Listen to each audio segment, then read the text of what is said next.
Good morning, or good afternoon, or good evening, wherever you are. It is morning here, and it's been a Monday for sure. Um, Trying to see why Rumble isn't starting up over here. Says we're good to go. Give me a sec. There we are. Just hadn't started on my side. I hope you're all doing well. I've had a busy morning already, and so I'm a little bit just got set up. Just gonna calm down. So, I am Debbie, your host at Alternate Juror, where we look at trials as a juror is supposed to look at trials, meaning no media bias, no docuseries narratives, nothing outside, no outside sources that can slant our opinion in any way of the trials we are viewing. Good morning, Carmen. I know it's early for you. We are on day 5 of the Matheau Moore trial. He is on trial for allegedly unaliving his wife, Emily, and staging it to look as though she self-deleted. So far, we have seen the lead detective from on the state side. State is still presenting their case.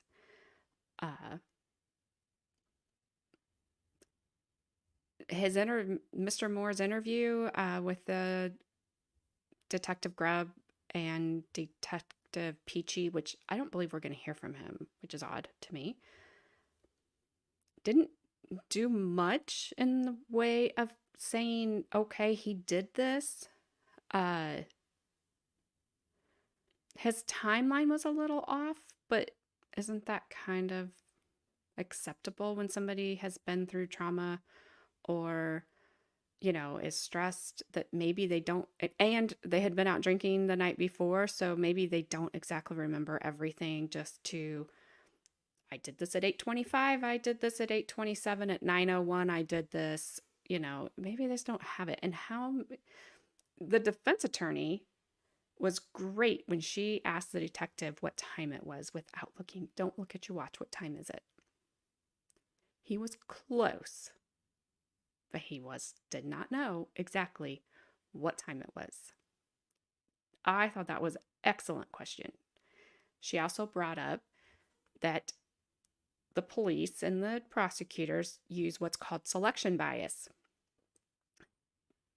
The state and the detective had read some email or from text messages between Emily and Matt that, were trying to show that they weren't getting along, that, maybe their marriage was over, what have you. However, July of in the year prior, before Emily went missing, Matt's son, Emily's stepson, had chosen, I'm just going to say exit on his own terms, the earth. So they were struggling. They were both dealing with it in their ways. And of course they were struggling. Why would they not be struggling? That's horrible. I can't imagine. The strange part is the son and Emily were both found with USB cords around their neck and supposedly tied in a similar fashion. If they don't think Matt Moore did anything to his son, why do they think he did anything to Emily? That's confusing to me.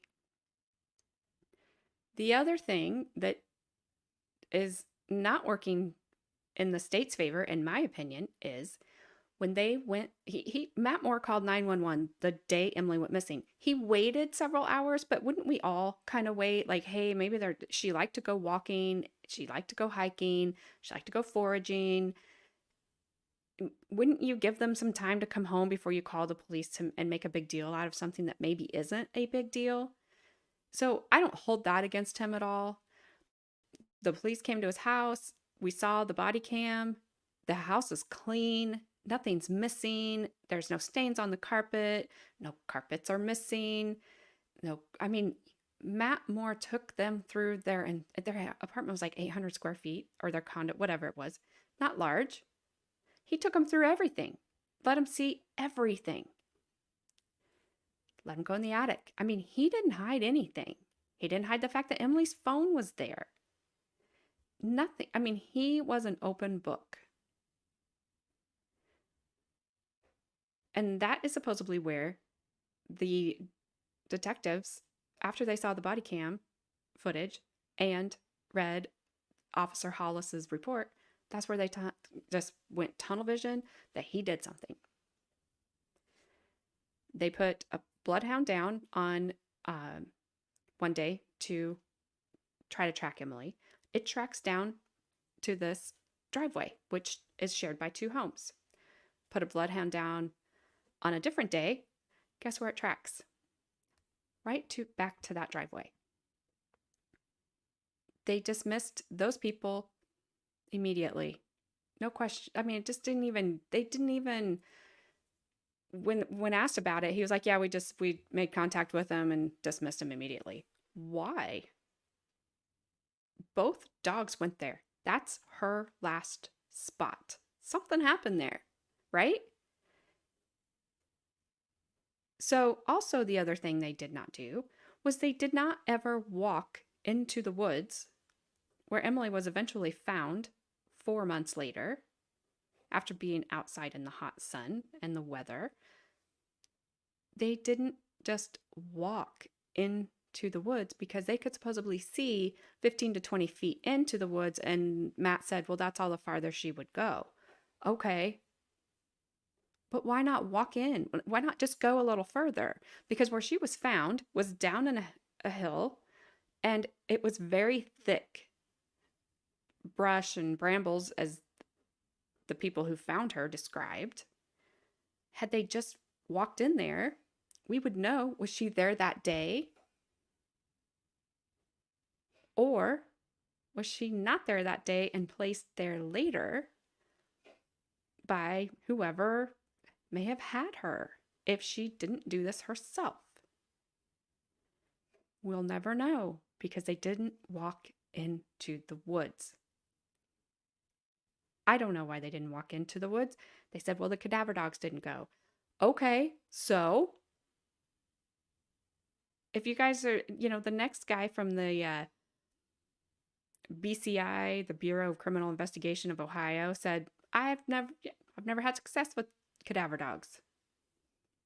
So if he's saying that, well, why did the police disbelieve him? Just walk into the woods. We have no idea how long she was there.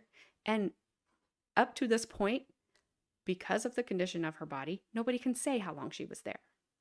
So that's a problem for me. It may not be for you, of timing, because cadaver dogs also did not hit anywhere in their condo, which Mr. Moore allowed them to search. Didn't smell it. Nobody ever said it smelled like he'd been cleaning. The place was spotless. Emily liked it spotless. That's the way it was. So I don't know. We're on day 5. We will do day 6 on Wednesday. I believe the state rests that day.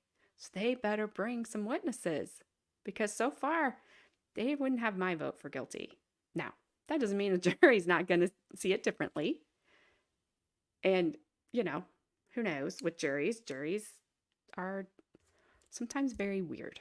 For a lack of a better word, I don't understand some of them, some of the time.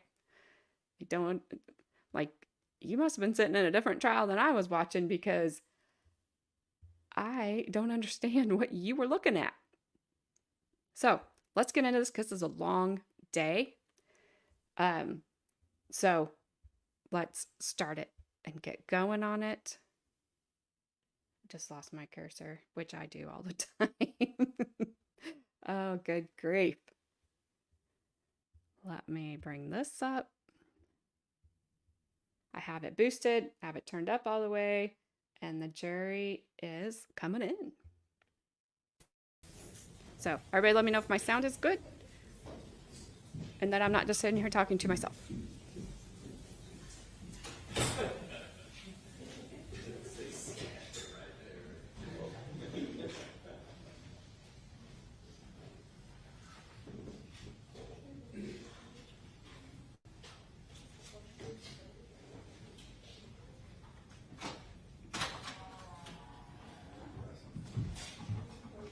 Thank you. Have a seat.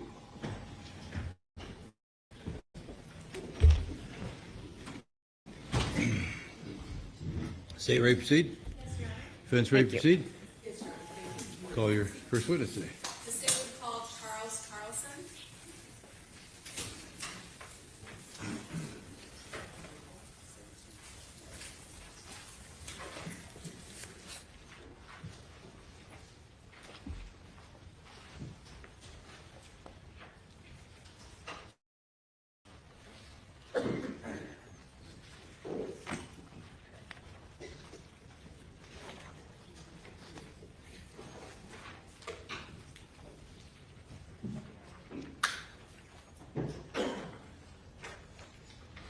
Thank you.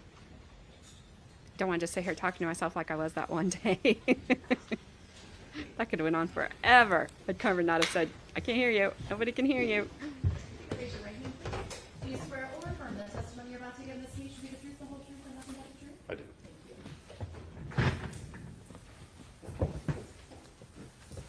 Good morning. Morning.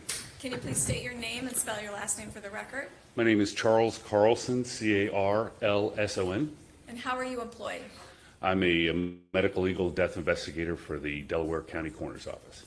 And prior to becoming the, I'm going to say investigator for the Delaware County Coroner's Office, what was your occupation? Okay. I was certified as a peace officer for the state of Ohio. I was a cop for 27 years, And when did you join the Delaware County Coroner's Office? 2019. And in your training as a law enforcement officer, did you receive training relative to the investigation of homicides? Yes. And in your, can you review your training as an investigator for the Delaware County Coroner's Office? Yes. Can you review it for the jury, please? Tell them what your training has Okay, been. so I'm certified as a medical legal death investigator through the St. Louis University. I also have gone through the investigator series at APATA, which the Master Criminal Investigator series at APATA, and the Master Evidence Tech certification at APATA. And what is OPATA? APATA is the Ohio Peace Officers Training Council. So they basically train a lot of the officers for the state of Ohio. And generally, what is your, what are your job duties as an investigator for the Coroner's Office? So my job as the coroner investigator here in Delaware County typically consists of gathering information for each of the deaths that are reported to our office. So in layman's terms, what we try to do is once a death is reported, we have to review whether or not the case is going to be a coroner's case, because not all deaths are coroner's cases. Once it's determined that it is a coroner's case, we usually go out to the scene. We do a scene assessment, an investigation, and then after the scene investigation, we usually collect medical information about the individual, the deceased.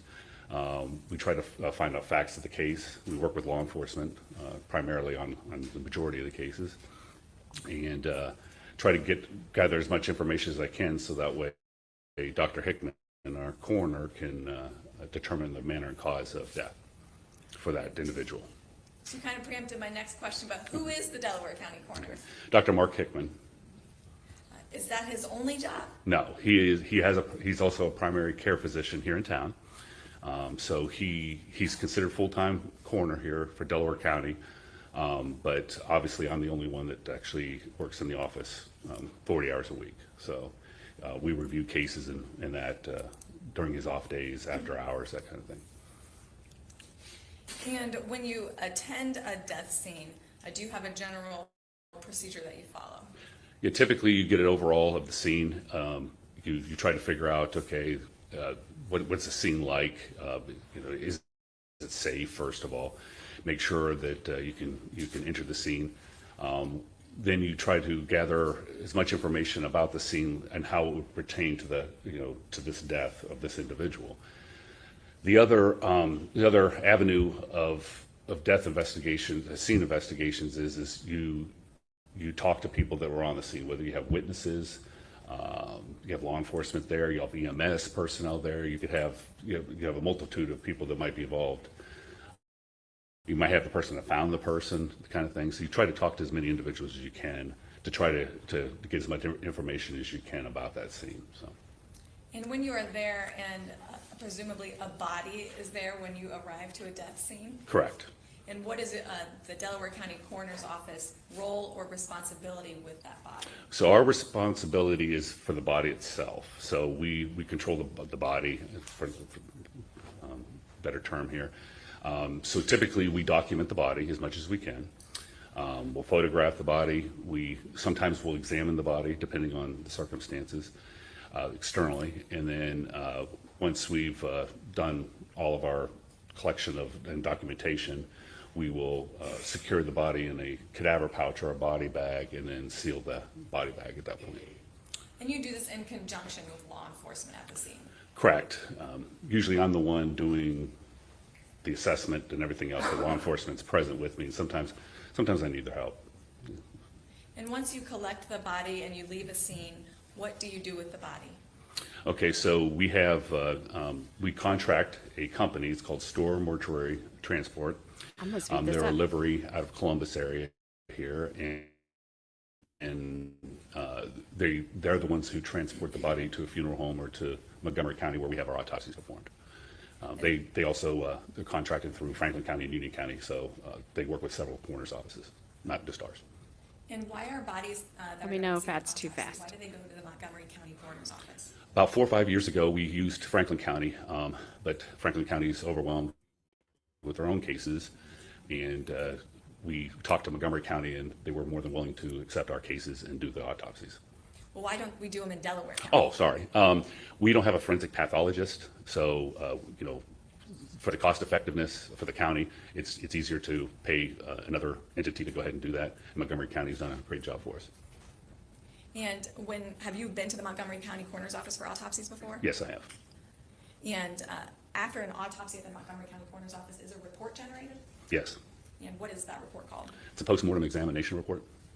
And then eventually is an autopsy report prepared? Okay, so I think we're talking about the same thing. Okay. Yeah, so it's called a postmortem examination report. We do get a preliminary report that usually comes out. It's not always on every case, but sometimes we'll get a printed out preliminary report as well. And that's usually several days after the autopsy is performed. And who authors you called it a post-mortem examination report? Yeah. Who authors that? The forensic pathologist that performed the autopsy. At the Montgomery County Coroner's Correct. Office.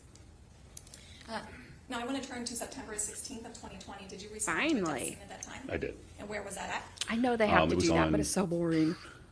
County Line Road. I can't remember the intersection there. It's Cobblestone or something. I don't remember the actual intersection there, but it was County Line Road there in Delaware County, Westerville. And when you arrived, were there other personnel on the scene? Yes. Yeah. And do you recall who? Just generally. Generally, there was several Westerville patrol officers.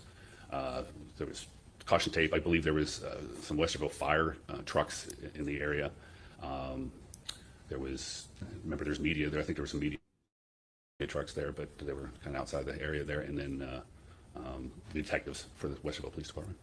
And do you recall what time of day generally you arrived at the scene? It was evening. It was around 8 p.m. Was it dark yet? No. And when you arrived Didn't at everybody the else scene- that say they got there say it was The getting first thing I dark? did was go find who was in charge. I think it was Detective Alloway. It was the first person I probably spoke to at that point to try to get more information. Where was the body? Just more general information. Kind of what we're looking at. Just more detail about in general, just of the scene and how it came about that they found the individual.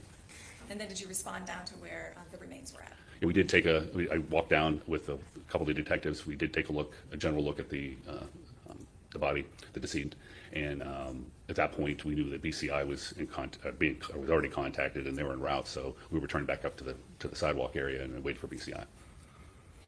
And then you did return down with BCI? Correct. And do you recall who from BCI you were with? It was Agent Holcomb, Chad Holcomb. And was Agent Holcomb documenting the scene while you were there? Yes, yeah, correct, And you were documenting the body? correct. Now, at some point did, well, describe, how were the remains there generally when you arrived? So it was advanced decomposition. So it was very hard to make a whole lot of detail out of the individual. There was some skeletonization as well as some mummification going on. She was in a kneeling, seated position with what appeared to be a cord around her neck. And that cord was hanging down from a tree branch? Correct.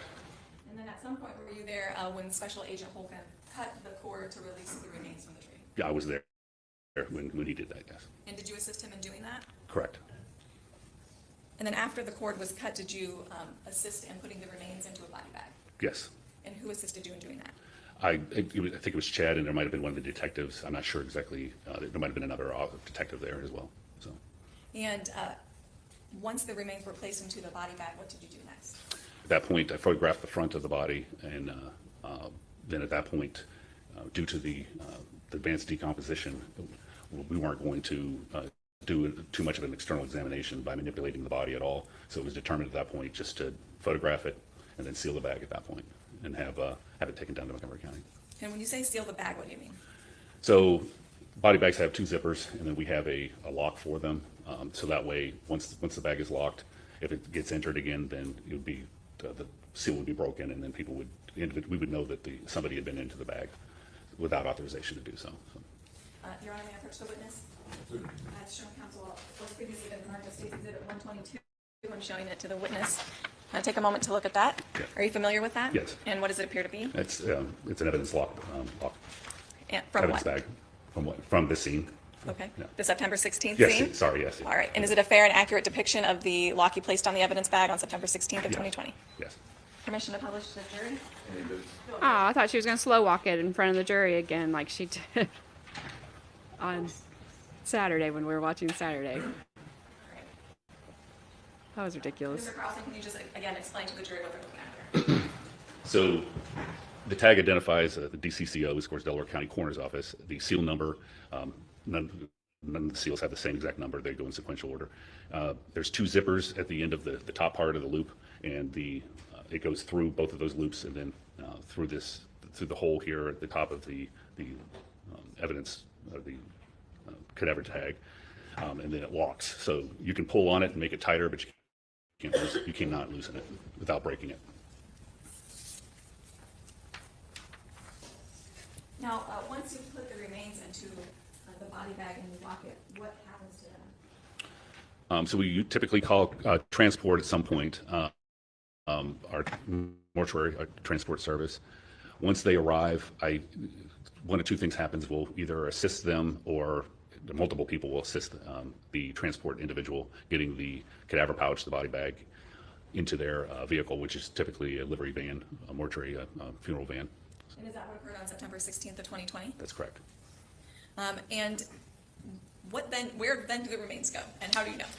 So they go to Montgomery County Coroner's Office, which is in Dayton, Ohio. How do I know? What was the question? Sorry. Yes. Yeah. How do I know they get there? Yes. So they document. Montgomery County documents the time and date and time of when the body arrives. And does the store transport go straight to the Montgomery County Coroner's Office, Yes. if you know? Yes. So they don't take the remains home and sleep at night and then No. take it? No, they go directly there. That's in their contract to go directly to the Montgomery County Coroner's Office. Why, And you do not personally transport the remains? Yeah, our office does not transport. Correct. why would anybody take them home Were and the like, remains in man, this case transferred to the Montgomery County Coroner's get in the Office? driveway till For what tomorrow? For an autopsy? purpose? And did you subsequently attend an autopsy then down there? No. Why would Now, anybody think they didn't go directly there? After the autopsy was performed, Once they were in did the you van. collect any items that were obtained during the autopsy to aid in the identification of the remains? I did. And what were some of those items? So I believe that day I collected X-rays and X-rays that were conducted there.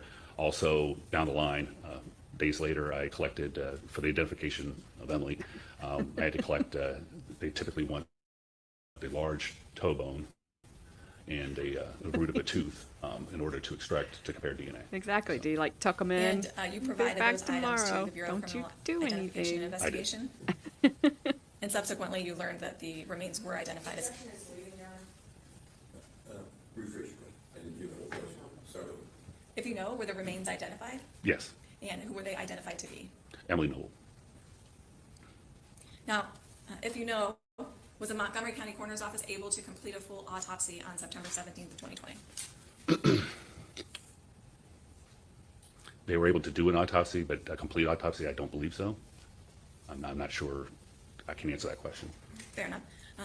Did it come to your attention as the investigator for the Delaware County Coroner's Office that the remains were going to be transferred to the Ohio State University? Correct. And if you recall, whose request was that? The request was, we had a discussion between Montgomery County and Dr. Hickman, and then I believe that's how we determined that OSU was going to do a further autopsy or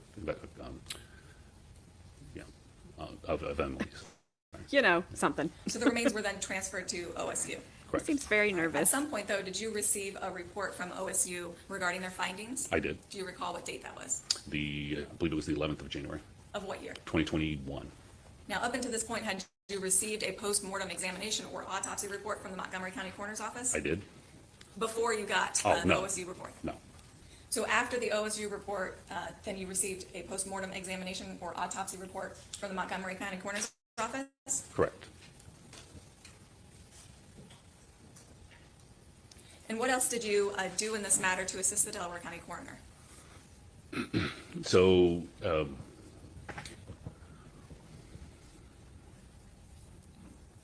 Did you obtain Sir, records? did you yes, prepare medical for records. today, We sir? obtained medical records for Emily. Well, in order to secure medical records for an individual, you have to know who the individual is. So I think we had to wait until she was identified, and then I was able to start getting those medical records for Emily. And that's standard procedure in any Yes. death scene? All right. At some point, did you return to the scene with the OSU anthropologist? I did, And do you recall that date? the 25th of March, And what was the purpose in returning to the scene on that date? to see if we can recover any other remains from Emily from that scene. And you said March 25th, but what was the year? Oh, 2021, sorry. And did you recover additional bones from the Yes, scene? we did, yes. All right. And did you document Yeah. the scene and the items that you found? Yes, Dr. Agnew identified the items, I photographed the items, and they were collected, yes. Your Honor, I've previously shown counsel what's been marked as State's Exhibit 123A through R. Well, hold on a second. I think then I started to use 124 at some point. Okay. 123A and 124B through R. May I approach? Yes. The right, take a defense minute. attorney. To look through those, flip through them, and when you're finished, look up at me. I love the looks that she has.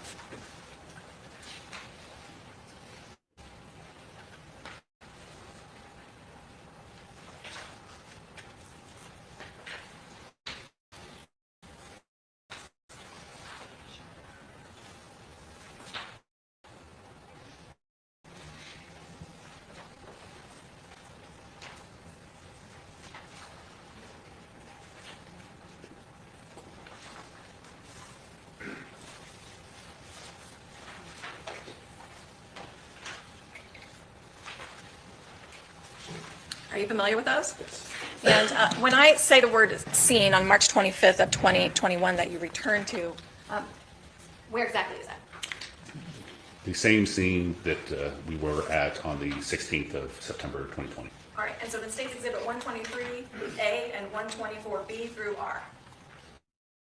Do those fairly and accurately depict the scene that you returned to on March 25th of 2021? Correct. All right. Your Honor, I'm only going to show a few of these, but permission to publish to the jury? Any objection?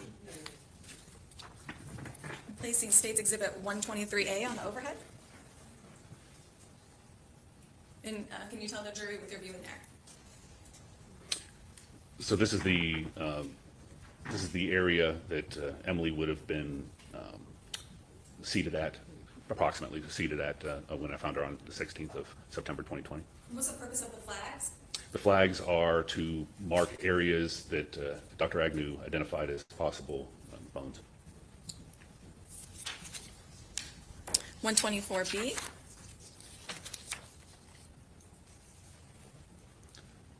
I believe this photo was a close-up photo of one of the bones that were recovered, that were marked from the larger picture you saw before.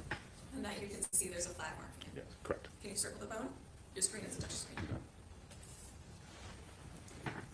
So I honestly don't know the answer to this question. Can you do what they were talking about, a complete autopsy on somebody when they are like And 124D. found in the condition she was found in? Because This were is there the- like this would internal be a view organs still there? looking, Were they gone? straight to the ground, showing the flags with some scale to kind of give it an overall picture of the flags indicating bones that were recovered. I mean, I guess Ian, maybe might we'll be, hear about more it helpful if later. I show you the photograph. Are you able to say what those items are in the photograph? They were bones.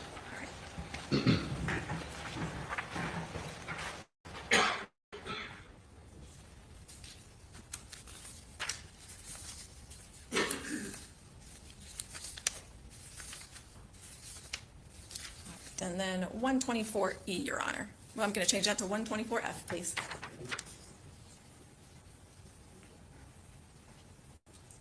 And then, Mr. Carlson, what is depicted in states 124F? Two that's her teeth. separate bones, or bones remains. Looks like teeth.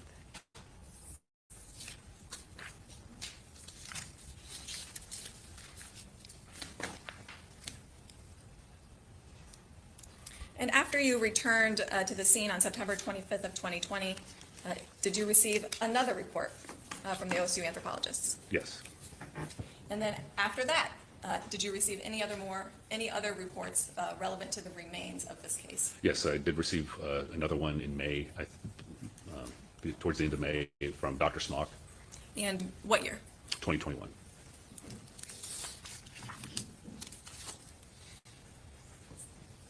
Thank you, Your Honor. I have no further questions. Well, that was quick.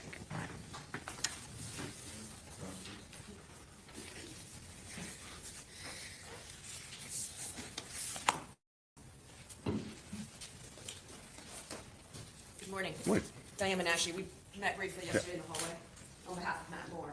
Just want to go over your background. Just so the jury understands, you have no medical training, correct? You've never been to medical school. No, I've not been to medical You school. were not a doctor. Correct. You have been a medical legal death investigator since March of 2019. Correct. And before that, from 1990 to 2019, you were a detective. Correct. Well, I was a police officer and You a were, detective. you were a police officer initially, and then you were a detective. Correct. Right? And was that for the state of Ohio, or was it a local law enforcement? That was the state of Ohio. And I know that you talked about St. Louis University with respect to your training. I just want to make sure I understand your education. Your undergrad was in criminal justice, is that right? Correct. And you have no master's or advanced degree. Correct. Moving to Mark Hickman, who is the Delaware County coroner. Mark Hickman is a primary care physician here in Delaware County. Correct. He is not a forensic pathologist. Correct. He is also not, in his capacity as the Delaware County coroner, doing any autopsies. Correct. He's also not a forensic anthropologist, is that correct? That's correct. As I heard the testimony, Delaware County doesn't have its own forensic pathologist, and that's why you contract with Montgomery County. That's correct. Just so so I'm clear about the testimony, I know that you did not attend the autopsy that was done by Montgomery County coroner. If you know, it's also true that Mark Hickman did not attend that either. That's correct. So neither of the Delaware County, you or Mark Hickman, attended the actual autopsy that was done in this case. That's correct. There was only one autopsy done, and that was done at Montgomery County coroner's office. That's correct. I want to be sure we're clear about that, because in your testimony on direct, you indicated, just to clear it up, that the remains were sent to OSU, and I thought you said for an autopsy. But you would agree with me that OSU did not perform an autopsy? That's correct. The only autopsy was at Montgomery County Coroner's. Correct.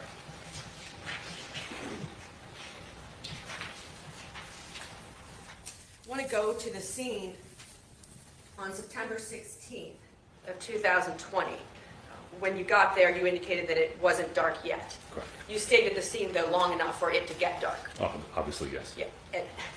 And as it got dark, there was a significant amount of lighting, was there not, that was shine? That was Illuminating, yes. illuminating. Was it shine or shone? Illuminating the area. Correct. You would agree that when it was dark, what time did it get dark? You remember? Just approximately. 9:30. So like 9:30, when it's dark, it was necessary to have bright lights illuminating that area for you to be able to see what was down in there. Correct. No. Repeat, sorry. Sure.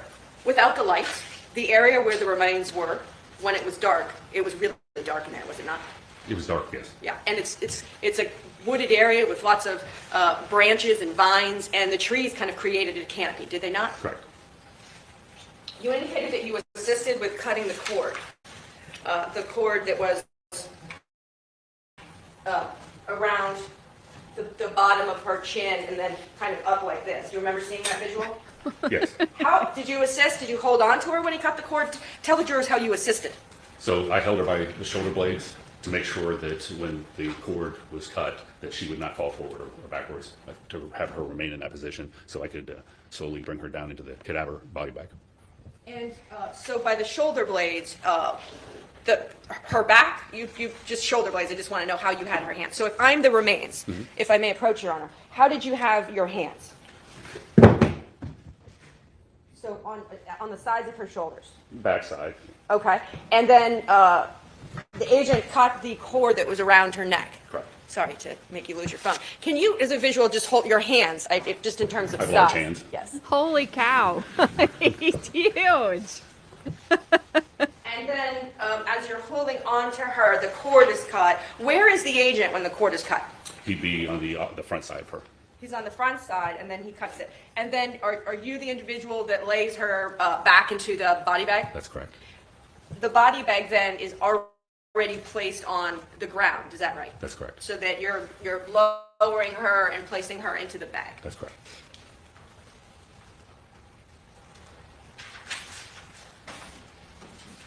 You were talking about. Do you have the tag photo?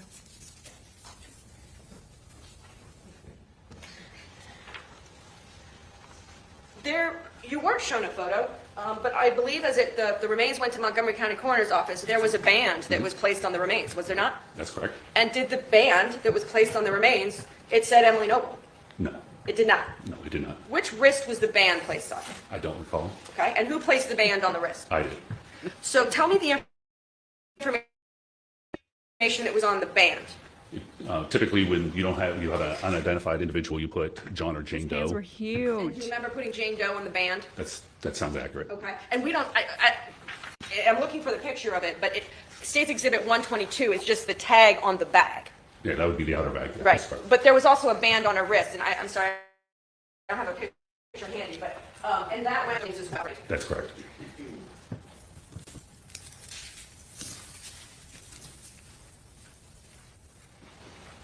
and then the contract, the entity that you talked to the jury about, that you pay essentially to transport the remains, took the remains from the scene to Montgomery County Coroner's office? That's correct.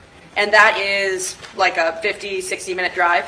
More like an hour and a half. Okay, it's an hour and a half drive. And then from the Montgomery County Coroner's office, they were then taken to OSU Eventually, yes. in October. That's correct. And that same or similar type distance of a drive, That's correct. right? I want to talk about moving from 9/16, going all the way to March of 2021, when you go back to that same scene. Are you aware, and if you're not, just, when Matt Moore was arrested in this case? I'm not aware.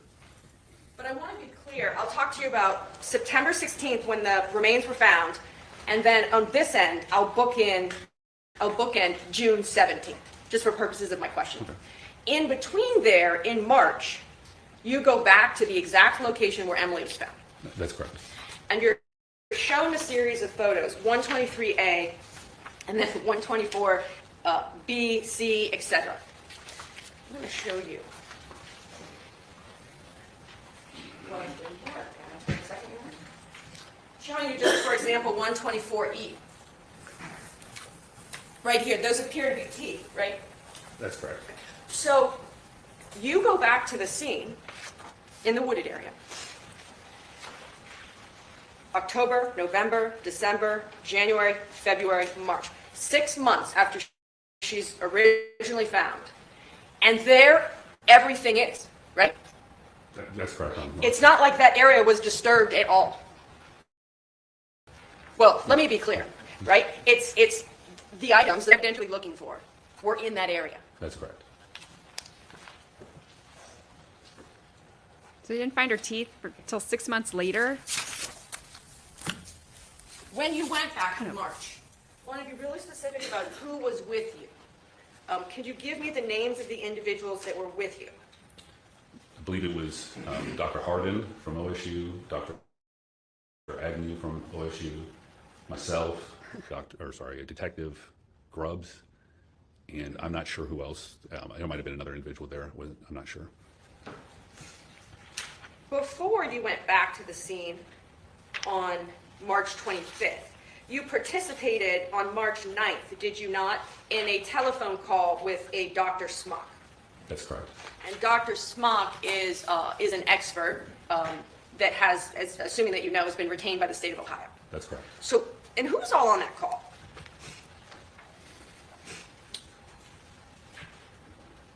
I don't recall all the individuals who were on that call. Maybe Detective Peachy, Detective Grubbs, the prosecutors, That sounds accurate. and it was a Zoom call, do you remember that? I believe so. And that's before you go back to the scene. You're on that call with Dr. Smock. That's correct. You would agree with me in your capacity as, with the Delaware County Coroner's Office and as a death investigator, that in the state of Ohio, the only person that can determine the cause of death is the medical examiner. That's incorrect. It's the coroner. The coroner, I'm sorry, right? The coroner. So in this case, the entity that did the autopsy was the Montgomery County Coroner's Office. That's correct. And there's actually 2 forensic pathologists at the Montgomery County Coroner's Office. Would you agree with me, Dr. Richmond and Dr. Lehman? That's correct. So either of those 2 individuals, under the law in Ohio, could determine the cause of death. The cause is correct. Yes. The cause. And I understand there's difference of cause and mechanisms of injury, but the cause of death, that's for the coroner to determine. Is that right?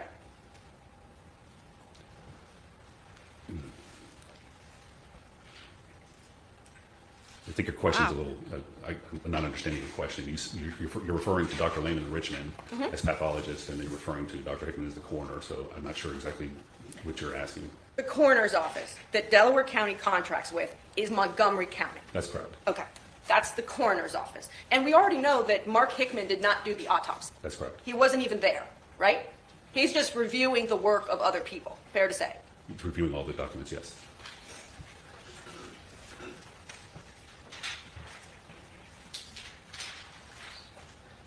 He seems very confused. All right. Briefly, Your Honor, counsel was asking Oh, about who dang. makes the determination as to the cause of death for bodies that go to the Montgomery County Coroner's Office. That'd be Dr. Mark Hickman. All right, and so Montgomery County Coroner's Office performs the autopsy, correct? Correct. They make findings, correct? Yes, that's correct. You provide all of the information that you gather in a death scene and provide it to Dr. Hickman, correct? That's correct. If that includes consulting with experts, that information is provided to him too. That's correct. And then at the end of the day, who determines the cause of death? Dr. Mark Hickman. And who determines the manner of death? Dr. Mark Hickman. No further questions. Dang, she was like, let me just come in here and be all aggressive. All right, let's see if we're going to get some jury questions. You would certainly agree with Oh, me nope. that Not a yet. coroner's work is to be objective. Yes. So when you were just asked by the prosecutor about Mark Hickman receiving information through investigation or perhaps through experts that have been hired by the state of Ohio, you would agree with me just based on your experience as a detective for 29 years, I believe, and then your experience as an investigator, right? That objectivity is different from subjectivity. Objection outside the scope of redirect. Yeah. I'll permit it for that. Right? Objective means you just look at the facts, does it not? Without any other bias.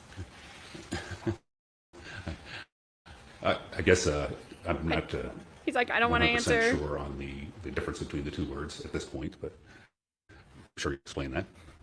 Well, just you would did. just ask these questions about the information that Mark Hickman was provided, and those included information from experts, perhaps experts that have been hired by the state of Ohio. That's correct. Are you familiar then, if you're not familiar with objectivity or subjectivity, are you familiar with the word bias can mean? Yes. Nothing further. All right, ladies and gentlemen, any questions you may have? We will take them. Okay, now jury questions.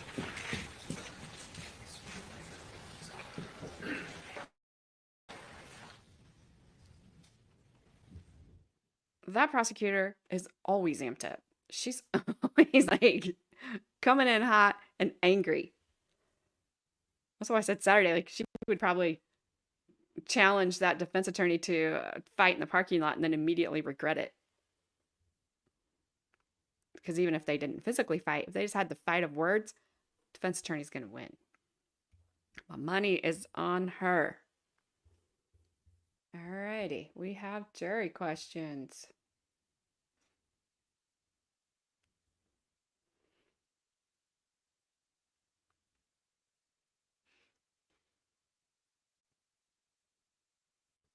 Fast forward. Defense attorney never looks that upset about jury questions. She's laughing. The state's always like, this sucks. Our case sucks. Yes, it does. It absolutely does kind of suck. State.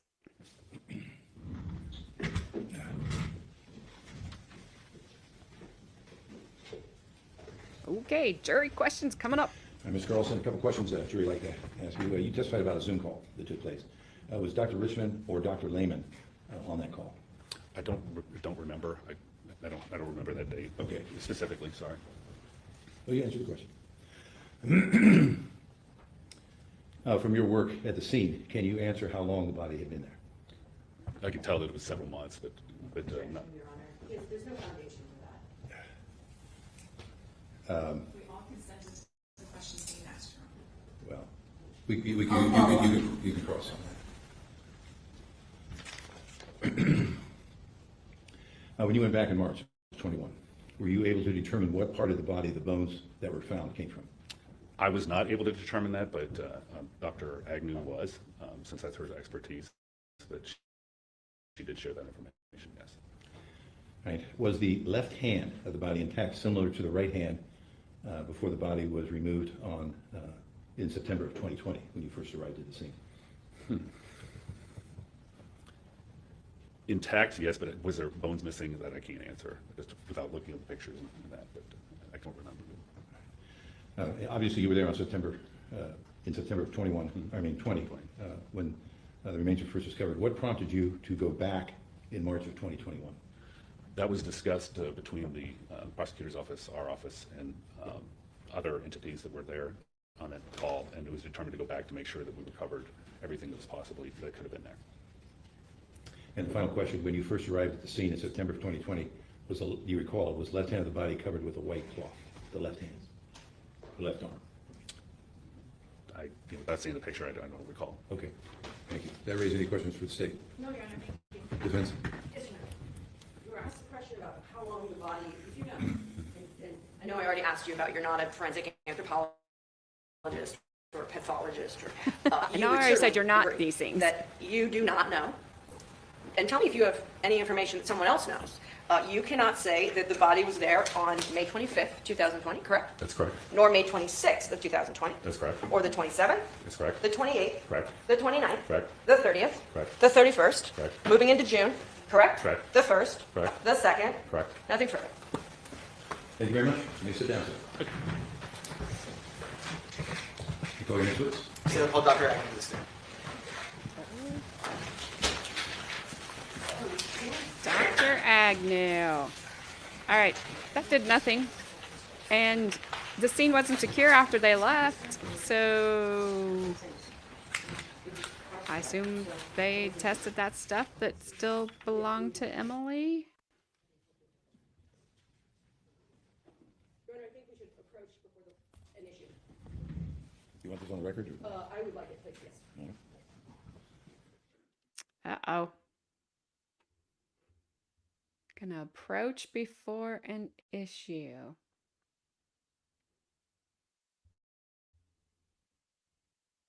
Well, I swear that guy did not prepare before he came to court. I don't know. I'd have to look. Why did you not look? Maybe, I mean, I assumed the prosecutors would let him look.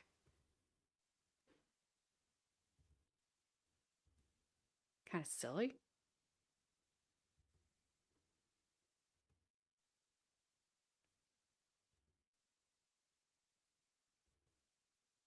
Long one. She's holding up some pictures.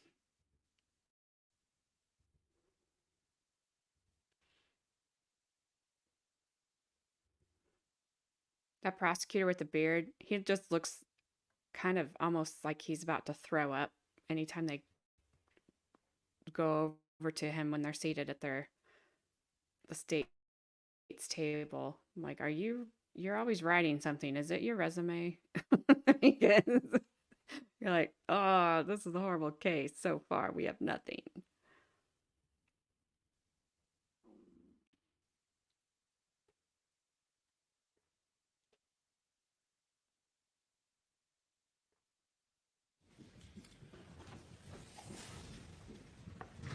Just be a slight break in the action.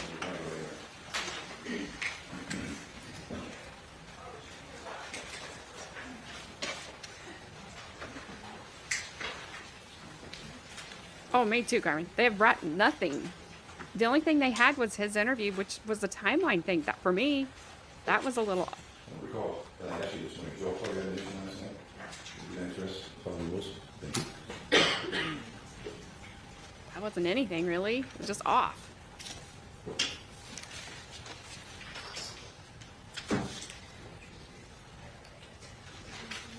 Come on, Dr. Agnew. Maybe she's like, never mind. That guy really kind of sucked. I don't want to testify now.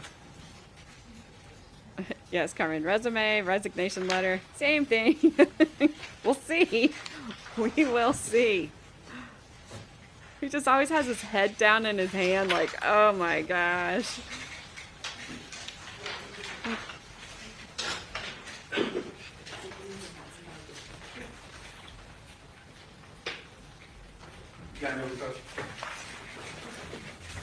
Did he just ask to approach again?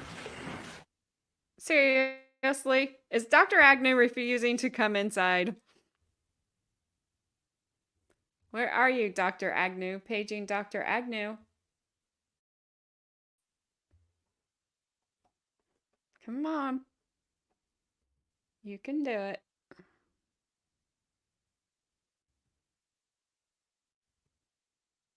Are we gonna go? The judge isn't sitting down, so that's weird. Well, the 40% our next witness, there's some things that need to be done, so I think we're going to take a morning break. So 10 minutes, please. Remember the court's admonition. Huh.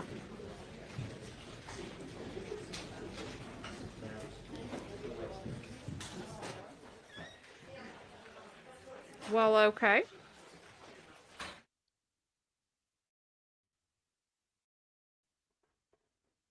That was a little odd. So we'll fast forward.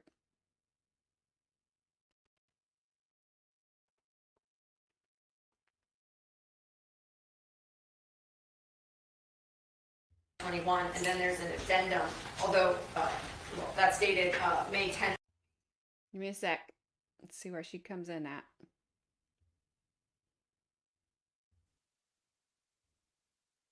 Sometimes they start speaking before they start showing. Carmen.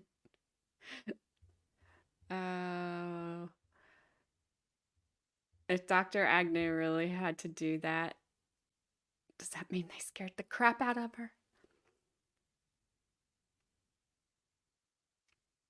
It's too early. It's too early. Here we go. See?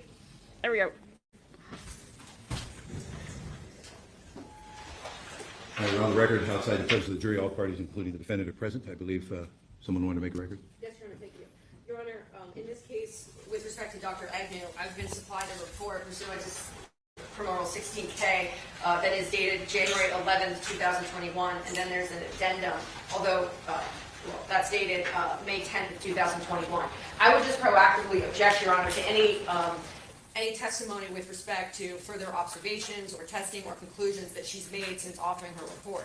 Not only do I not have notice with respect to any report as to that additional work or photographs that have been taken, but I met with Dr. Agnew on August 5th, 2022, so earlier this month in person, and I interviewed her for over an hour, and at that point in time, she had told me that she had not looked at the bones again since performing her work.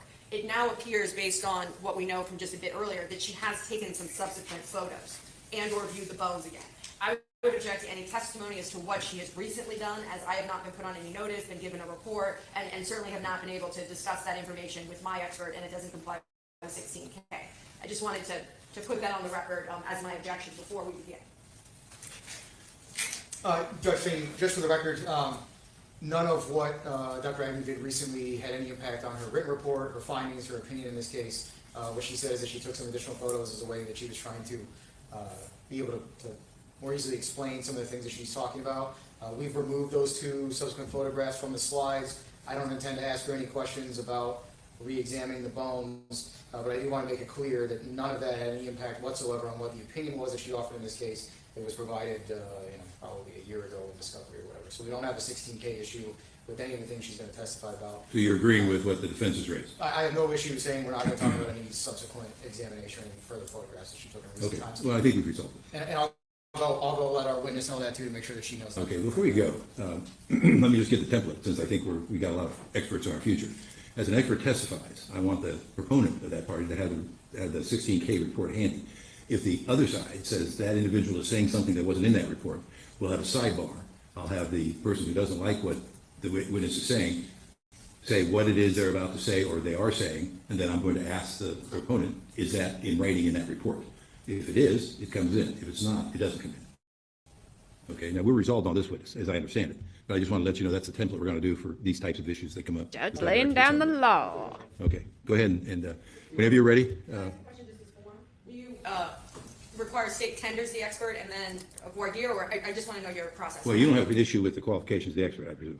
No, because I can address that in cross-examination. Well, I don't know what the reports say. So, however, using this example, since you're the not the proponent of the expert, and you anticipate that something's about to be said, you can make your objection. Okay. Does that work for you? It does. I Okay. just want to know your procedure. Yeah, either they say something or they're about to say something. If you want to raise the issue, we can do that. It'll be a short sidebar. I mean, in light of what the template is. So, whenever you're ready. You can grab a jury right now, I'll be back in before they get here. Okay, that's good. Do they all have purple ties on? I'll have to look. I wasn't paying attention.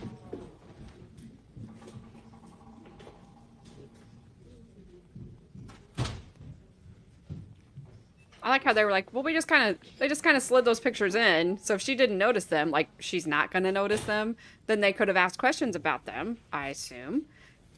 She would probably objected then, but still slimy state. Don't do crap like that. I hate that. I don't like when either side does it, but so far she hasn't done anything like that, and they just did. Okay, I think she probably knows that. So we're going to read the jury and then we'll formally do that. Okay.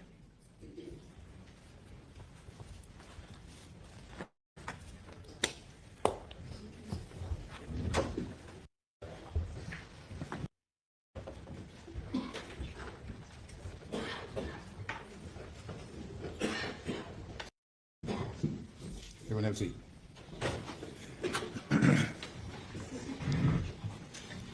Becky.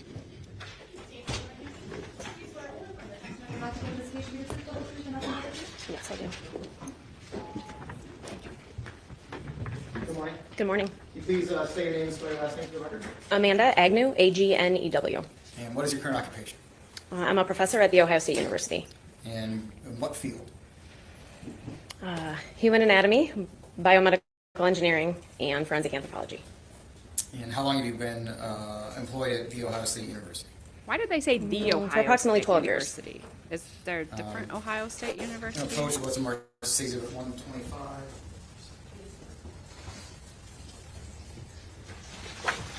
I hand you what's been marked as Exhibit 125. You take a moment to look that over. Good grief.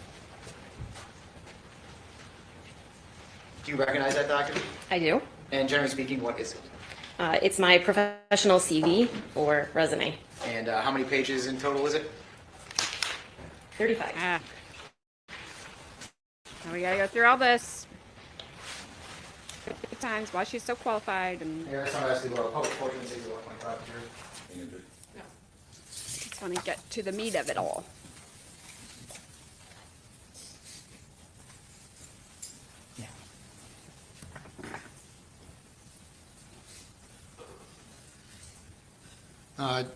Doctor, I'm not showing you Exhibit 125. Can you tell the jury what it is we're looking at here?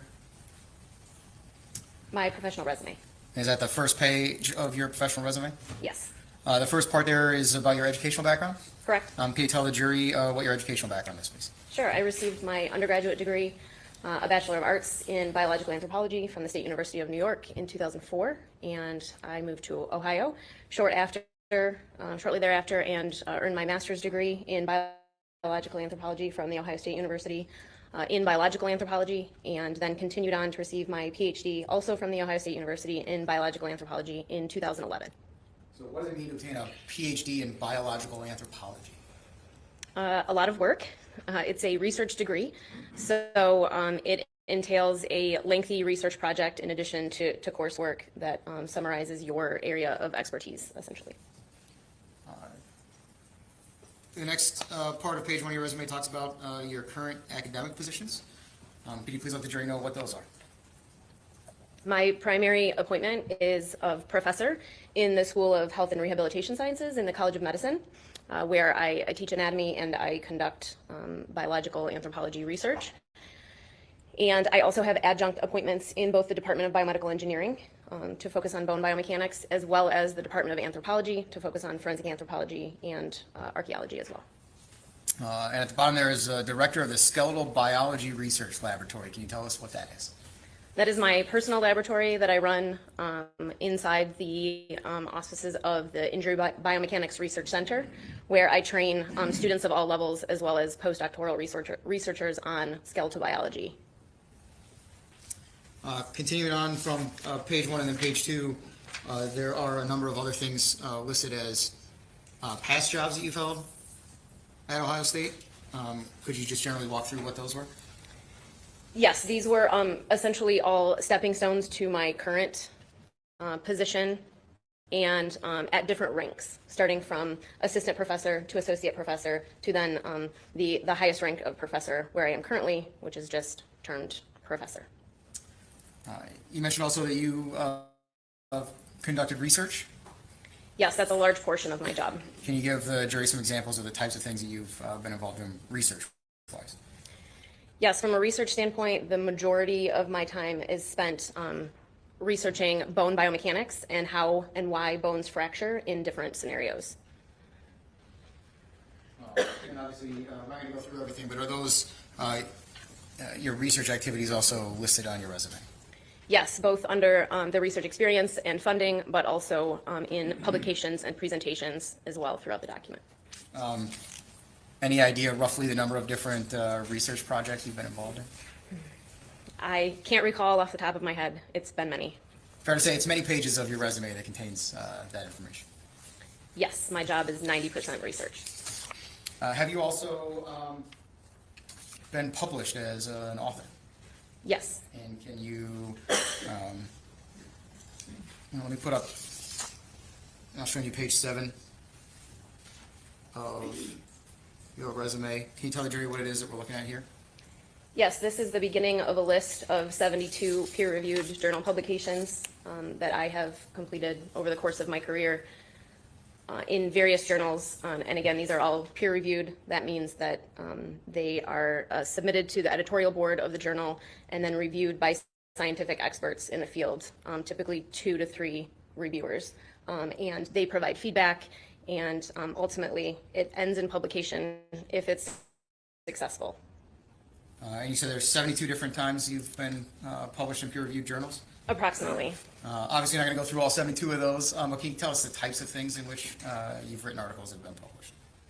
Yes, again, the majority has been related to bone fractures and biomechanics in various situations.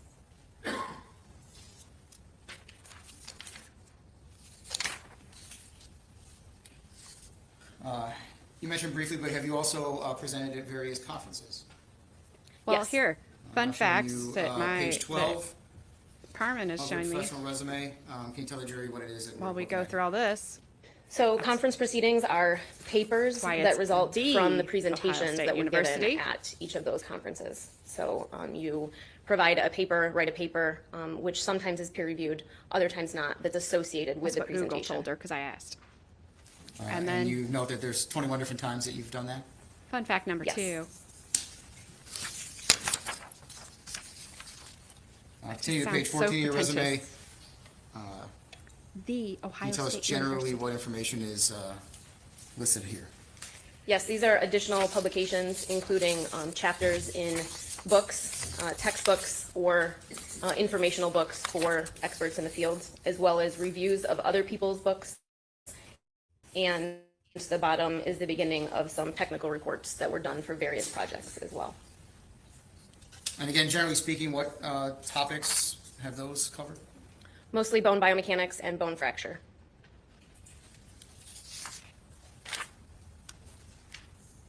Page 15 of your resume includes something called publish abstracts. Can you tell us generally what it is that we're looking at there?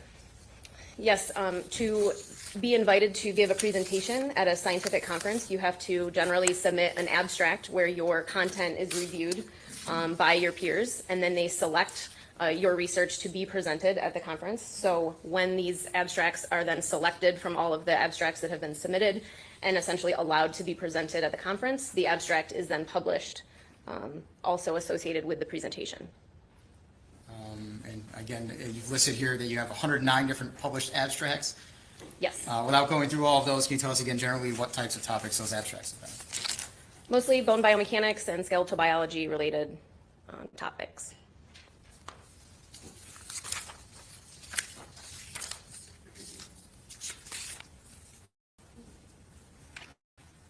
On page 23 of your professional resume, can you tell us what it is we're looking at here?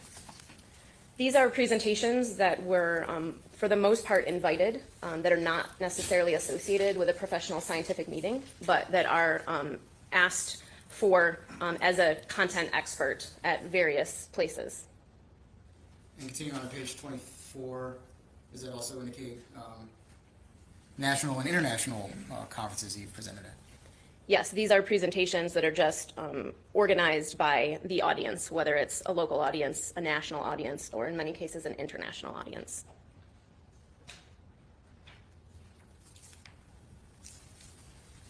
I'm showing you on page 25 of your resume, you have a heading of teaching experience. Can you tell us what it is that we're looking at there? Shorter question. Yes, this is Are a you really short smart? list of Yes. courses All right, that let's I've move on. taught, mainly at The Ohio State University in different departments on different topics throughout my career. Oh, and she works really hard too. Not to take that away from her. Let's move on.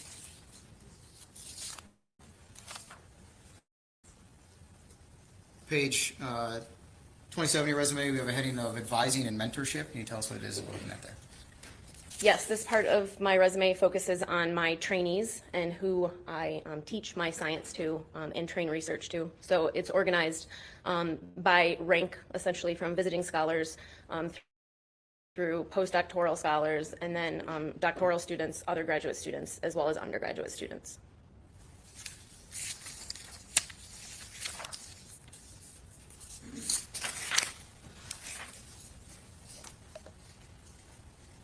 On page 31 of your resume, there's a heading of honors and awards. Can you tell us what it is we're looking at there?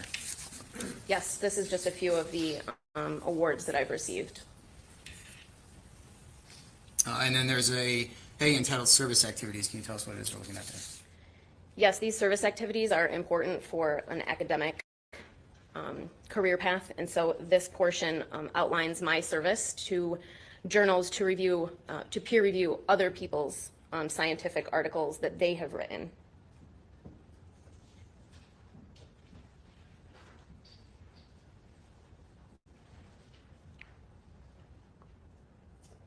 Page 35, there's a other professional experience. Can you tell us what it is looking at? Yes, this is professional experience that is generally considered outside of the academic requirements. And so there are a number of different topics covered here, from a certification as an injury specialist to a training workshop that I've participated in, as well as my involvement as a forensic anthropologist in casework. We'll come back to that in just a minute, but then there's also at the bottom a list of professional memberships and service. Can you tell us what it is we're looking at there? Yes, professional membership to various groups is important to advance your science and to work with colleagues. So I am a member of numerous different professional societies so that I can collaborate. And that continues as well on the back. Can you tell us what it is we're looking at there? Yes, that is just the continuation, and so they're in reverse chronological order. So those are the earliest memberships that I've had continuous over the years. Is there such a thing as a board certification in anthropology? Forensic anthropology specifically has a board certification, yes. Can you tell us, have you been board certified as a forensic anthropologist? No, Why not? it's not required to practice in our field. Do you have an idea roughly how many practitioners or what percentage of practitioners are quote-unquote board certified? Based on a few recent publications, I think that it's somewhere around 50% of practicing forensic anthropologists are board certified. And so it's not something that Ohio State requires for you to hold all the different positions and the things that you've done through Ohio State? No. I want to go back. Ohio State, sir. Back to the other Get it professional right. experience. And you list something there of, for the record, it's page 35 again of the resume.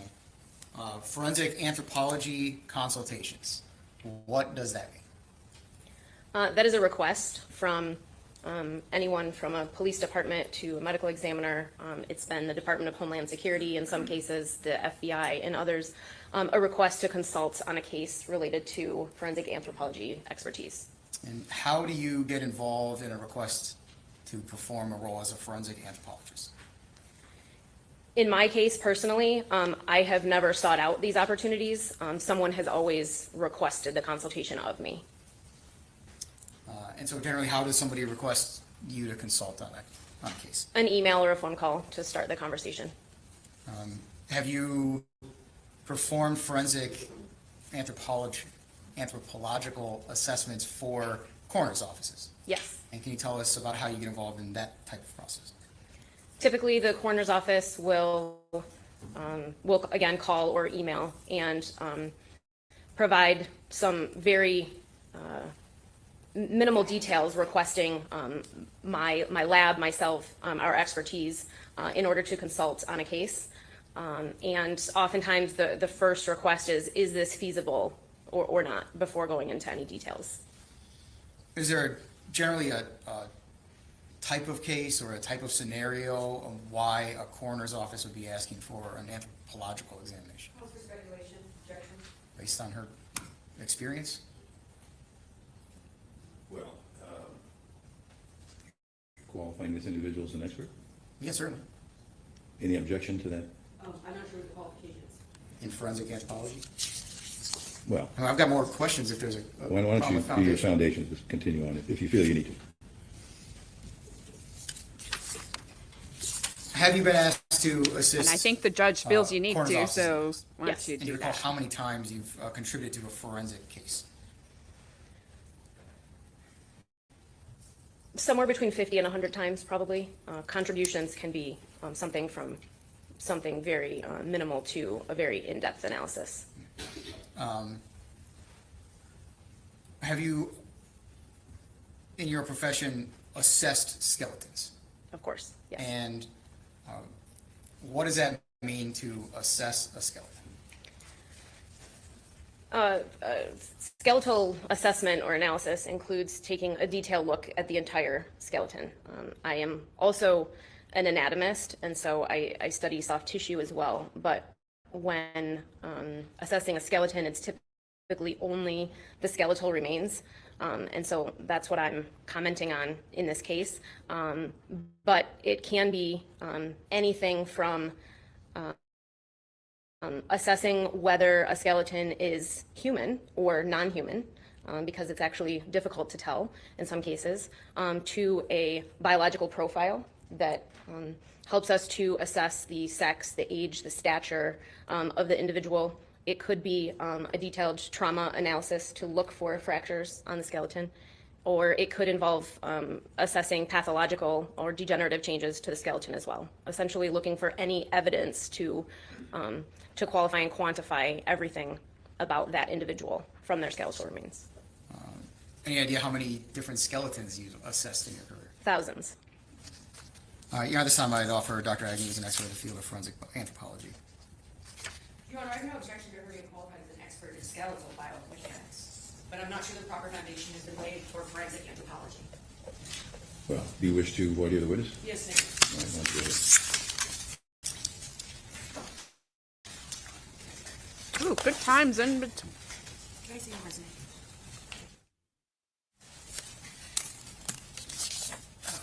Good morning. Good morning. We've met before. Yes. I came to your office, I think it was on August 5th of this year. Does that sound right? It was a Friday. I don't recall the date. Okay. Well, within this month, we met each other. Recently.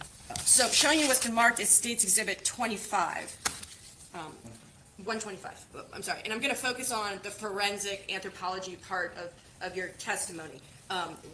Fair to say, you indicated on direct that you are a professor in, you said forensic anthropology, but your resume, this is a current version of your resume, is it not? Correct. So I just want to make sure that in terms of your academic positions right now, you are a professor at the School of Health and Rehab Sciences in the College of Medicine. And your screen is a touch if you'd like to use it as well. Do you see that? Yes, And then it is in the Department of Anthropology. Do you see that? I do. Okay. And then the director of the graduate programs, correct? Correct. And then you have your position in the research laboratory, which is in the Biomechanics Research Center. Correct. And in fact, your work in this case is under the larger umbrella of biomechanics. Is that fair to say? That's fair. Just want to go now to, and those are your current positions as a professor. Is that right? Correct. Want to go to the classes. Give me one moment, Your Honor. This is double-sided.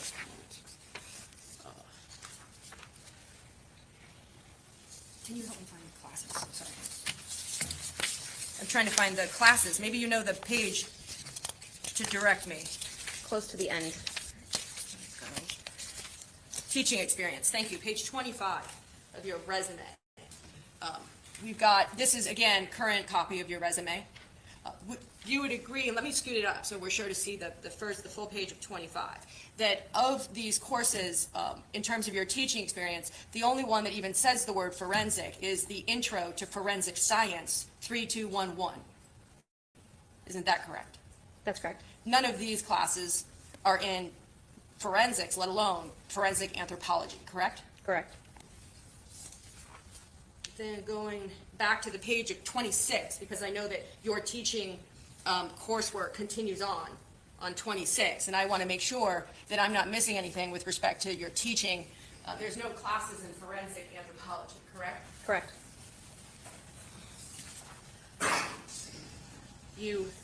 And again, I guess I just top of 27, with respect to where it does appear, is that there was a presentation at a CLE. Would you agree with me on that? Sorry. I'm sorry, at what venue? Yep, let me get the pages right. The double-sided.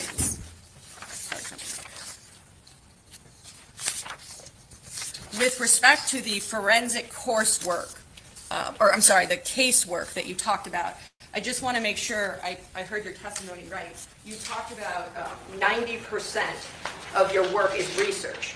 Correct. And then you've talked about articles that you've done, presentations that you've done, so that would be in that 10% bucket, right? Outside of research? No, the presentations, publications, and funding are all considered part of research. And that's in the 90%? Correct. With respect to the questions that you were asked about cases where you've been consulted for forensic work, forensic anthropological services, your testimony was about 50 to 100 times you've made contributions. Does that sound accurate as to what you've testified to? Yes. You remember that when we met, I had asked you if you'd ever worked on a criminal case before. Do you remember that? No. Do you remember that you talked about, well, you've never worked on a criminal case before, have you? I have. You have. And is You- that listed in your resume, that case? No. Have not you ever been specifically. qualified as an expert in forensic anthropology in a court? No. Have you ever testified as a forensic anthropology in a court before? No. One moment, Your Honor. Nothing further as to this.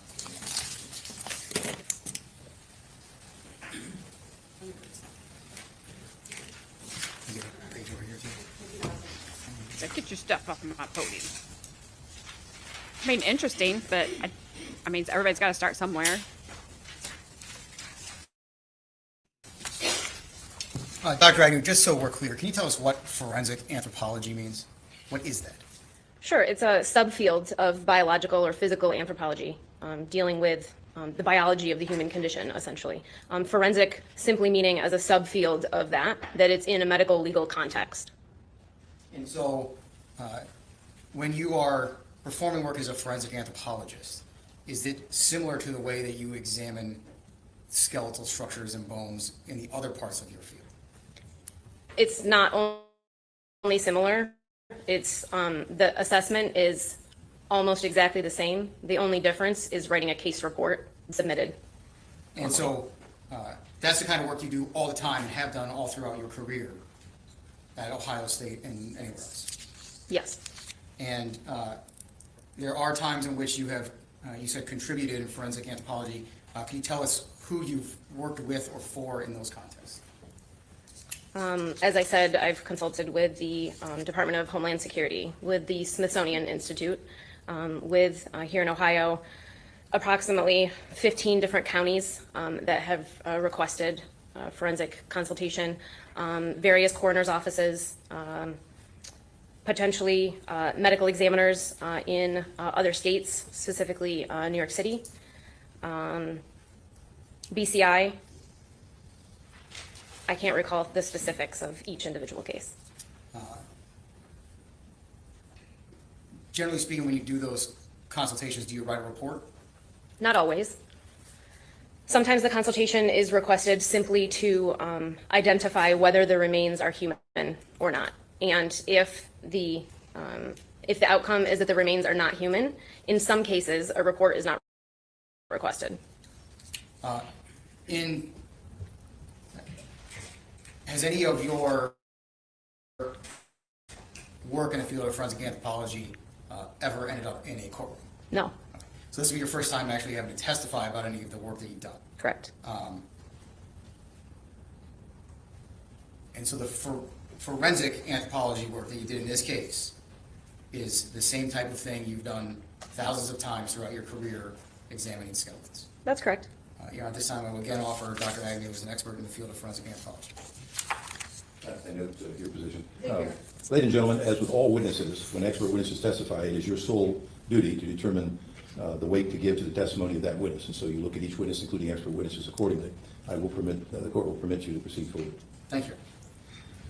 Like I said, you got to Dr. start Agnew, I'd somewhere. like to talk She obviously about- knows her stuff. what was asked of you in this case. So did you get involved in examining some remains that were found in the wooded area in Delaware County? It was not known to me where the remains were found. I was asked to assess remains. And who asked you to assess those remains? Dr. Harshberger at Montgomery County, And who is Dr. Harshberger at Montgomery County? the coroner. What specifically were you asked to look at by the Montgomery County coroner? I was asked to assess a biological profile. It was my understanding at the time that the remains were unidentified. So a biological profile was requested to assess sex, age, stature, and population affinity. And additionally, then specifically, I was asked to prepare the remains and analyze them for any trauma present. I want to talk generally before we talk about the specifics of this case, but if you're looking for trauma to bones, first of all, can you explain what trauma is?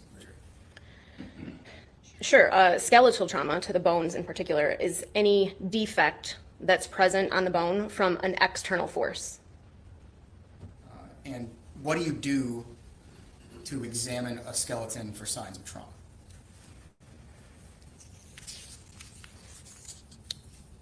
Each bone is examined very specifically and usually using some sort of stereo microscope or some sort of equipment that can allow you to see more closely than what you can with the naked eye.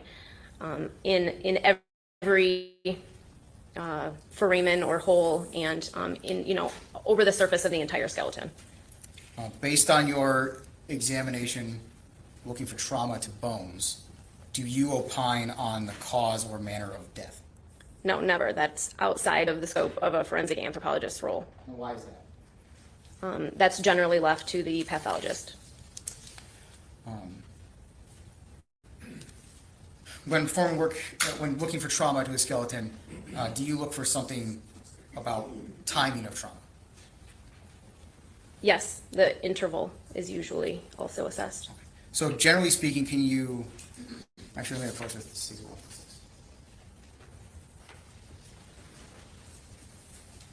Dr. Agnew, I'm going to hand you what's marked as Stacey 126. Do you recognize that document? Yes. And generally speaking, what is it? These are examples I provided, just publicly available images, examples of different timings for trauma. And what Stacey 126 help explain to the jury these different trauma windows or intervals that we're going to talk about? Yes. And it's time to ask the public Stacey 126 to the jury.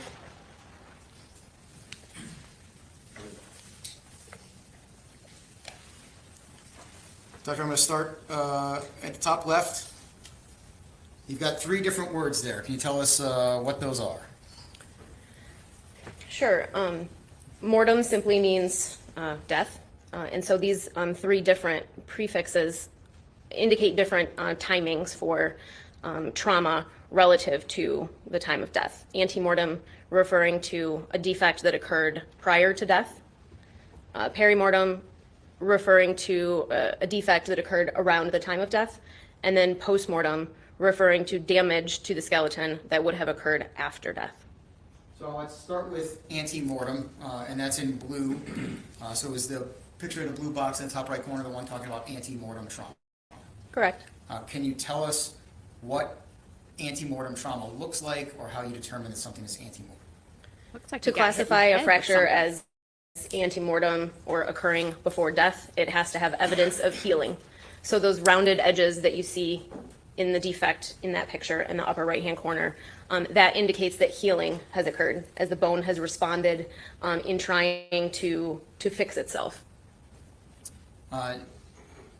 Next, we want to talk about perimortem, and that's in red. So is that photo that's outlined in red the perimortem example? Correct. And can you tell us what perimortem trauma looks like?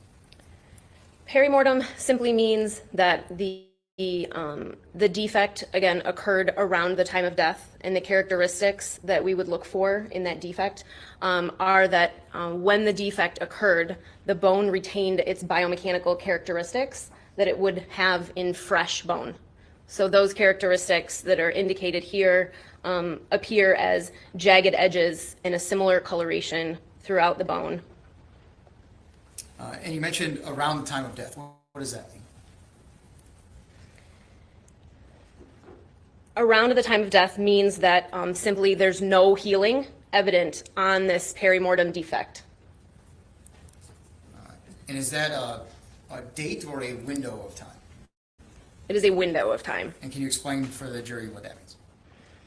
The window refers to, again, when the bone is in its biomechanically fresh condition. So that could be days before death if no healing has occurred, or days or months after death. When you say the bone is in its biomechanical I lost the last. Can you explain that phrase to the jury, please? What are you talking about? Absolutely. Bone is a dynamic living tissue in the body, and it's not only a hard mineral substance, but it has a lot of fluid in it as well, water, fats, and so it behaves viscoelastically, meaning it's not just a very brittle material. And so the characteristics that surround perimortem trauma are related to how the bone responds viscoelastically during the event that caused that trauma. And what does viscoelastically mean? Viscoelastic is a mechanical term referring to the bone's dependence on how fast it's loaded, which is again related to the fluid that's inside the bone.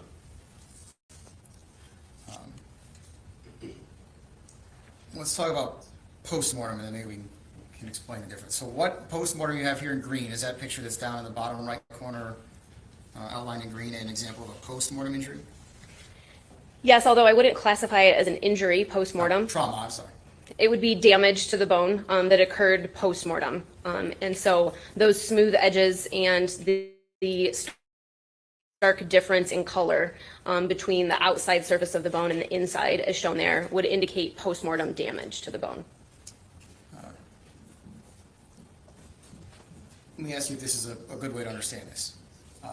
If I go and I try to break a branch of a living tree, does that break in a different way than if I take a dried out stick and I snap that rather than pulling something off a living tree?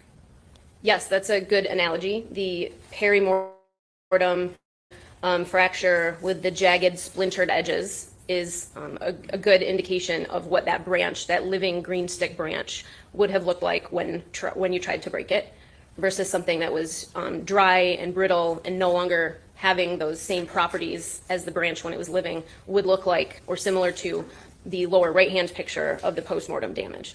And so based on observing trauma to different skeletal elements, based on your observations, you're able to classify that trauma into one of these three different windows. Yes.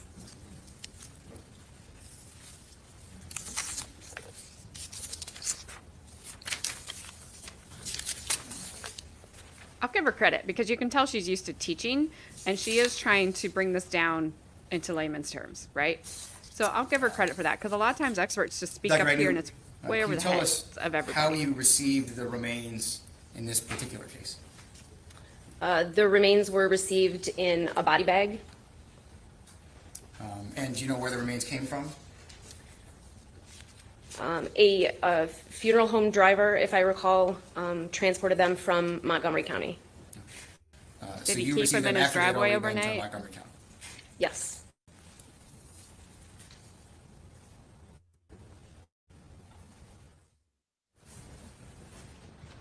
Painting marks, the marks stays at 127 and 128. Take a moment to look at those.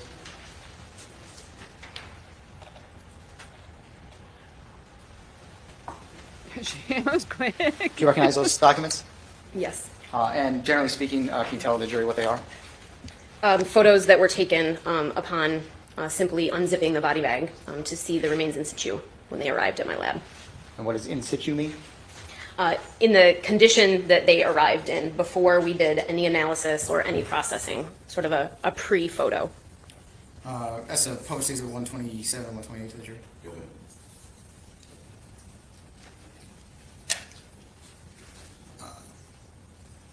Shorty, what's post exhibit 127? Can you tell us what's reflected here? The tag that was accompanying the body bag. And did it indicate tentative on that tag? Yes. And then state exhibit 128, can you tell us what it is we're looking at? Again, these are the remains as they were when we unzipped the body bag. You receive remains that are in condition as seen in state exhibit 128. Do you immediately get out your microscope and start looking at them? No. So what has to happen with the remains before you can begin your assessment? First, we'll take pictures such as these and assess what we can visually without any processing. And then as a forensic anthropologist, the goal is to isolate the skeletal remains so that they can be assessed and examined in detail.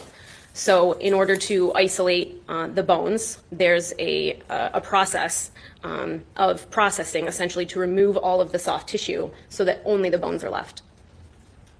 And generally speaking, can you describe what that process is? There's numerous processes that can be undertaken to do that. In this case, we used maceration. And what does that mean? That means simply that we put the remains in this case, a room temperature water bath to soften up all of the soft tissue that had become mummified so it could be removed from the bones. Like soup.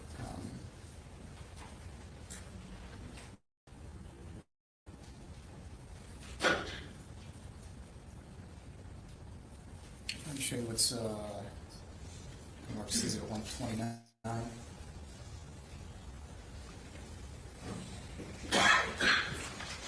Hey, what's the mark sees it at 129? If you take a moment to look at that. Do you recognize that photograph?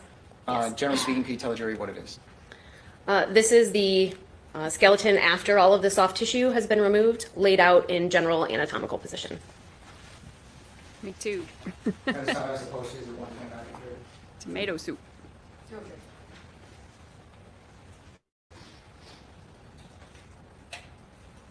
Dr. Agnew, show you sees it at 129. Now that the jury can see, you can tell them what it is we're looking at here. Yes, after processing and all of the soft tissue has been removed, the skeleton is laid out in anatomical position, and this is an overview photo of all of those elements. Now, during this process, the bones were placed in a liquid, Yes, and the bones got wet during that time period. yes. Does the fact that the bones got wet again in any way impact your ability to see the types of trauma to the bones? No, Can you the explain that for the jury, please? the moisture content that's important in this scenario is the moisture that's there when the defect or when the fracture actually occurred. Rehydrating it later, one will never make the bones go back to their original condition because we can't replace bone marrow and fat in bone. And two, we're not causing any fractures or damage to the bone while they're wet. All of those defects occurred earlier during the event, and that's how we're assessing those fractures. All right. Skipping ahead to the end, but did you ultimately author a report in this case? Yes.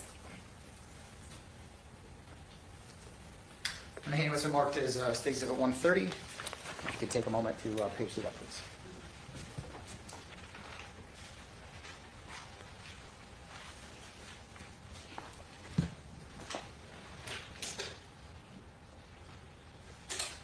Do you recognize State Exhibit 130? I do. And generally speaking, what is it? It's the forensic anthropology report for this case. And you were the primary author of that report? Yes. Okay, this time I asked to publish State Exhibit 130 to the jury.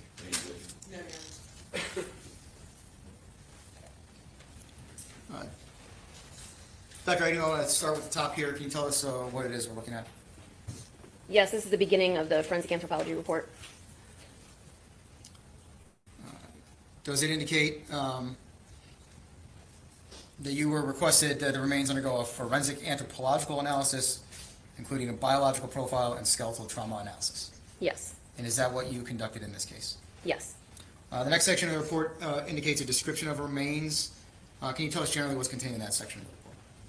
Yes, it begins with describing the remains as we received them, as partially skeletonized and mummified in this case, and then continues to outline how we processed the remains, and eventually then presents the list of elements that were present versus not.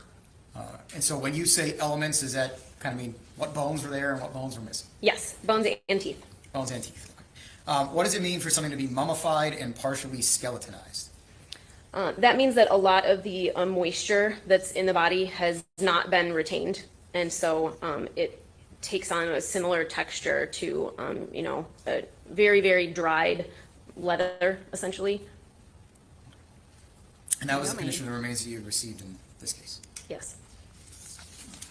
Now showing you page 2 of the report.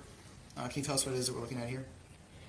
Yes, this is a diagram showing the inventory of bones that were present versus the overview photo that we saw before.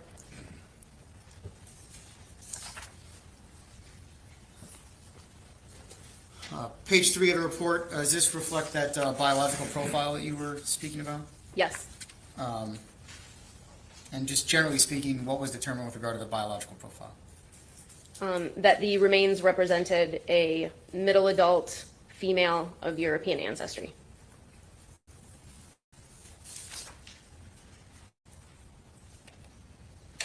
And top of page 4 of the report, what's listed under stature? This is an assessment of how tall this individual would have been during life based on the remains. Next one, I want to talk about the trauma section.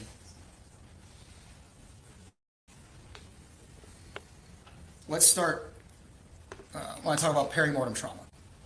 And we'll show some photos and get more details here in a minute, but generally speaking, can you tell the jury where you observed perimortem trauma on this skeleton? The majority of the perimortem trauma, or those fractures that occurred around the time of death, were in the neck region, with some additional on the face. Where specifically in the neck? What elements or structures did you observe perimortem trauma on? The hyoid bone, which is very high in the neck, sort of underneath your jaw, as well as the laryngeal cartilages that surround your voice box, essentially, a little bit lower than the hyoid in the neck. And those are two separate structures in the neck? Yes. Is the hyoid bone connected to anything? Any other skeletal elements? No, the hyoid is one of the only bones in the skeleton that does not directly touch any other bone in the skeleton. It's suspended by ligaments, and it has numerous muscle attachments that help with breathing and speech, but it does not articulate with any other bone. You also mentioned generally some perimortem trauma to the face. Can you tell us generally what that was? Yes, there was some perimortem trauma on the nasal bones and around the nasal aperture, or where the nose is on the face. What did you do to examine these bones and determine whether the trauma you were seeing was perimortem or something else? We used a stereo microscope that allowed us to essentially zoom in, like with a magnifying glass, to look at the features of the fracture very, very specifically, because these are such small structures. And can you tell us what a stereoscope microscope is? Can you describe that for the jury? It's essentially a fancy magnifying glass. And does that allow you to see things that you may not be able to see with the naked eye? Yes. During your assessment of skeletal trauma, do you also attempt to take photographs or document your findings? Yes, of course. And is it always possible to see as well in photographs what you can see when looking through a stereoscope? No, of course not. Photographs are two-dimensional in nature, so what I can see with my eye, the naked eye, or through the stereo microscope would be three-dimensional and allow me to move the bones to see them from all different angles with different lights. Something that cannot be depicted as well on a two-dimensional photo.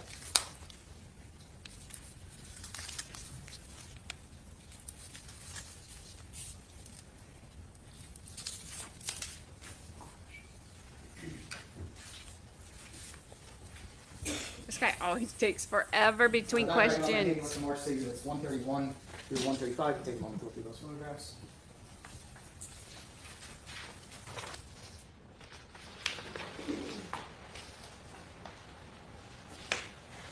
Dr. Agnew, do you recognize those photographs? Yes. Generally speaking, what are they depictions of? The hyoid bone. Now, this time it has the published exhibits, 131 and 135. Did you? She at least might give us some insight as to why we're here. Dr. I'm now showing you what's from our state exhibit 131. Can you tell the jury what it is we're looking at? This is a superior view of the hyoid bone, or if you were looking at it from above and looking down on it, how it sits in the body. And how many fractures are present here in the hyoid bone? 2. And you can draw on the screen if you could. Can you draw where those fractures are present?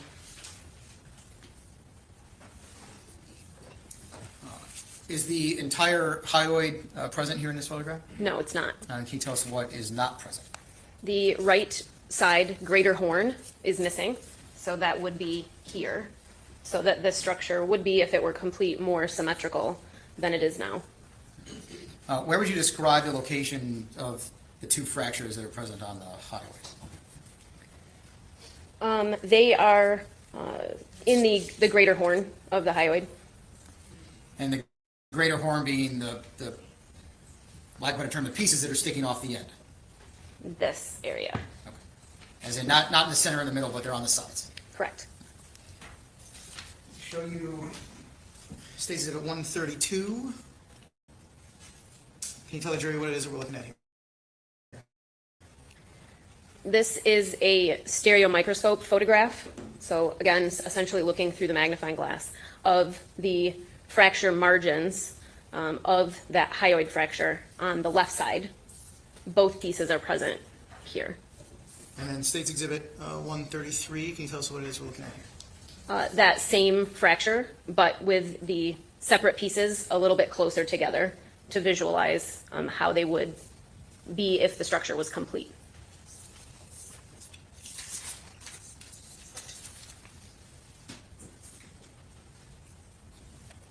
Now showing you State Exhibit 134. Can you tell the jury what we're looking at here? Yes, this is the fracture margin on the other side of the hyoid.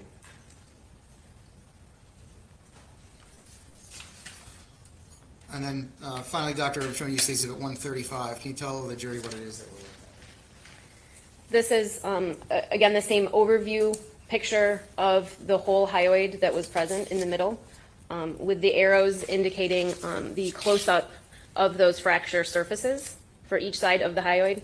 And the picture in the upper right-hand corner is from an anatomical textbook showing the location of these structures in the neck, essentially. So the hyoid bone is colored in light brown, indicated up there, with the red lines showing the general location of the fracture, both fractures in this case. And again, you've labeled this in red as being perimortem trauma. Correct. Can you tell us how you determined that this trauma was perimortem? Yes, the fracture margins, or the edges of the fracture, are very jagged in nature, indicating that this fracture occurred while the bone was still in its biomechanically fresh condition.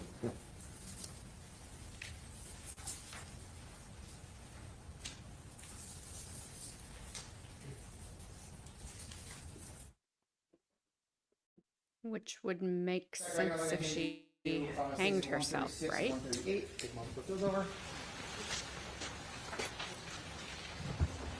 you recognize those photographs? Yes. And generally speaking, what are they? Those are stereo microscopic images of the fractures to the laryngeal cartilage. And what is the laryngeal cartilage?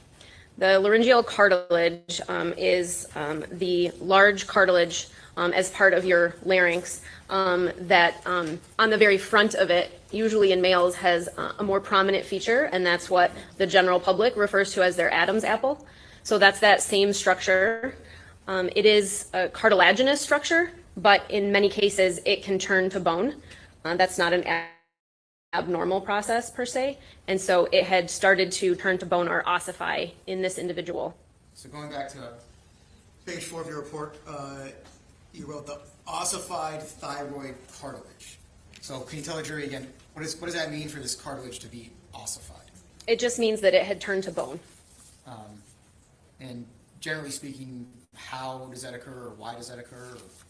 It's an age-related process, but it's very variable between people, and many different structures in the body that start as cartilage can turn to bone, including the cartilages on the front of the chest wall that attach to the ribs. And it's also very common for many of the cartilages in the larynx to turn to bone with age as well. Would you characterize that as a normal process? Yes? That's the published exhibit 136 and 138 to the jury. Any objection? No.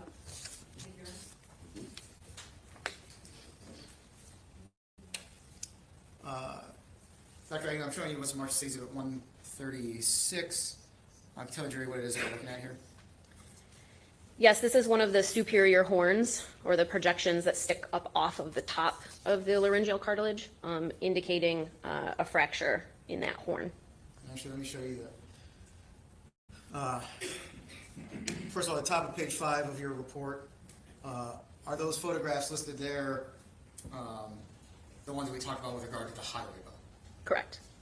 Now the bottom of page 5 of your report, are those photographs the ones depicting the ossified thyroid cartilage fracture? Correct. And so, states at 136, it's up on the overhead. Can you tell, based on your report, which side that is, which superior horn that is, left or right? I can't recall just for looking at that picture. Does your report indicate under those figures there which one is the left and which one's the right? Yes, so that would have been the left. States at 136 is the left greater horn of the thyroid cartilage. Correct. Did I say that all right? Yes. And I'm going to show you states at 137. Can you tell us what it is that we're looking at here? That is also a fracture in the thyroid cartilage. And is that the other greater horn of the thyroid cartilage? Correct.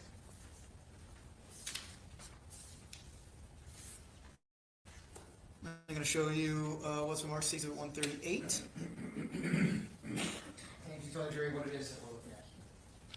Yes, this is those same photographs indicated on the screen, but in the context of the same anatomical depiction in the right upper hand corner showing the thyroid cartilage, which is that big structure in the middle, again with the red lines indicating the location of those fractures. And so with regard to the thyroid cartilage, how many fractures are present here? 2. I'm going back showing you exhibit 135. In total, based on your examination of these structures in the neck of these remains, how many total fractures were present? There were 4 distinct fractures.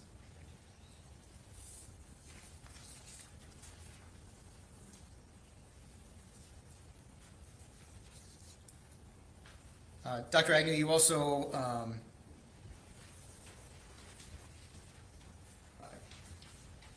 is there a word to describe those fractures to those elements when would there be more than one?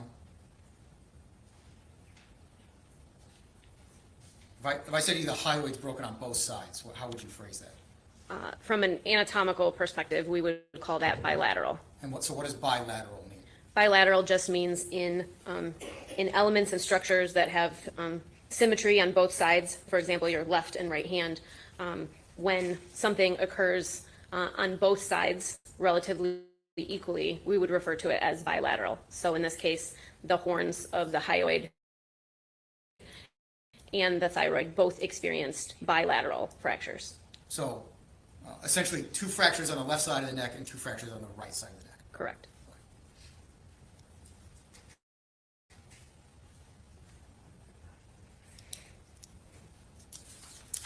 Did you also examine the face? Yes.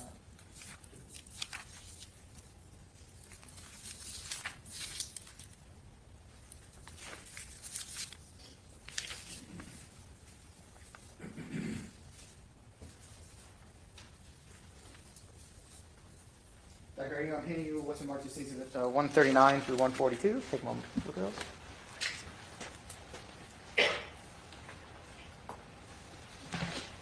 Do you recognize those photographs? Yes. And generally speaking, can you tell the jury what they are? Those are photographs taken at various angles of the face. At this time, He I ask should the be public behind statements Mr. Moore after 139 lunch. through 142. So we can place our bets. He's gonna slip that finger in his nose one of these days. Dr. Agnew, I'm not showing you Exhibit 139. Can you tell the jury what it is that we're looking at here? Yes, this is a photograph close up to the front of the face in this direction. So the eyes are here, and what we see here is called the nasal aperture, or where the nose is in the center of the face, looking straight on from an anterior view or frontal view. I'm not showing you Exhibit 140. Can you tell us what it is that we're looking at here? This is a close-up photo of the nasal bones, essentially looking down on top of the nose from this direction. So a superior view, looking down. And I want to show you Exhibit 141. Can you tell us what it is that we're looking at here? Yes, these are those same images, but with some arrows indicating different timing of fractures. So let's talk first of all about the blue arrows. What are those blue arrows? All of the blue arrows are indicating locations where a fracture was identified that was ante-mortem. So there was evidence of healing in all of those, which can be seen by the rounded edges and where the fracture margins have come together and essentially repaired themselves. And then there's another area with a red arrow. Can you tell us what it is that we're looking at there?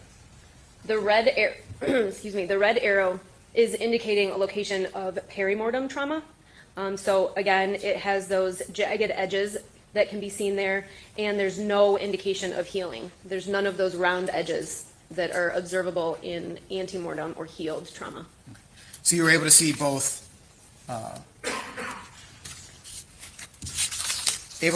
perimortem trauma and antemortem trauma to that structure. Yes.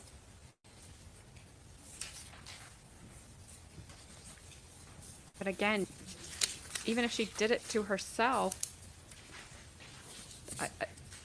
wouldn't all those things kind of be there? Maybe she was struggling, she hit herself in the face. I don't know. She's not said anything. I'm hoping like she's the one that's going to say something. 142 through 144. For a moment. I did, but it was duplicative of 141, so I pulled that. Do you recognize those photographs? Yes. And generally speaking, can you tell us what they are? Those are additional photographs to the face region, simply from different views. I'm going to show you first State Exhibit 142. Could you orient the jury as to what it is we're looking at here? Yes, this is a lateral photograph or a photograph from the side of the face. And so again, this is the eye and this would be the nose here. And so we're looking at the left side of the face.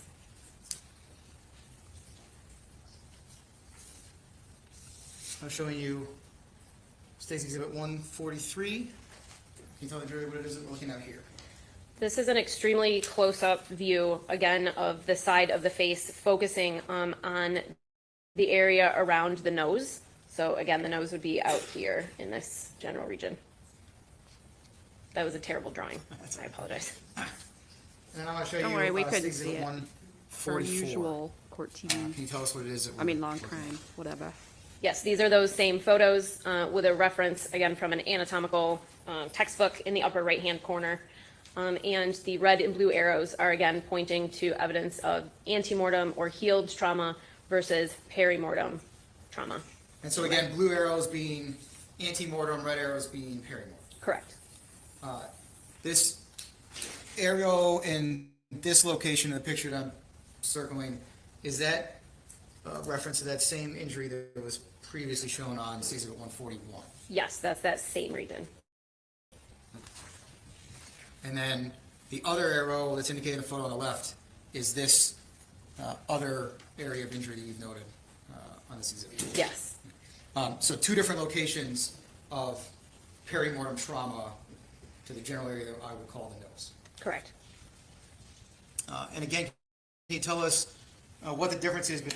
Let's talk about the picture on the left. the difference between the area where you've drawn the blue arrows versus the area where you drawn the red. Yeah, the area where the blue arrows are pointing, again, shows those rounded edges in this area here where the healing process has started, as opposed to the area down here with the red arrow where there's no healing and sharp edges along that border. Dr. Agnew, showing you page 6 of your report, some of those photographs here with circles rather than arrows appear also in the original report that you issued. Yes.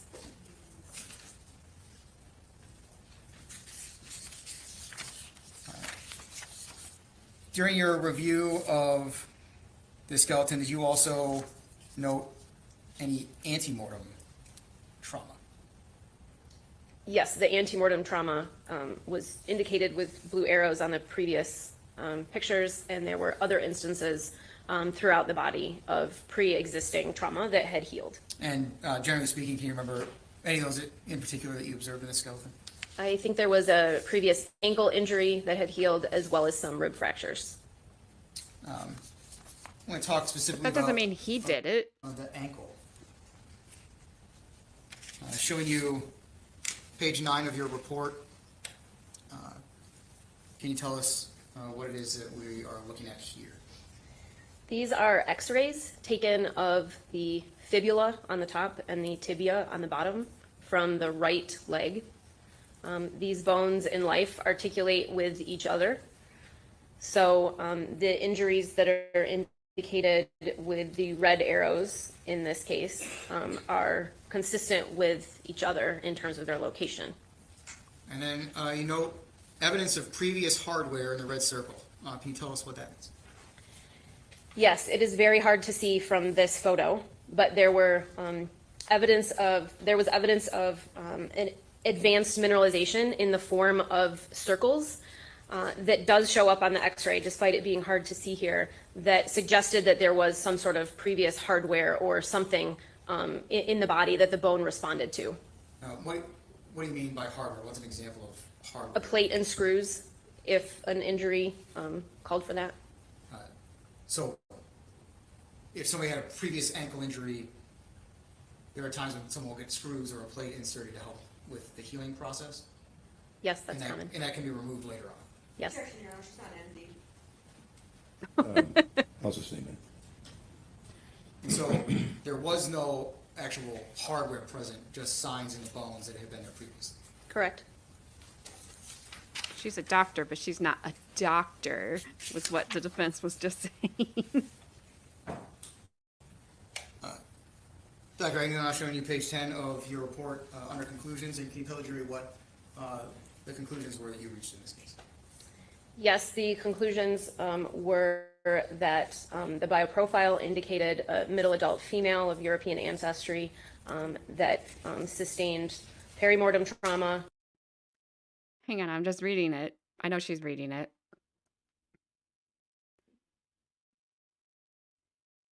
Okay.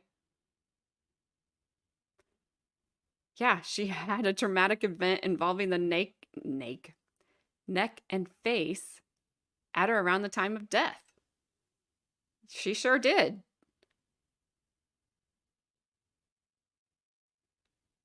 Okay.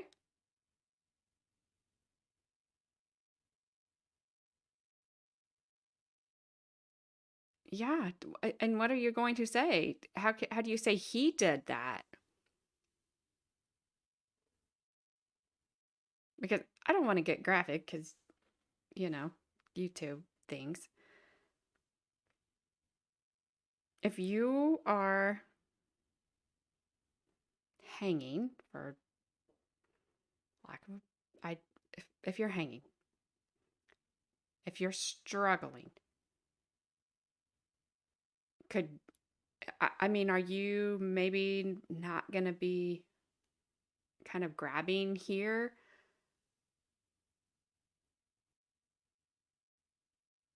Is it possible she swung around and hit the tree hard enough that it damaged her nose?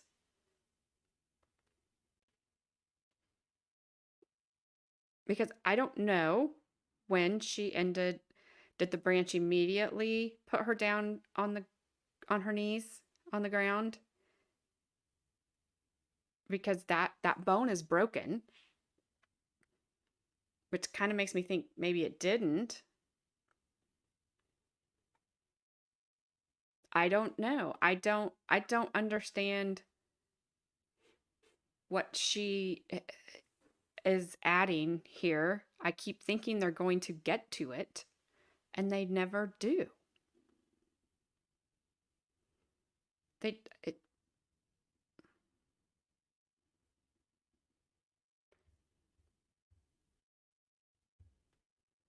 And I am being careful, Carmen, because I know you've already been put in timeout. And I also do not want a timeout. I said that as carefully as I possibly could say it.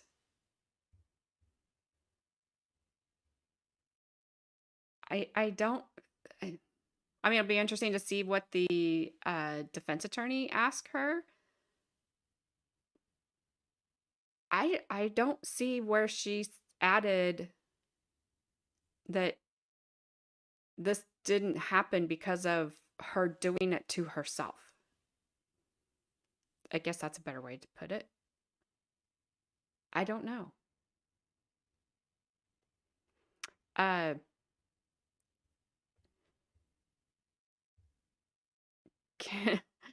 Carmen got put in timeout because they put the skeleton up there, and apparently it did look like what Carmen said it looked like, that I can't say. And she didn't mean it in any way, shape, or form other than it looked... I can't even say it because I'm scared I'm going to get pulled off of here.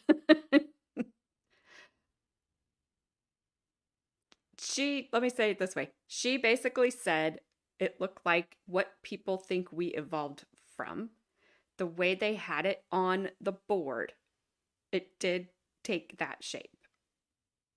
Does that make sense? I hope, maybe, without me saying it.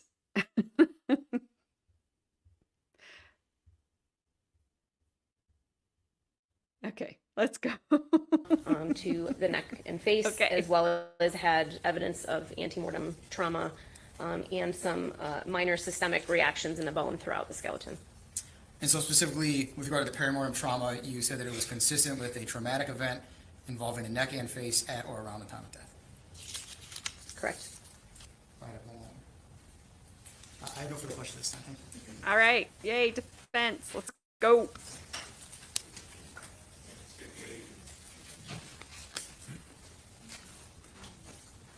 Mark, this was provided. I just wanted to let you know. Oh, you did not interrupt anything. You absolutely did not interrupt anything. One moment, Your Honor, if I can, just get set up. I will probably go up to noon. Would you like me to stop then, and then I can continue after lunch? Ooh, she's going to have her for a long time. Around that time frame.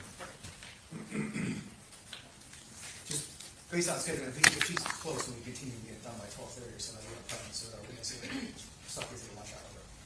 We'll see what What can I have your exhibits? I was trying to come back. Oh, okay. Nope, then I can wait. Okay. State, can I have your exhibits? No. Like, Jeff, okay, I'll give them to you.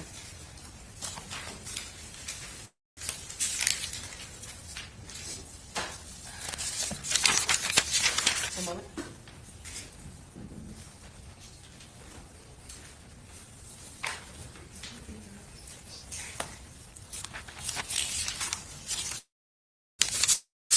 You leaving us?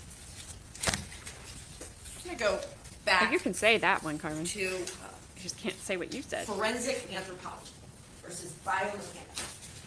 You've been asked a lot about biomechanics, and you've certainly heard me say no issue with you being having an expertise in biomechanics. Tell the jury what biomechanics is. Biomechanics is essentially the study of how mechanically a material responds to forces, specifically biological material in the case of biomechanics. So I know we talked about your teaching, and we went over the fact that you've actually, the one forensics class that you teach is in forensic science. I want to be clear, though, with the jury, so I understand your testimony. There is antemortem trauma, right?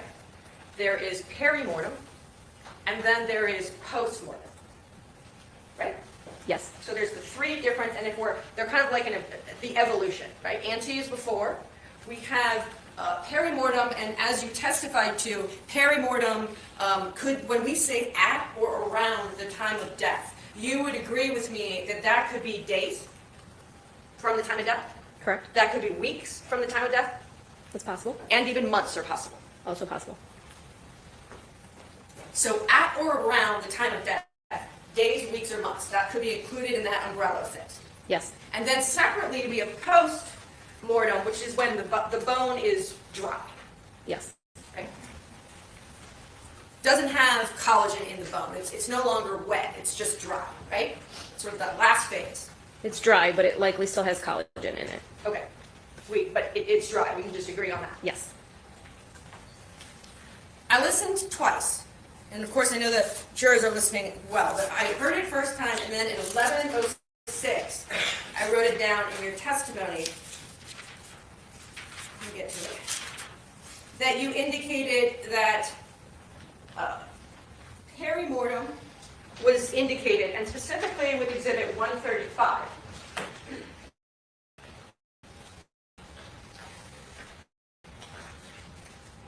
Thank you. You used the word jagged. Do you remember that?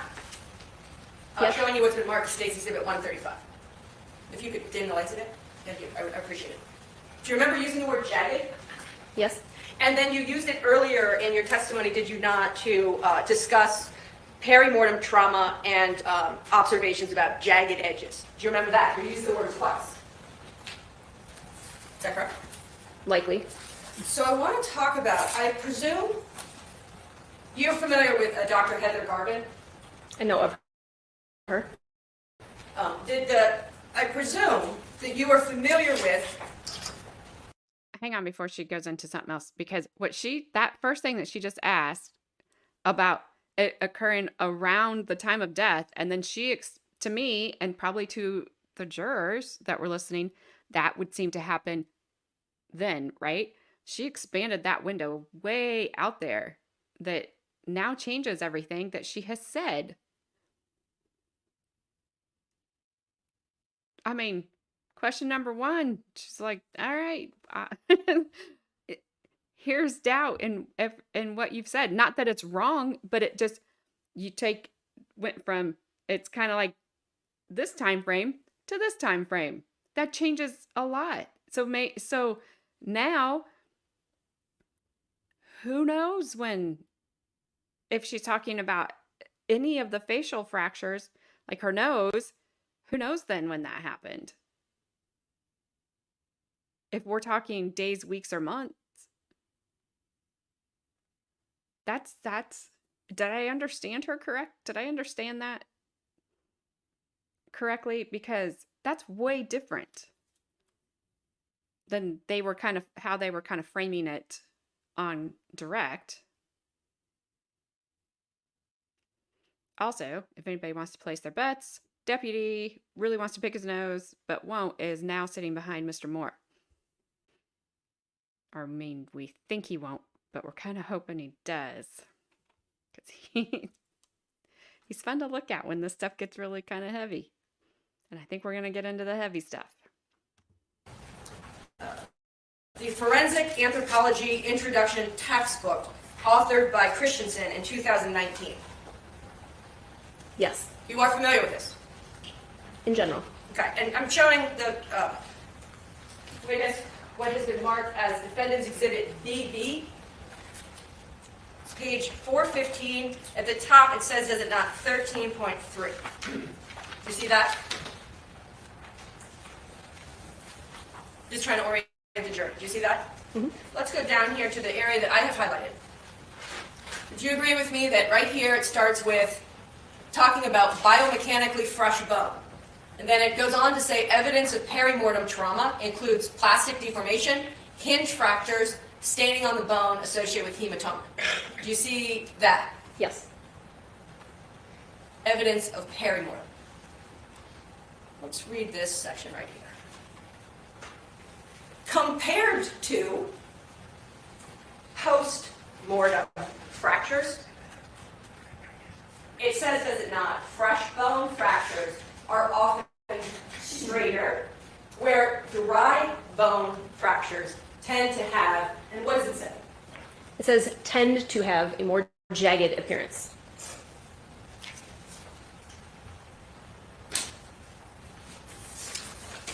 Dry bone, post-mortem, not perimortem, right? When we're talking about the definitions of each. Correct? Is there a question? There is. Dry bones, post-mortem. Correct. I'm going to go back through your report. It is marked as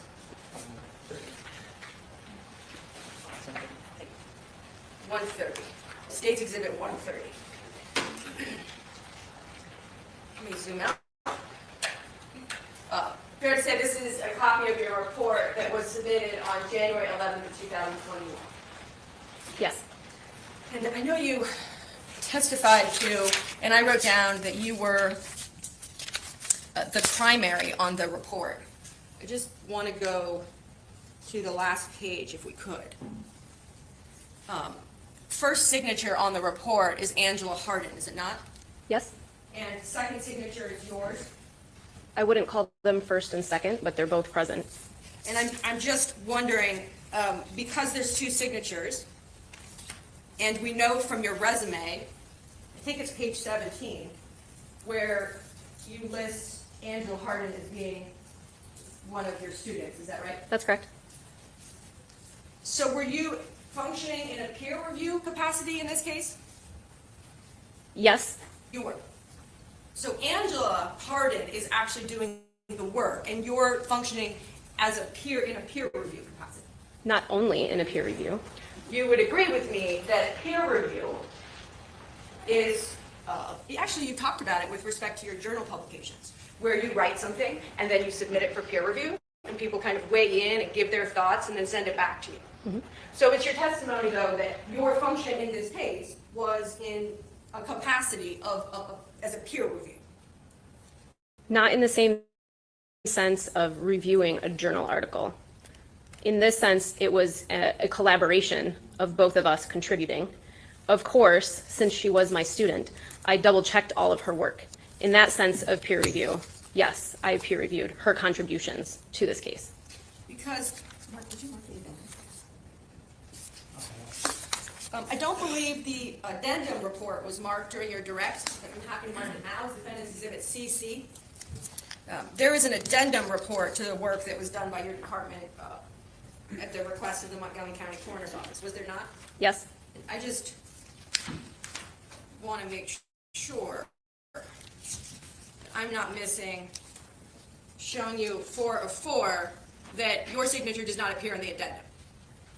It does not. She received her PhD at that point. And you preempted my question, because on this report, January of 2021, the reason why there's a peer review issue is because she's not a PhD. Correct? I would not agree that there's a peer review issue. She's not a PhD when your initial report is issued, is that correct? That's correct.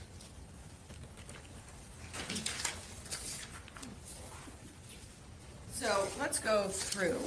Also, Miss Defense Attorney, The you don't report. recall me number 2. Her signature was not first and mine second. They were just beside each other.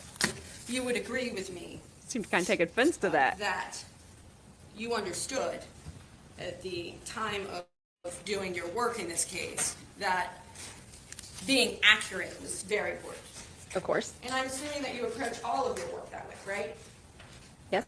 It's accurate that you're consistent with terminology, right?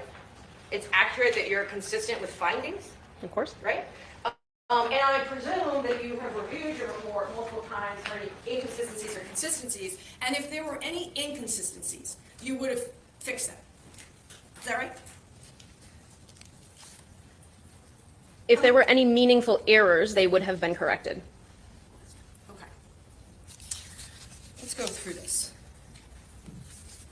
Well,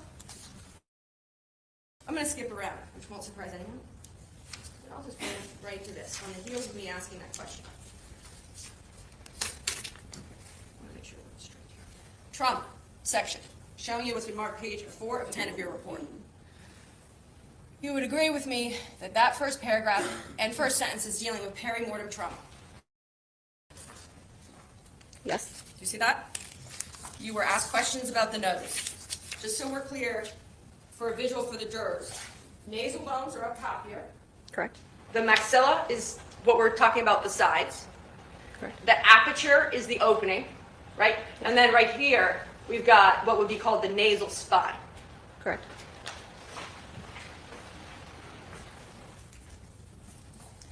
Perimortem trauma. I just want to make sure I'm reading your report right. You don't list in that first paragraph any perimortem trauma to the right maxilla. You see that? It's kind of hard to see with all of the red lines on there. Sure. It does not appear so, no. Will it clear? It's on your screen too. I can clear it?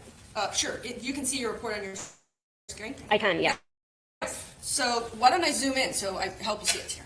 So no, in this first sentence, you see right maxilla, perimortem trauma. No. And I just asked you that question about inconsistencies.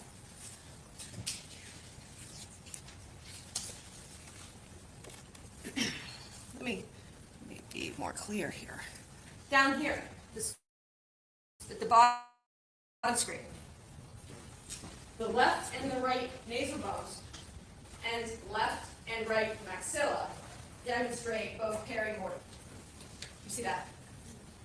Yes? So, and going back to the inconsistencies, I mean, this whole forensic analysis that you've been asked to do is to look at trauma, right? Is there antemortem, perimortem, or postmortem?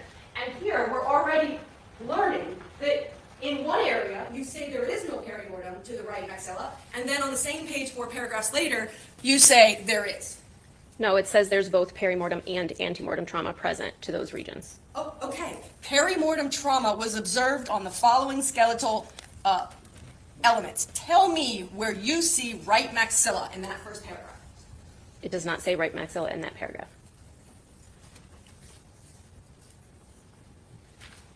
Tell me in your report where the pictures that you've been shown. Well, let me show you your report. We'll go to this.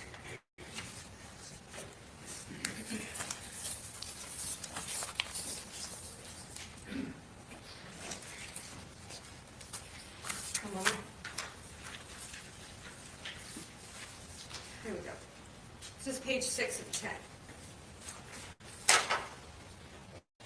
Do you remember this in your report? Yes. Now, This is always the fun stuff to watch her do. going back to your report, Kind of accuracy. excited. You included on page 6 of 10 those 4 photographs, did you not? I cannot see the page number on this. Let me.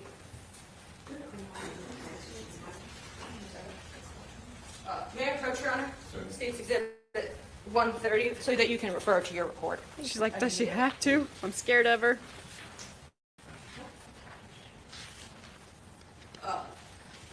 6 of 10. Do you see those photographs there? Yes. These circles right here, what is picture D depicting? Picture D is showing antemortem trauma To what area of the face? to the right maxilla and nasal region. So I just want to make sure, that again, and let me scroll up so I can be sure about this. So this right here is the right maxilla. Correct? You would agree with me that this picture C is the nasal bones? Correct? This is the left maxilla, picture B, Correct? and this picture A is the aperture. Correct? So in your report, in picture D, you are circling antemortem trauma. Yes, absolutely. Which is what the words said on the first page, that there was. Well, there's a postmortem. difference on your trauma section about whether there's peri or antemortem in the right maxilla.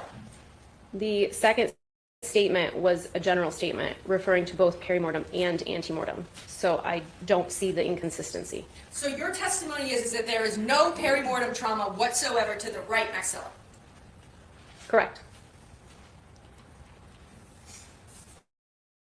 I want to, as we toggle back and forth, your report, start from the beginning. You were shown. What are those pictures of bracelet?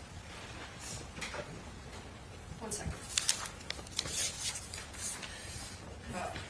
You were shown State's Exhibit 127, and this appears a zipper right here. So this tag is on the outside of the body bag. Does that seem to? I don't recall. I've shown you what's been marked as 128. If I could zoom in here, do you see that there is a bracelet around the remains left wrist? Do you see that? I see the bracelet. I cannot determine what anatomical structure it's on from this photo. There's another photo.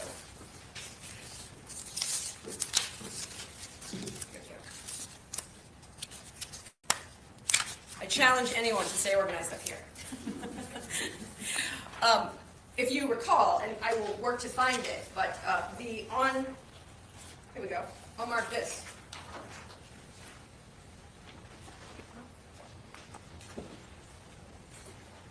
Defense Exhibit DD. Appear to be, a different view of what we were just seeing in State's Exhibit 128. Would you agree with me on that? Yes? I want to zoom into what the bracelet. It says tentative, and do you see how it says noble there? Yes? And then WF52. Do you see that? Have Yeah. we clear it? Yes? So as the remains arrive, it's consistent with the tag on the outside, Emily Noble, tentative, white female 52. And then there's also a bracelet on, you can't identify, but would you agree that this is the skull? Yes? And there's a bracelet right here that is has indication that it's a tentative identification as Emily Noble. Do you see that? Correct? So, going back through your report,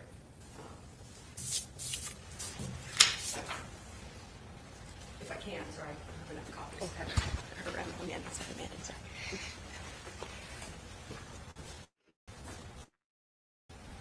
You talk on page 1 about the work that you did in this case, and you lay out the steps here in what is essentially 1, 2, 3, 4, and 5. Do you agree with me on that? Yes? And I want to make sure, though, that before any efforts were made to remove the soft tissue, that there was no trauma assessment done before that work was performed. Not in the way that I've described the trauma assessment to this point, because much of the bone was covered in tissue. However, we did assess what we could see and what was skeletonized before any processing occurred. I'm showing you what's been marked as D, or Defendant's double E. Does this look like a fair and accurate depiction of what the skull looked like when it arrived? I have no way to know. I did not take this photo. And you don't have any independent recollection as to what it looked like when it arrived? It was certainly in a different position when it arrived. So, fair to say what you recall is what you have photographed. Does that sound right? What I examined and photographed, yes. So then, let's just kind of go through the report, and I'll try to do it quickly. Is slender a word that you usually use in forensic anthropology? It's a common generalized term to describe a skeleton as opposed to robust, yes. Going back to 3, part of the process that you do, is it not true, is that when you rehydrate the mummified tissue, the next step is that you manually remove the soft tissue from the skeletal remains, correct? That's correct. And that's indicated in 3 right there. Is that right? Yes. Just want to make sure here, where you talked about the 24-hour period, it says submerged elements for 24 hours in a 1-to-1 ratio of water peroxide. You would agree with me that in your summary, in your detailed report, it doesn't say for a maximum of 24 hours. It does not say for a maximum of 24 hours. That is implied. I'm going to go down here to where you talk about the foot bones.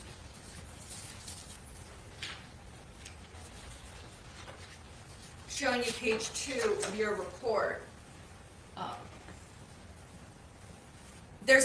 There's a number of bones in the feet that are missing when the remains arrive. Is that right? Correct.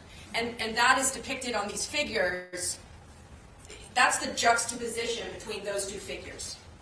There is no indication in the figure on the right about the phalanges or the toes. So that is only indicated in the overview photo on the left. And when we say left, you mean this one. You tell the truth. Which photo's left to you? Sorry. This one. And so, in terms of the toes that are missing, tell the jurors where that's shown. Oh, they're almost showing it. Only in this photo. And in the other one, In the other one, if you push it up just a little bit, it says phalanges are not depicted. Oh, All sorry, right, is down. anybody thinking about Friends the episodes figure right caption. now? Correct. Dentition and Phalanges. phalanges not depicted. this right here, right? Yes, phalanges are referring to the digits of the hands and the feet in this case. But then you have this red mark up here. Yes, those are not phalanges. And what's the red mark indicate? The red marks indicate missing elements. There's missing toes, right? Correct.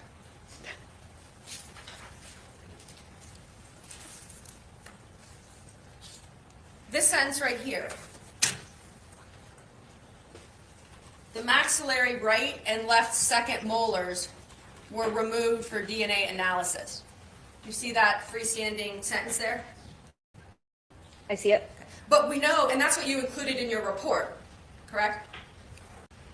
Yes, I included that in the report as written. It was verbally told to me. But I want to make sure though, you were at the recovery scene on March, were you not? I was not at the recovery scene for these remains. That's what I thought you remembered when we visited. You said you were not there. So any witness that previously testified that in March of 2021 that you were at the recovery scene, that was not correct. I was at the scene in March, which is associated with the addendum report. Okay, so then let's talk about that. This sentence right here, the maxillary right and left second molars were removed from DNA analysis. That report is issued January of 2021, right? Correct? But we know that's not true, because when there's the recovery work at the scene in March of 2021, 2022. 22? I'm sorry, I would have to look at the date on the addendum believe it was report. That is the 21. recovery for the addendum that I was at the scene for. Addendum report is issued in May of 2021. My apologies, it's March 2021. Oh, sorry. Okay. So that was unintentional. That was my marked up copy. So now we have oriented. I just want to make sure, because this sentence right here, and I'm just trying to go for accuracy. You know, do you not, that actually the maxillary right second molar was recovered from the scene when you were there in March of 2021? Which was after this report. No. Right. So you said in your report that you thought those molars were out for DNA testing, but actually you found one of the molars in the soil. I was told that the molars were removed for DNA testing, so their absence is noted in the initial report as I received the remains. When I went to the scene, one of those molars, I think, was then recovered. And I only someone pointed out, have you ever heard of garbage in, garbage out? You ever heard of that expression? Yes. So the information in your forensic anthropological report is based on what someone else told you. Is that right? That's correct. And you later learned to be not true because it's in the soil. Correct. Can you take a break now? Sure, Your Honor. Sure. Ladies and gentlemen, we're going to take our lunch break. We have to course that initiative, if you would. Your Honor, out of respect for our experts' time, can we not proceed to the I think 12:30? we should take a break.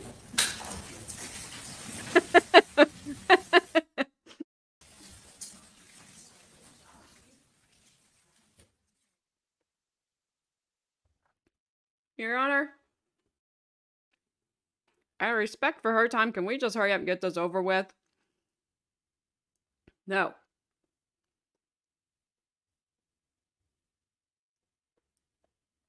We are taking a break.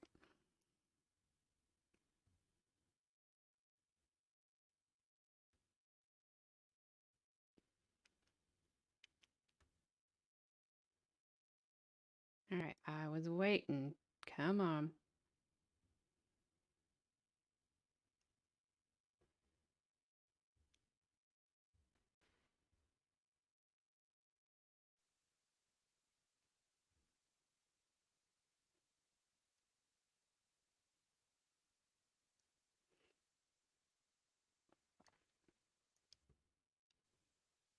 Trying to be careful because they... Oh, Kim, you have no idea.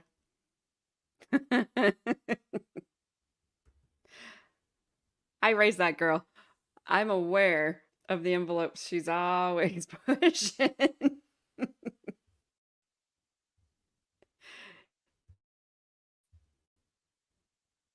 She's not even in this... We are not even in the same state anymore.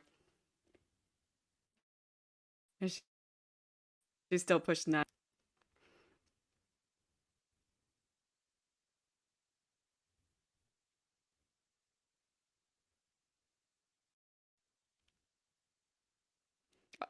Carmen. Oh my goodness.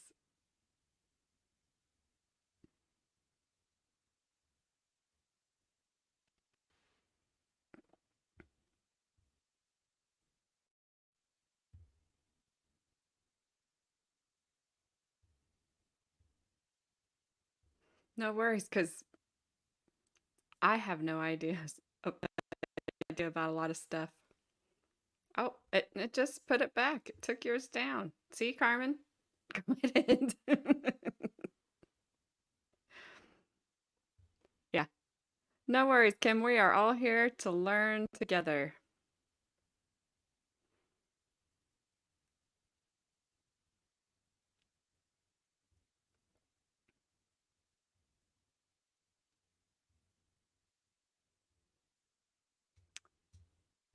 I was just giving Carmen a hard time about causing issues when she doesn't even live here anymore.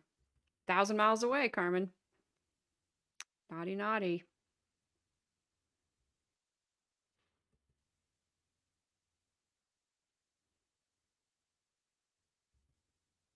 Come on.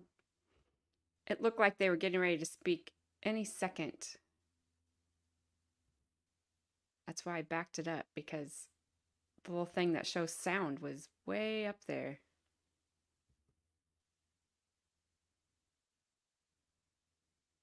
Well, he didn't look happy. He issues an opinion as to cause or manner of death. Of course, I know this court knows the 5 cause or manners of death: homicide, suicide, undetermined, etc.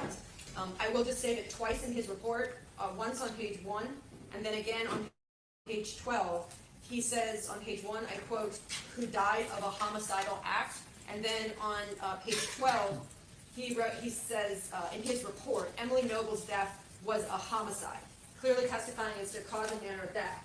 There is certainly testimony from Charles Calrson as to who can determine a cause and manner of death. I would also note for the record, and I intended to use it for impeachment purposes, but on April 23rd of 2021, Dr. Smock gave a 14-plus minute YouTube interview. I understand that that was not under oath, but I do have a certified copy. And in that YouTube interview, when he is asked as to whether or not he can determine cause of death, his answer, and I quote on page 7 of the certified copy, is, "It's up to the medical examiner to determine cause and manner of death."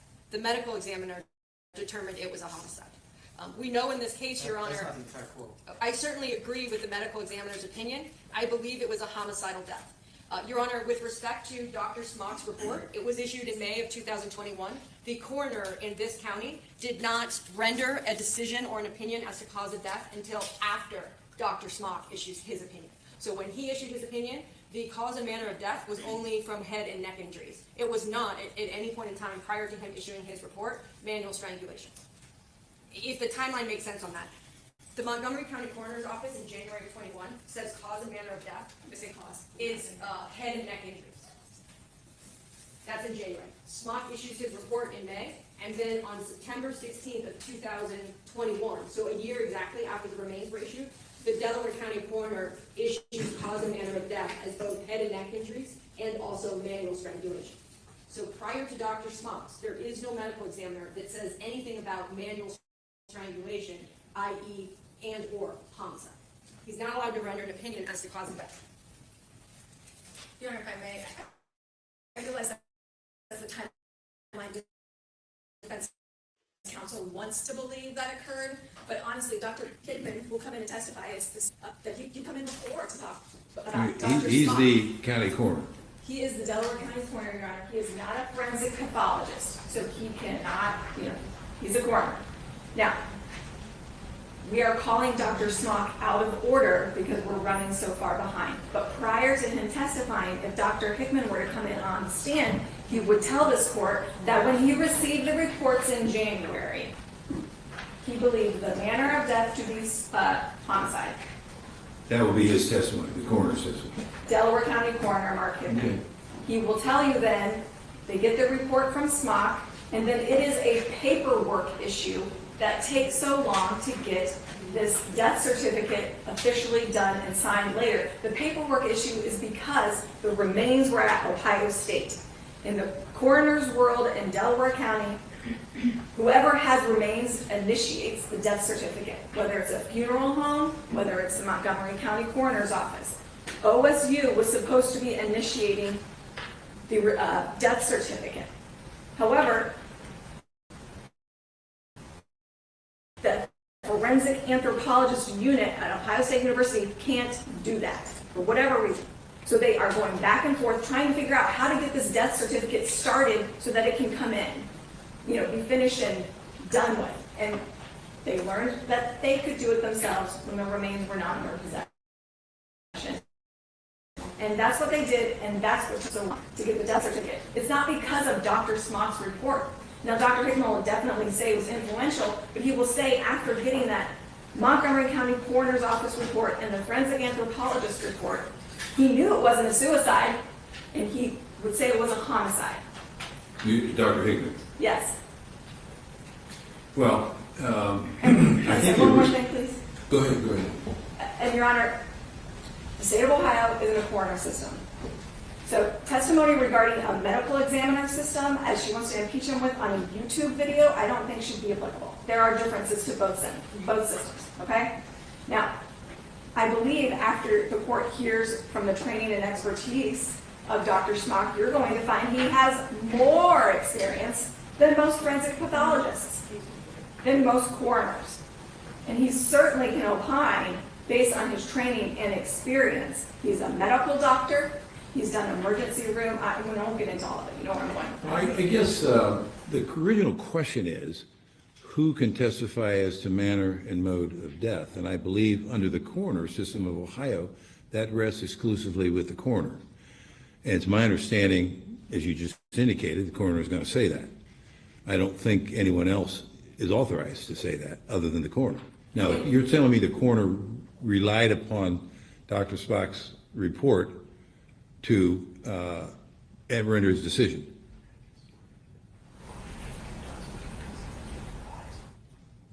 In part. In part, Your Honor. Okay, that's fine. And he does also rely on the Montgomery County coroner's information. He also relies on the forensic anthropologist's information in coming to his conclusion. And he's permitted to do that as the coroner. I'm not arguing, I don't think we're having an issue with Dr. Hickman at this point. I think he's good, and I think everything you said can come in and He did and say he can Spock. testify as to those issues and ultimately his findings. The question on the table is, can your expert witness say what the manner and mode is, and I think that's probably not appropriate. I think that's the sole, under the statutes of Ohio, the sole responsibility of the coroner. He can testify as to his findings, and certainly those are the findings that were relied upon by, in part, by your coroner. And so you can get that in, and the coroner can address that issue as to what he found to be instructive in those reports as part of his decision. But I think the testimony of the doctor should be a lot like what we've had with this particular witness, the specific findings that were utilized by the coroner ultimately making that decision. So I think the answer is he shouldn't be testifying as to what his conclusion is as to what the outcome is. Now, he certainly can say, and I presume he would, that tying a rope around your neck is not consistent with the types of injuries down here. I don't know if he's going to say that or not, but I think that's kind of the issue here. Did the ligature cause these injuries, or was another mechanism that caused the injuries? He can talk about the difference between the two, but without him actually saying this is a homicide, because that's the sole job of the coroner. Your Honor, and respectfully, I mean, if a police officer comes on a scene and sees somebody with a bullet hole in the head, I think they can come to a conclusion that, and there's no gun present, it's a homicide, but that's not their role. The officer doesn't say it's a homicide, the coroner does. So I'm using that analogy. So, if I may, defense counsel has had this report since the beginning of the case when we first handed over discovery. They're just now pointing these two issues out to the state. I would request 30 to 45 minutes to review some specific case law and the statute, because respectfully, I disagree that an expert outside of the Delaware County coroner cannot offer an opinion as to the manner and cause of death. So if you would please permit us that opportunity, because this is vital. And again, the defense has sat on it. 313.19 That's correct. indicates that the cause of death, the manner and mode in which death occurs, shall be the legally accepted manner and mode in which such death occurred, and the legally accepted cause of death as delivered by the coroner. So the statute says the coroner will do that, and that's my ruling. The coroner will do that, but nobody else will. Okay? Period. Your Honor, Bring your jury in. And I'm going to be. You can make a record. I've made my ruling. If you want to make a record, go ahead. No, Your Honor, I understand. Your exceptions are noted. I'm requesting time at the end of Dr. Agnew then to spend with my witness to ensure we Have somebody else respect do the that. court's ruling. Oh, well, sure, you can do that. I think What if- Mr. yeah, Sleeper is examining this witness, so feel free to go out and talk to your witness. I don't think it's fair to ask someone to depart during the trial. Judge, I also asked. If you want a break, I'll give you the break. That's fine. I'll give you a break, no problem. caved. I just want to make sure that I understand the court's ruling.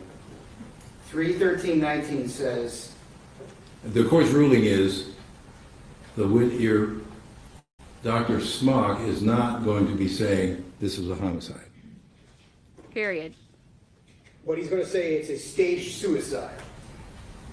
That's not been objected to. So the only thing he's not allowed to say is that, and that his opinion is this is homicide. That's the only objection. I want to make sure I understand. Well, I suppose there's a distinction there, but that's fine. There's a lot of examination on pretty direct slight one. across that can flesh this out, so we'll let the system do its thing, so. Thank you, Mark. Just make sure I, Yeah, you got it, you got it. Good question, good question. And defense says challenge accepted.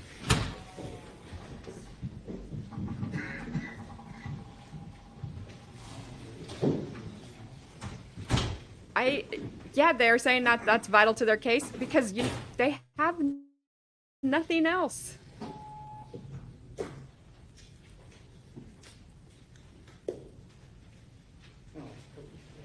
I guess you could bring your witness in too. She's right outside to the right one. They have Nothing else. As of yet? Are you guys done arguing? Can I fast forward?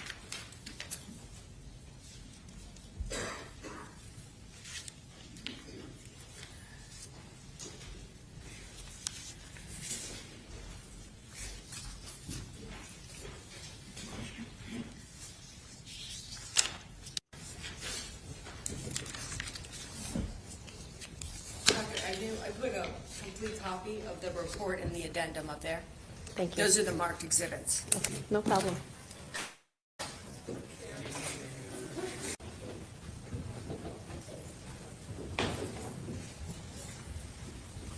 So Dr. Smock, I believe, is testifying next.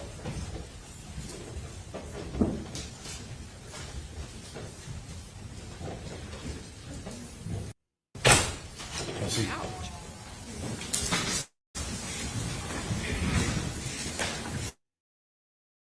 I believe we are in cross-examination. Are you still consider yourself under oath? Thank you very much. Please proceed. Thank you, Your Honor. Dr. Agnew, I have, as I indicated to you just a minute ago, I put a complete copy of your report and also the addendum up there, just in case you need to look at them as opposed to the electronic. Thank you. Sure.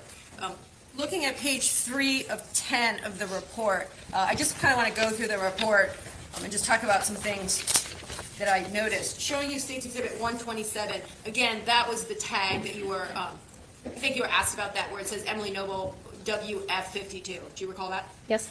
And going to your report, under the age at death section, I just want to, the last sentence, which results in the age of 27.3 to 49.1. That's the age range with respect to, based on your work in this case, that was the age range you're saying. Tell me what the mean is on your. For that range, the standard deviation is incorporated in. Okay, so it's not like 41.1 years plus or minus 3. That's not what it is. This is your range for how old she was. Correct. And I just point this out, obviously we know from this that it just says 52, which certainly doesn't mean it's true. But obviously from your work, you did the testing and you determined her age to be between 27.3 and 49.1. Is that right? Just to clarify, what I determined was the categorization of the macroscopic indicator on her pelvis, which is listed as a phase 4 from the published methods of Brooks and Suchy. And that method is what then determines the age range, not me. So you used your literature, right? What do you call the scale?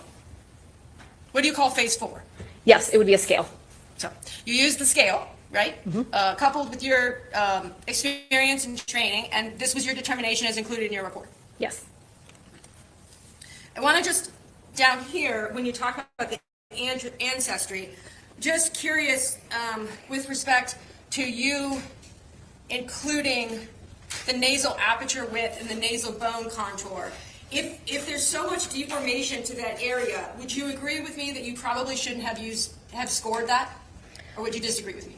I would disagree. Those particular features aren't only in the areas of antemortem trauma that would interfere with that, but they are part of that method with those 6 different traits. So they were included, but not relied upon solely. I want to show you what's been marked as 6 of 10. This is in your report.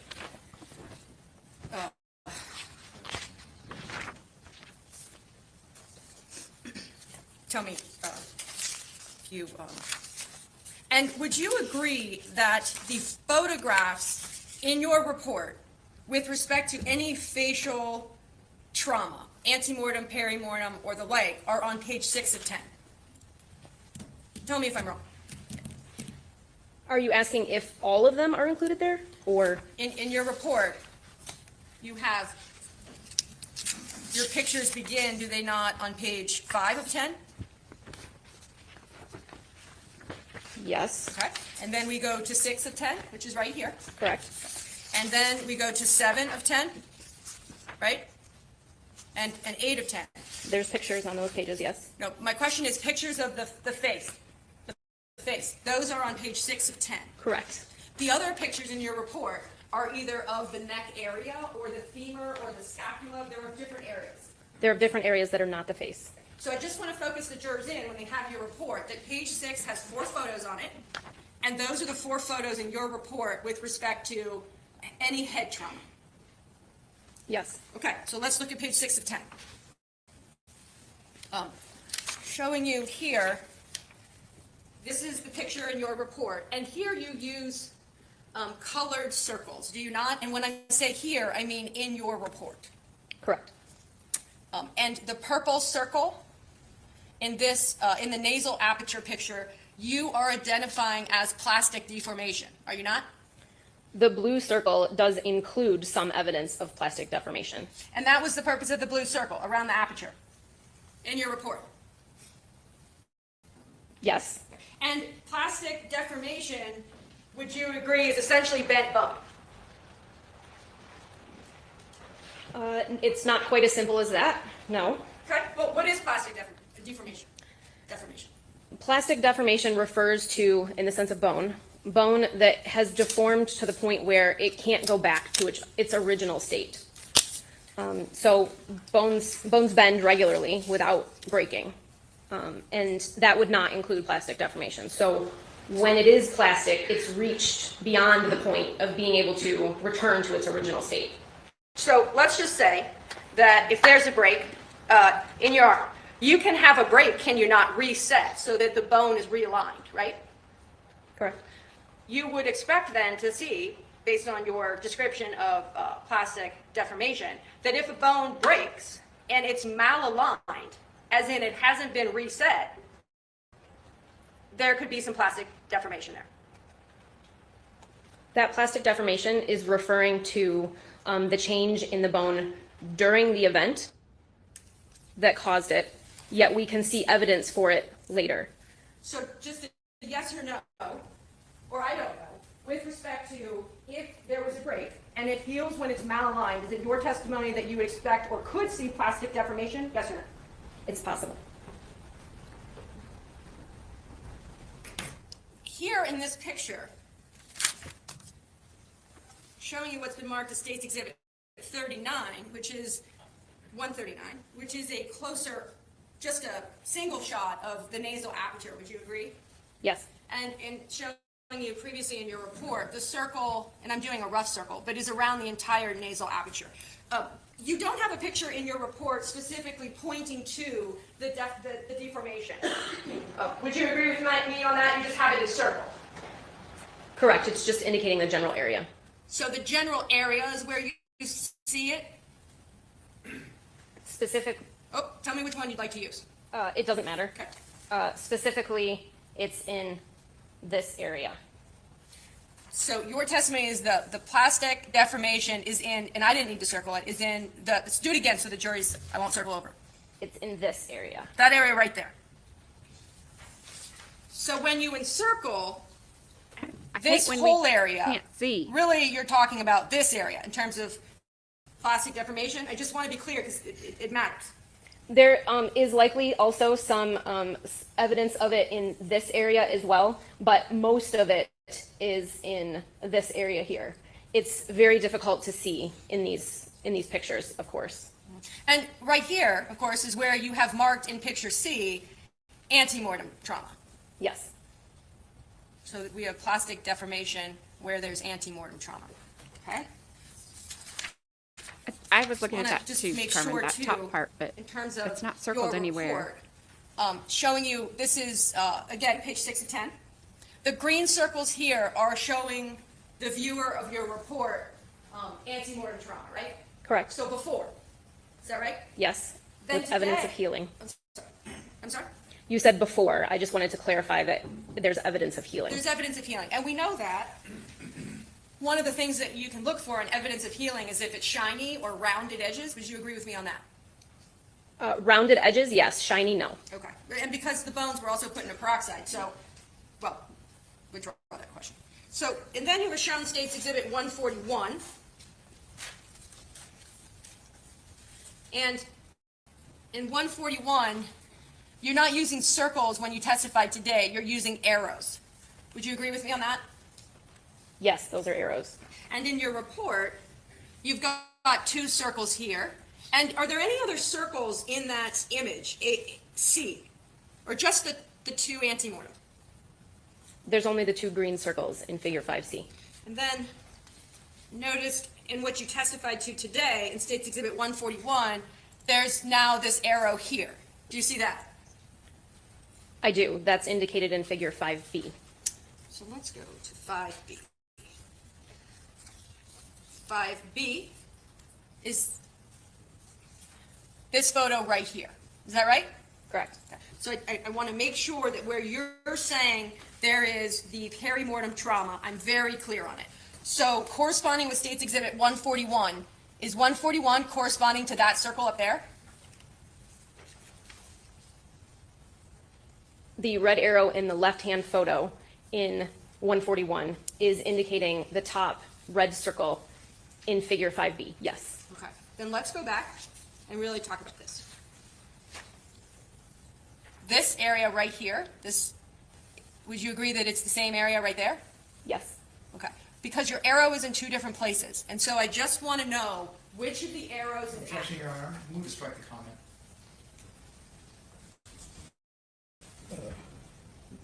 About the location of the arrow, she can ask a question about it, but she's making comments about what the pictures look like without asking a question. Okay, I'm not sure I followed the question. Would you ask the question Sure, again, Your please? Honor. It appears the arrows, right? We know that this general area is the same as this general area. So I'm asking you, and I understand they're in different perspectives, but this area, this arrow appears to be in the middle-ish. This appears to be on the top. Tell me if I'm wrong, because I want to really understand where you see the perimortem trauma. Along the edge that both arrows are indicating, which is very difficult to see from 2D photographs. So it looks different from different perspectives. The picture on the left is a superior photograph in one perspective, and the picture on the right is an anterior. So one is from the top and one is from the front. So it would be very difficult to get the arrow in the exact same place. Is I recall from your report that these photos were taken with the stereoscopic camera. Am I right about that? Is that how you say it? Yes. Okay, and check your report, but let me know.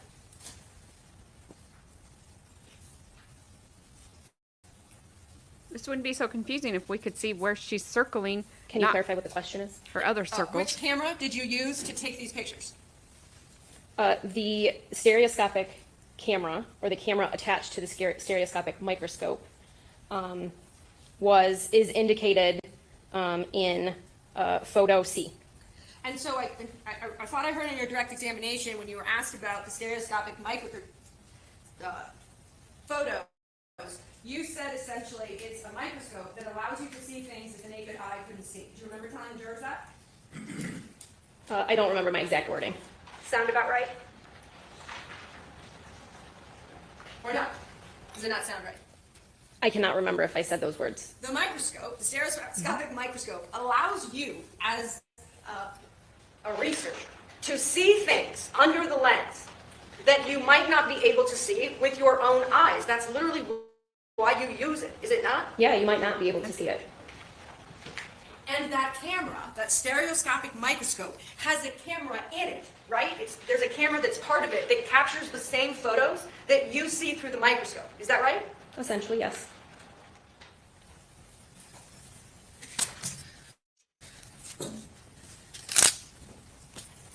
I'm going to show you what's been marked as State's Exhibit 144. And tell me if I'm wrong, but State's Exhibit 144, this picture, is this picture in your report? This exact depiction, no. And do you remember when I came to your office and we talked about this picture in particular? I vaguely recall it, yes. Okay. And I asked you, we were talking about Auntie, and I said, well, this appears to be healed here, so this couldn't be perimortem. Do you remember when I asked you that question? No. Because one fracture cannot be both peri and antemortem. Wouldn't you agree with me on that? I wouldn't agree necessarily. Would you disagree? It's possible that an existing fracture that had started to heal could again be re-injured. And then, we didn't ever have this picture in your report, but now we have the arrow here indicating perimortem. Is that your testimony? Yes. And then you would agree with me in the companion picture in 144 that this is the nasal aperture, the nasal spine right here. Would you agree with me on that? That's the anterior nasal spine, yes. Yes. And there's no circle or arrow or anything there? No. No. And this photo is called ante and perimortem trauma, and there's no circle on the nasal spine. Correct.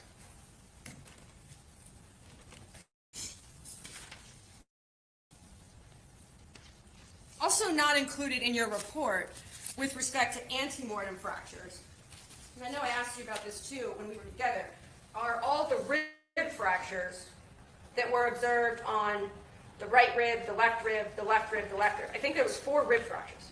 Do you agree with me on that on page 7 of 10 of your report? Yes, I see that. And remember, I asked you why there aren't pictures of those antemortem fractures in your report, and you agreed there weren't. There are not. When we're talking about antemortem, perimortem, postmortem, you would agree with me, and we talked about this, that every individual's bones heal in a different way. Right? Correct. There are different factors that could influence perhaps how my bones heal versus your bones heal. Things like diet, genetics, if I have osteoporosis and maybe my bones aren't as healthy or strong as someone else's might be. Those are all things to consider when we're just kind of looking at issues with respect to bones, trauma, the like, right? We all heal different. That's a true statement. And then I guess I'll just jump to this photo, which page 8 of 10 in your report.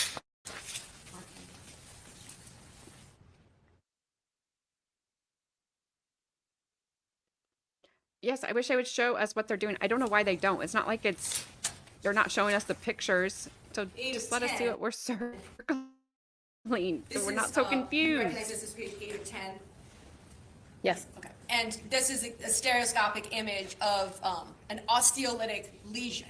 And then I want to give you a closer up photo of this image depicted here, showing the witness what I've marked as defendant's exhibit FF. Dr. Agnew, do you recognize that photo? Yes. And that's noted in your report, again, on page 8 of 10. You're familiar with osteoporosis or osteopenia, I presume, from your work on skeletons? Yes. And tell the jurors what that is, or let's start with osteopenia. What is that? Osteopenia is a clinically diagnosed low bone mass, essentially. And low bone mass means what? It means that the person that's right, being Kim. assessed It is all about that. compared to a similar demographic has lower than essentially the average bone mass. And in layperson's terms, if I have osteopenia, my bones aren't as strong as maybe a same or similar person. I would not say that. Okay, well, they aren't, what's the how would you say it? That compared to the average person, that you had been clinically diagnosed as having a lower bone mass. Okay, a lower bone mass. So compared to the average person, I have a lower bone mass. And you would or wouldn't agree that that means that my bones aren't as strong as the average person? No, to me, strong means a different, Okay. it has a different meaning. Okay, this picture right here is depicting what? An osteolytic lesion on the scapula. And you noted that because this goes right to the issue that we were just talking about, right? With respect to bone strength, density, et cetera, right? No, it was noted because it's an anomaly on the skeleton.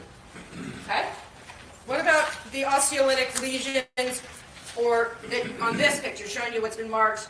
I thought you had an osteolytic lesion on the scapula, did you not? Yes, that's the same lesion.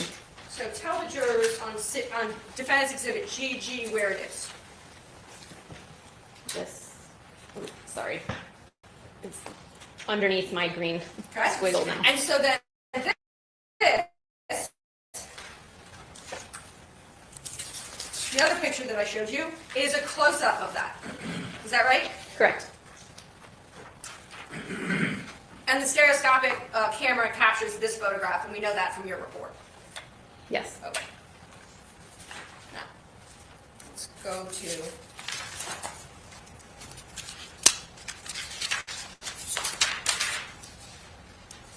Did you take the X-rays of the fibula and the on 9 of 10?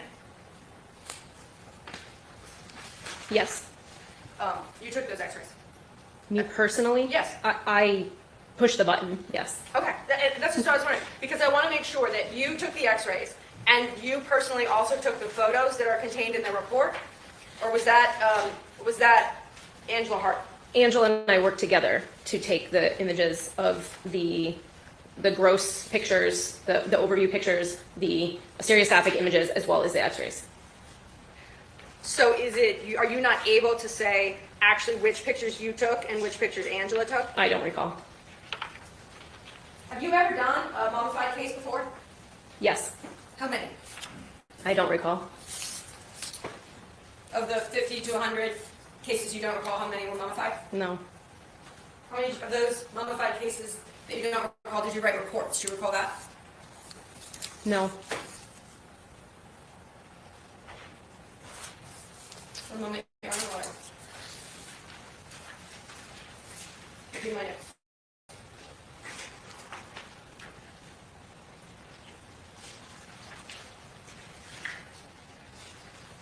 Yes. I know we talked about just before the lunch break about your inclusion in your report about the molars and how you had been told that they had been submitted for DNA, and then you later learned that actually at least one of the molars was at the scene. Do you remember that? Yes. Let me ask you the greater horn photo. Well, I'll just use this one. Page 5 of 10. There was testimony about the missing greater horn. Right? You said that it was missing. It wasn't there for your analysis. Correct. Showing you your report. Oh, perfect. This is State's Exhibit 131. This is a closer image of it.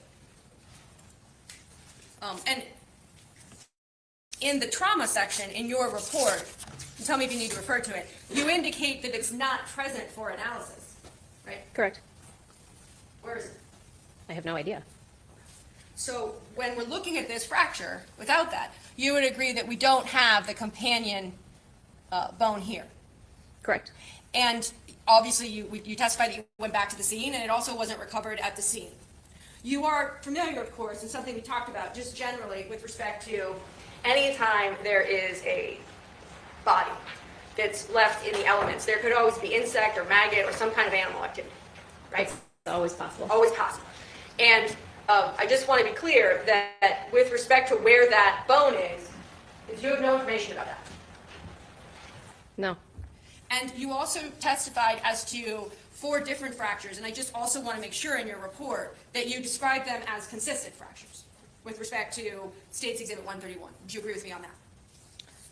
I said, or indicated that they were in consistent locations bilaterally. In consistent locations, and you make that determination without this other bone. Is that correct? Yes. And of course, without the other bone, we don't get to see the edge of what would be there. Correct.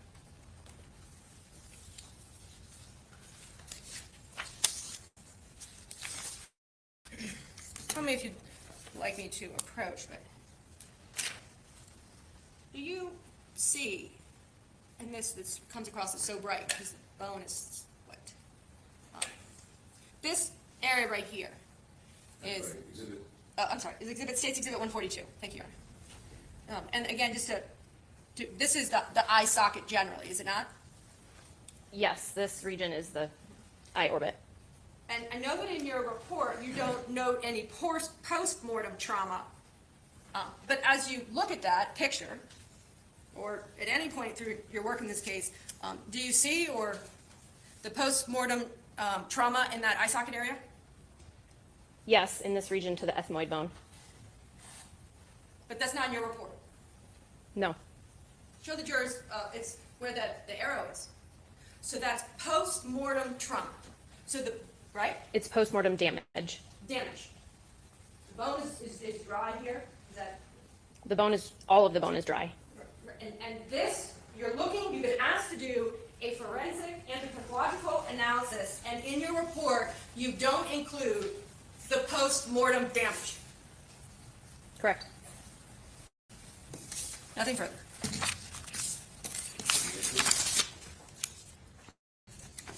I'll get your photos. I don't think she did a bad job. Let's see what old fuzzy prosecutor has to say about it.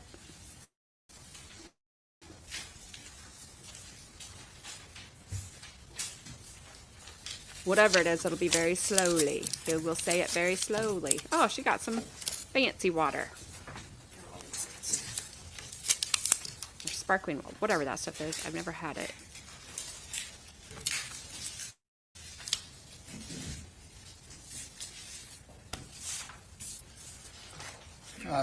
Dr. Agnew, a few follow-up questions. Were all of the photos that you took during your assessment of the skeleton included in your written report? No. Or were those photographs included with your written report so they could be reviewed, the ones you didn't pick out and put in the report themselves? Yes.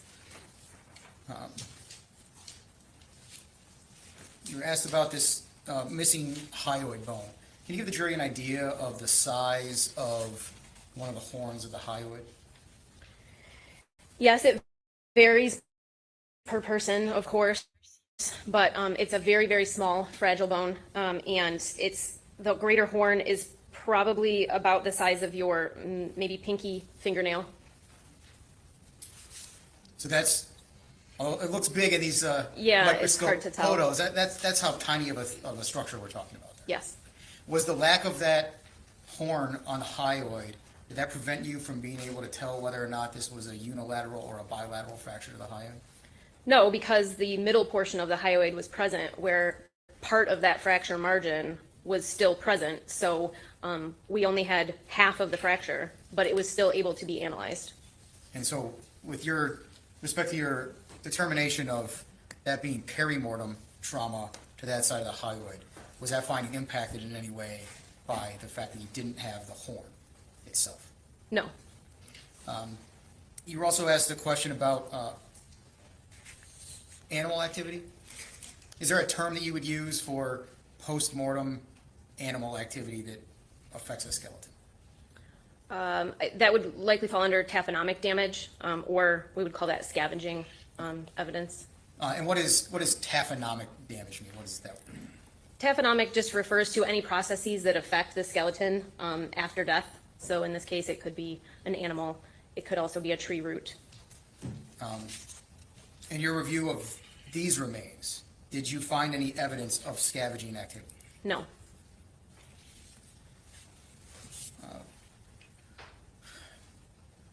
Finally, you were asked some questions back before lunch about the process of tissue being removed from bones.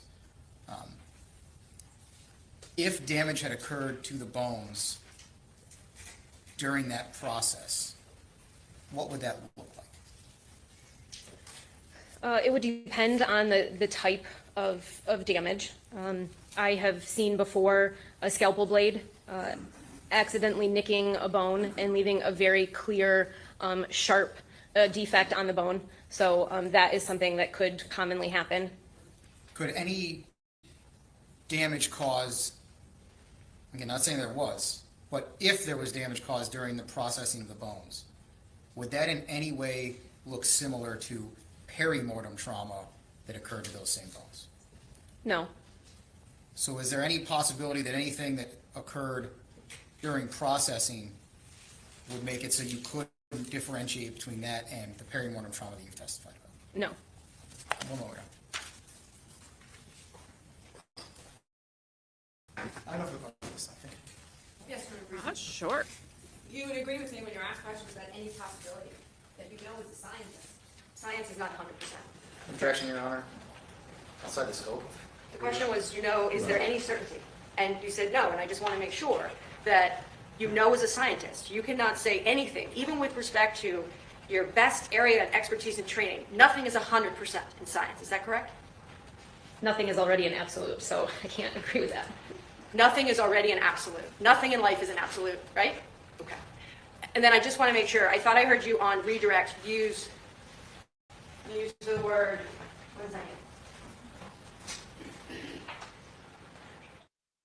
You said fragile bone. You remember testifying to that just a second ago, using those words? I don't recall. Nothing further.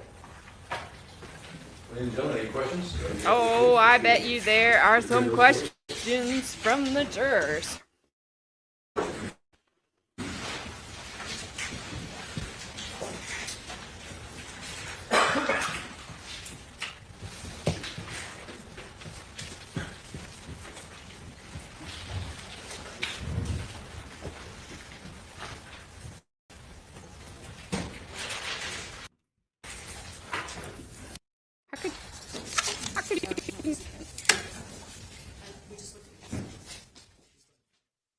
How could you not remember using the word fragile like 2 seconds earlier?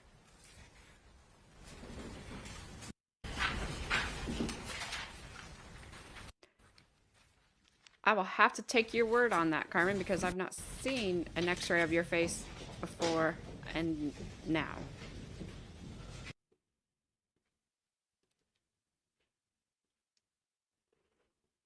You may have to carry a card around with you in case somebody does something with you. Just kidding. Nobody's gonna hurt you. But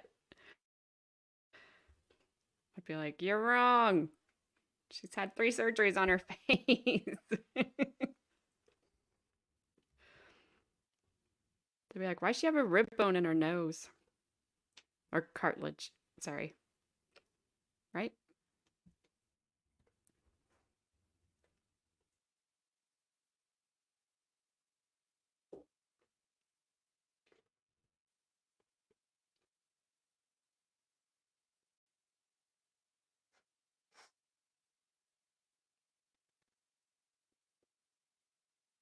Two rib bones in your nose?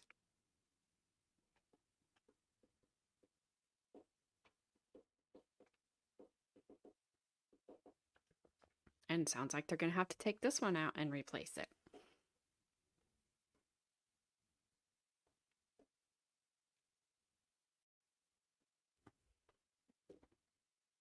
All right.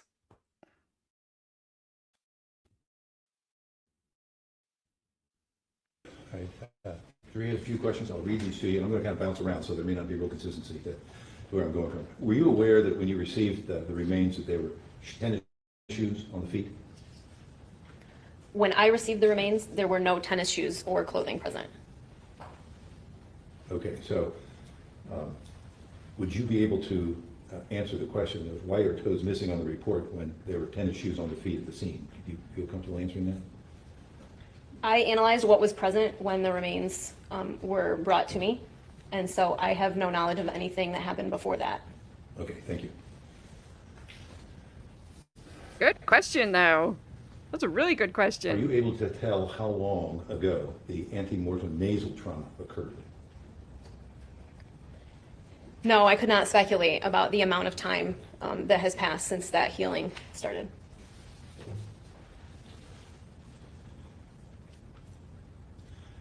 What factors influence perimortem fractures to appear as perimortem trauma? Is it days, weeks, or months later? Does the environment have an impact, or in fact, soft tissue is covering it, have any impact upon that? Those biomechanical characteristics for the bone to display perimortem features cannot happen if the bone isn't hydrated. So it needs to be in its normal, fresh state for that to occur. And in terms of a specific timeline, I can't say how long that fresh state could have been extended under different circumstances. The environment could have an impact upon that time frame? Yes. Okay.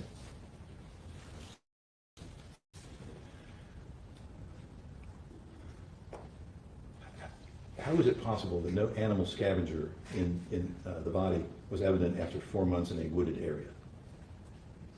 That is surprising, but it is possible, and I'm confident that we found no evidence of that scavenging on the skeleton. I can't say what happened to any of the missing elements, and so we can't rule out scavenging activity completely. I can only say that there was no evidence of it on the remains. Another And good question. I was wondering the same Did you know they thing. rib fractures? Antemortem rib fractures, yes. So they were not perimortem, No, they were not. antemortem. Yes. And the last question, did you receive the autopsy report from Montgomery County? No, I have never seen that. Okay. All right. Thank you. State, have any questions? No question, Your Honor. All right. Defense, have any questions? I think just when you're talking about perimortem, you said fresh.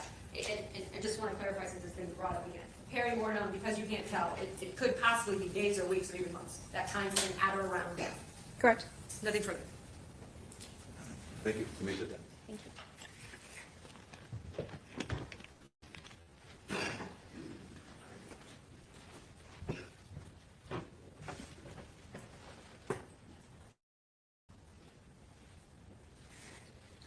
Good jury Before the questions. witness Testifies, there are some legal matters that need to be addressed that do not require your assistance. So, not formally the afternoon break, but we are going to take a short break till we get those prepared and resolved, and then we can call the next witness. So remember the court's admonition. We'll call you back in just as soon as we can. Thank you.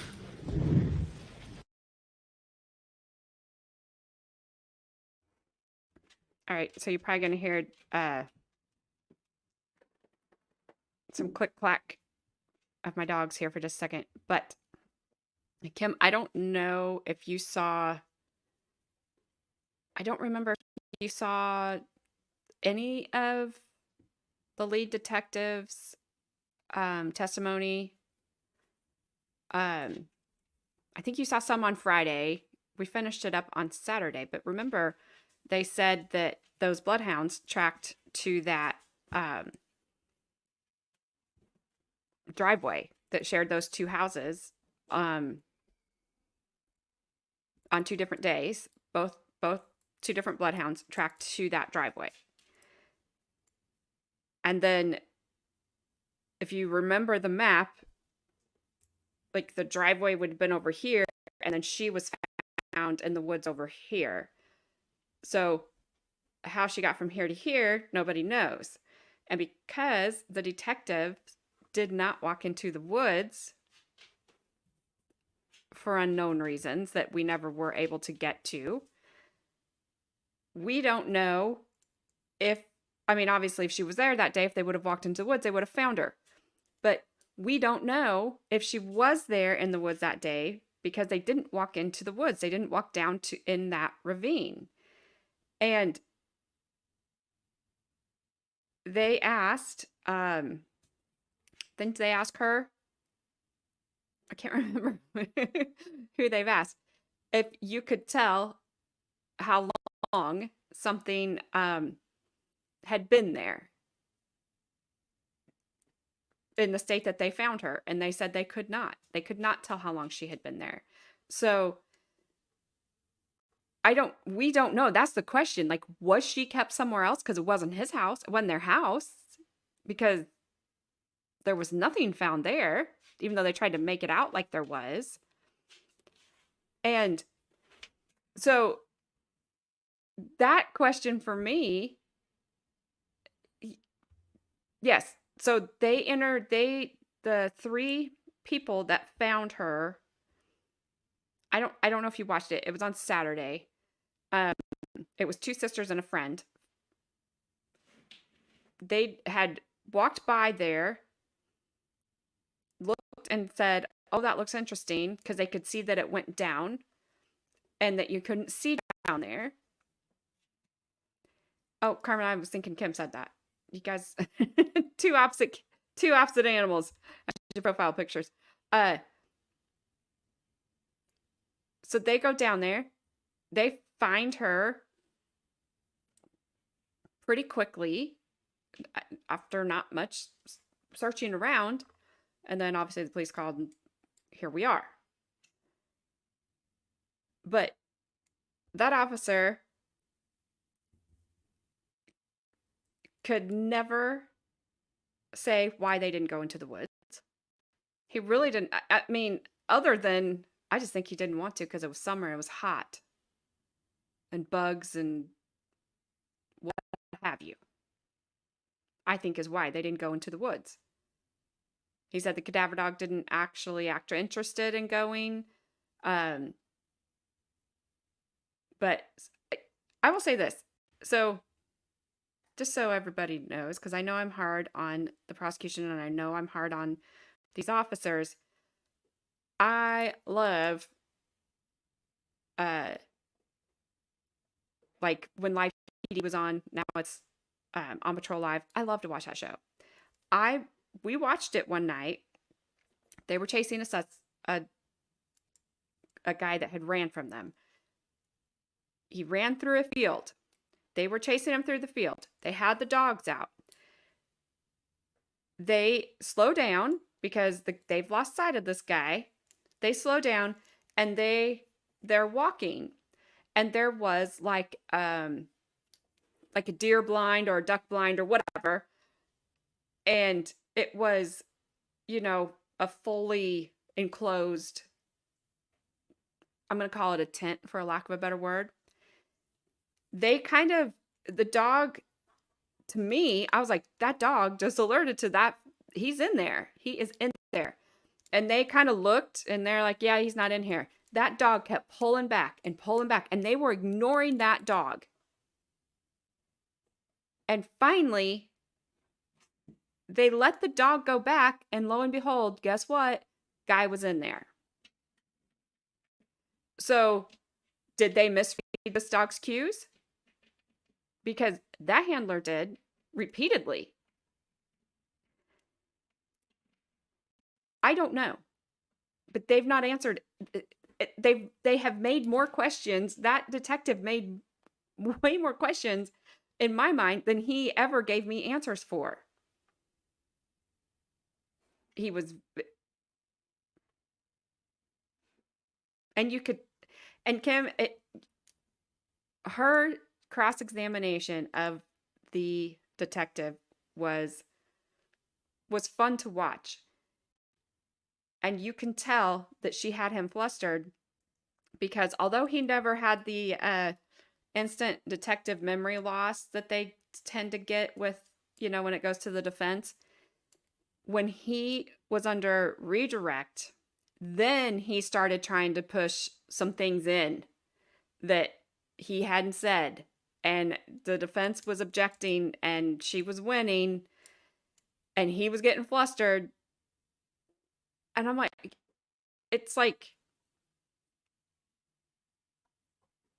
you guys didn't do your jobs. You guys said, as soon as you saw the body cam footage and read that officer's report, you knew he was the guy. You didn't look at anybody else.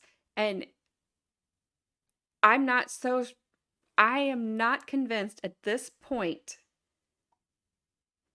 that she wasn't a crime of opportunity.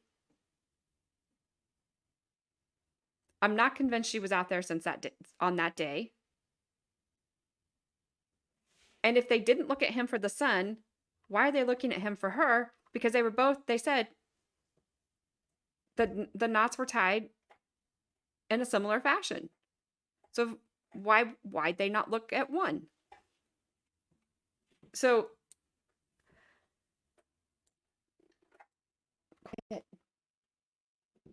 I don't know, but that's a problem. I don't know, and they didn't look. So honestly, because I'm still stuck back there, what all these people are saying doesn't mean a lot to me. Because if they say, obviously they're going to say she was unalived and this is staged. By who? They have not connected him in any way to this. The neighbor, that said, well, I saw her at between 9:30 and 10 o'clock the morning she went missing, and then went back and changed his story. Well, the defense poked a big hole in that and said her phone shows she was at that spring getting water that morning at that time. They both were there. That's exactly where Matt Moore said they were. He couldn't have saw her there. So I'm like, okay, his memory probably is correct. He just doesn't like this guy. Or did he do it? Did he see her go? He knew she was going for a walk and he followed her and did it. I mean, to me, the more that they talked about him with the detective and the defense attorney, in my mind, I'm kind of, well, is he trying to deflect? But we will never know. We will never know the answers because they didn't bother to go look for them because they went straight to the defendant. So I don't know. I could not. Like I said, the state's case has given me more questions than answers. I hope I answered your question because I've just really been thinking out loud, and they are almost done. When we watch Wednesday, they will rest. And their case should be so strong that by the time it's done, we should be on their side. We should be convinced. And then when the defense comes in, if the defense can move us, then we're probably at reasonable doubt. And if the defense can't move us, then they probably did it. But I am not even close to he did it on their case, what they're presenting. And this defense attorney is going to come on when they present their case. She's going to come on strong. And they're going to get damaged even harder, in my opinion, because they haven't done anything. They've only caused questions. Him even on his little redirect there about how small that bone was stupid. Let them think that bone is that big because now you've just made it tiny and more fragile.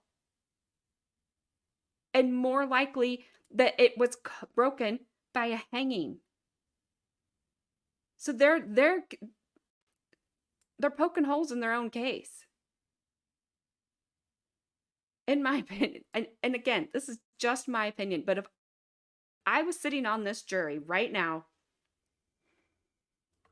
I guess my jury question would be, why are we here? You guys are proving nothing. Nothing. Except you didn't do a good job. You got tunnel vision. You looked nowhere else. Two dogs pointed you somewhere else. And you barely looked. You asked, we dismissed them right away. Why? You didn't even tell us why.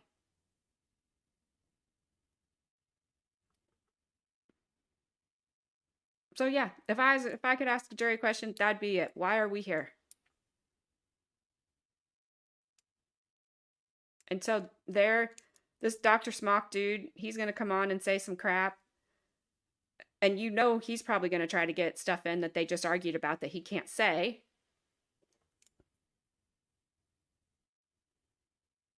So I don't know. I just don't understand why this guy was charged, and it took him a year. So it's what other than them getting tunnel vision and admitting to the fact that they did that right after they saw the officer's report and body cam footage, which I have no idea what even in there. I was thinking, what are we looking at? There's nothing. Oh, he moved a cooler. Okay. Was everything still in there? Yeah. Big deal. You didn't tell me you couldn't touch anything. And he took you to the cooler. So who cares? That means nothing. But other than the fact that they got tunnel vision and looked nowhere else, what took them a year to charge this guy? Were we waiting for the Ohio State? Were we waiting for the Montgomery County coroner's report? What were we waiting for? Is that where they got, yeah, it's him? Or did the coroner ask them what they thought? And then that was in his mind. I have no idea, but I just am not here. I don't understand why we are here. But we are, and we already did jury questions, right? We're going into a break, I think. That's right. Right. Oh, goodness. These people they confuse me on what they're thinking and why they thought this was a good case to charge this guy with.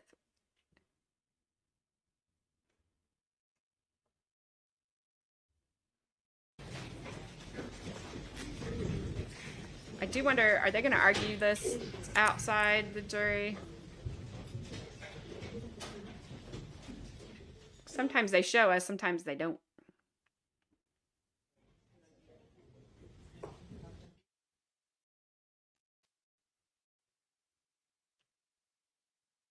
Yes, Carmen.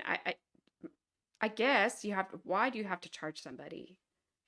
If you really don't have any evidence that there was an actual crime, or if you do have evidence there's an actual crime, follow the evidence. The evidence did not lead to I have him. provided you my final draft of the instructions, so at your convenience, review them for any additions, corrections, deletions, and we can, in fact, if you want to just get them to us by some form or other, I can address that, but at our mutual convenience, we'll have a charging instruction conference. Your Honor, we did actually have a marked up copy from Sunday that I forgot to tender, but Nicole mentioned that you had now issued a final. So we'll look at that tonight and then adjust our comments accordingly. Outstanding. Okay. We'll get that to you. Hey, Diane. Yes.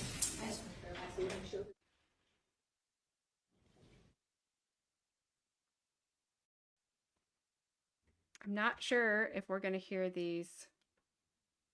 We're not. They were like, I'll make it easy for you. We're not. I'm going to speed it back up while I'm thinking about it. Let me take her name off.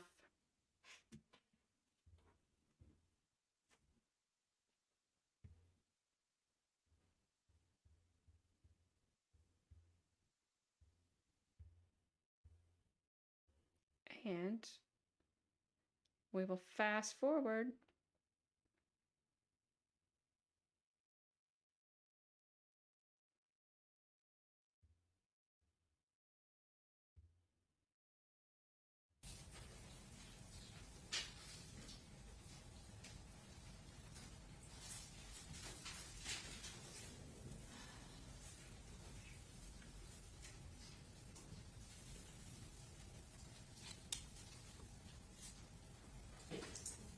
And yes, Kim, they should have listened to the dogs.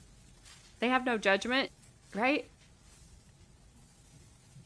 There might be the people that if something happened to her like that, they might be the one sitting there right now, not him. Say we call the next witness. Thank you, Your Honor. The state would call Dr. William Smock.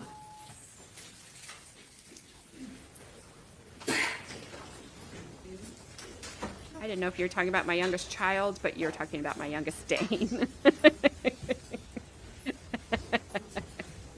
So I was going to say, my youngest child isn't trained either. But yes, Hera will let you know if something is different. And her bark is humongous. I do. Thank you. Scared the crap out of me the first time I heard it.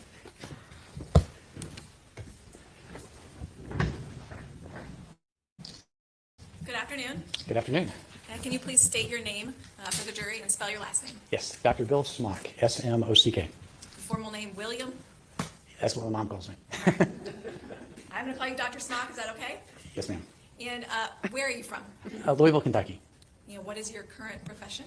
I am the police surgeon for the Louisville Metro Police Department, the medical director for the Training Institute on Strangulation Prevention, and a clinical professor of emergency medicine at the University of...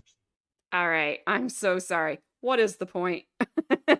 What- Dude, just give up. Just give it up. This is worse than the Travis Rudolph comb over attorney comb over. He's got like one big piece. Oh, you'd look better if you just shaved it off or cut it so you just have the headband thingy. Oh, dear Lord, sir, don't do that.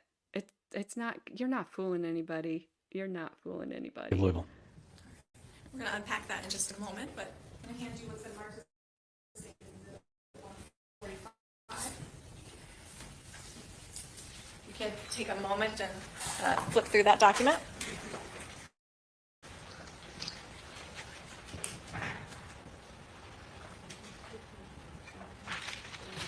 Are you familiar with that? Yes, ma'am, I am. And what is it? It is my resume or curriculum vitae, And what is the date on the top of it? April 2021. So that's current as of April 2021. That is correct. How many pages is it? 83? Double-sided? Yes, ma'am. All right. That's Attorney Combover's future right there. You want permission to publish to the jury? Place the first page of State's Exhibit 145 on the overhead. And I want to talk a little bit first about your educational background. Can you give the jury a history of your schooling, etc.? Yes, ma'am. I went to college at a small college called Center College in Danville, Kentucky. Graduated in 1981. Then obtained a master's degree in anatomy from the University of Louisville School of Medicine. Then entered medical school in 1986 and graduated in 1990. I then completed a residency in emergency medicine at the University of Louisville School of Medicine. Oh, he And keeps then completed a one-year fellowship in clinical forensic medicine with Kentucky Medical Examiner's Office, And he what does keeps that like entail? whistling his S's. which the The residency, fellowship, the yeah. fellowship. We'll start there. Residency is training for doctors. The training in emergency medicine was 3 years. It was at what's called a level 1 trauma center, which means it's a highest level of trauma care that can be provided anywhere in the country. It's where the doctors train. That's where Hang medical this students over train. my ear because So those S's. at our level 1 whistling trauma are- center, we get Whew, painful. 100, 120 patients a day, gunshot, stabs, beatings, strangulations. When you're injured, you go to a trauma center, hopefully that high level. So I did that for 3 years, taking care of thousands of patients every year. Then after graduating, then completed a fellowship, which is a 1-year program of additional training with the Kentucky Medical Examiner's Office. What that means is being trained by forensic pathologists, attending autopsies every day, and applying that science of forensic medicine to dead people, but principally to living patients. So in Louisville, you don't have to die to see a forensic doctor. So if you're stabbed, beaten, strangled, whatever, gunshot wound, the police can actually request that a forensic doctor or nurse come to the emergency department or the intensive care unit and do what we call a living forensic autopsy. Look at your injuries just like the pathologist does, but we don't get into you, you're still alive.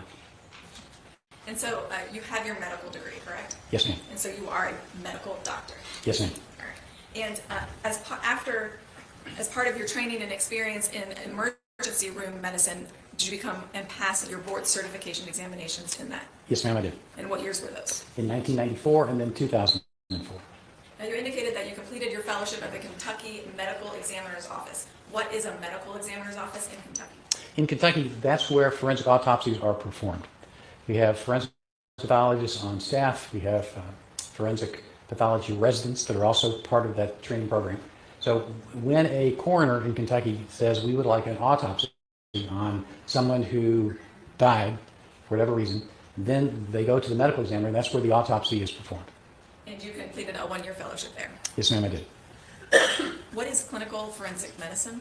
Clinical forensic medicine is taking that same forensic pathology science, but applying it to, most of the time, to that living patient. So again, the patient who gets shot, stabbed, beaten, that comes to our trauma center to do that living forensic autopsy. Same science, same principles of forensic medicine, but applying it to the living patient, most of the time. Sometimes we do it on deceased, where we're trying to figure out who was the driver, who was the passenger in a car, but most of the time it's for living patients. And you also indicated that you received a training from forensic pathologists. What are forensic pathologists? Forensic pathologists are the doctors that perform Can't autopsies. either. Have you been trained by forensic pathologists? Yes, ma'am, since 1994 was when I first began receiving training from forensic pathologists in the analysis of injuries. I Can wish you you would describe ask that some training? questions that don't Yes, ma'am. have any words that have S's Beginning in in it. 1984 was when I did my master's degree in anatomy. At that time, I became an investigator for the medical examiner's office and the Jefferson County Coroner's office, and that would include going to scenes to document what were the conditions at that scene where that individual died, photographing the injuries, the situation, then going the next day to the autopsy, documenting the injuries that we found at autopsy, Definitely and then got going an back A to the scene and plus in reconstructing what happened. how to Usually talk this to the involved motor jury vehicle trauma, class. but there were other cases of other types He's of not trauma even trying to turn where back I and would, forth. as part of the Straight to investigation, the and part of jury. the master's degree, was go to every fatal motor vehicle collision that occurred in Jefferson County during an 18-month period.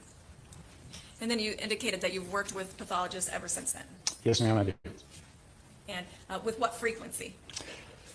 From 1991 through 97, I was an assistant medical examiner at the Kentucky Medical Examiner's Office. Continue to work with pathologists at the Kentucky Medical Examiner's Office, actually to the current time, but also work with forensic pathologists at other agencies around the country. Denver Medical Examiner's Office, trained them. San Diego Medical Examiner's Office, trained forensic pathologists in other countries, including Scotland, England, Colombia and South America, Australia. So you've participated in forensic autopsies then? Yes, ma'am. Do you know how many or approximately? Oh, thousands. And have you been trained to actually perform an autopsy? Yes, ma'am. I was trained to be what's called the diener, some people call it an autopsy assistant. That means that I was the one who would actually make the incision in the body, open it up, cut the organs out, hand them to the forensic pathologist for them to do additional dissection, put the organs back in, sew the body up, and get it ready to go to the funeral home. And you indicated that you've We also really need that trained position. internationally and specifically mentioned Scotland. What was that focus of that training and when was that? The first training was during medical school. In the United States, there was no clinical forensic medicine training program anywhere in the United States at that time. So I met a forensic pathologist by the name of Tony Basudel, who worked in Scotland with New Scotland Yard. So I spent 2 months in Scotland doing daily autopsies, going to crime scenes, doing forensic investigations with the forensic pathologist there.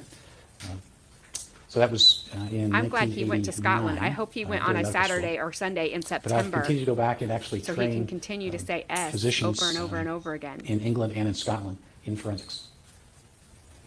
And can you review again your current positions, and in your current positions, do you routinely go to death and crime scenes?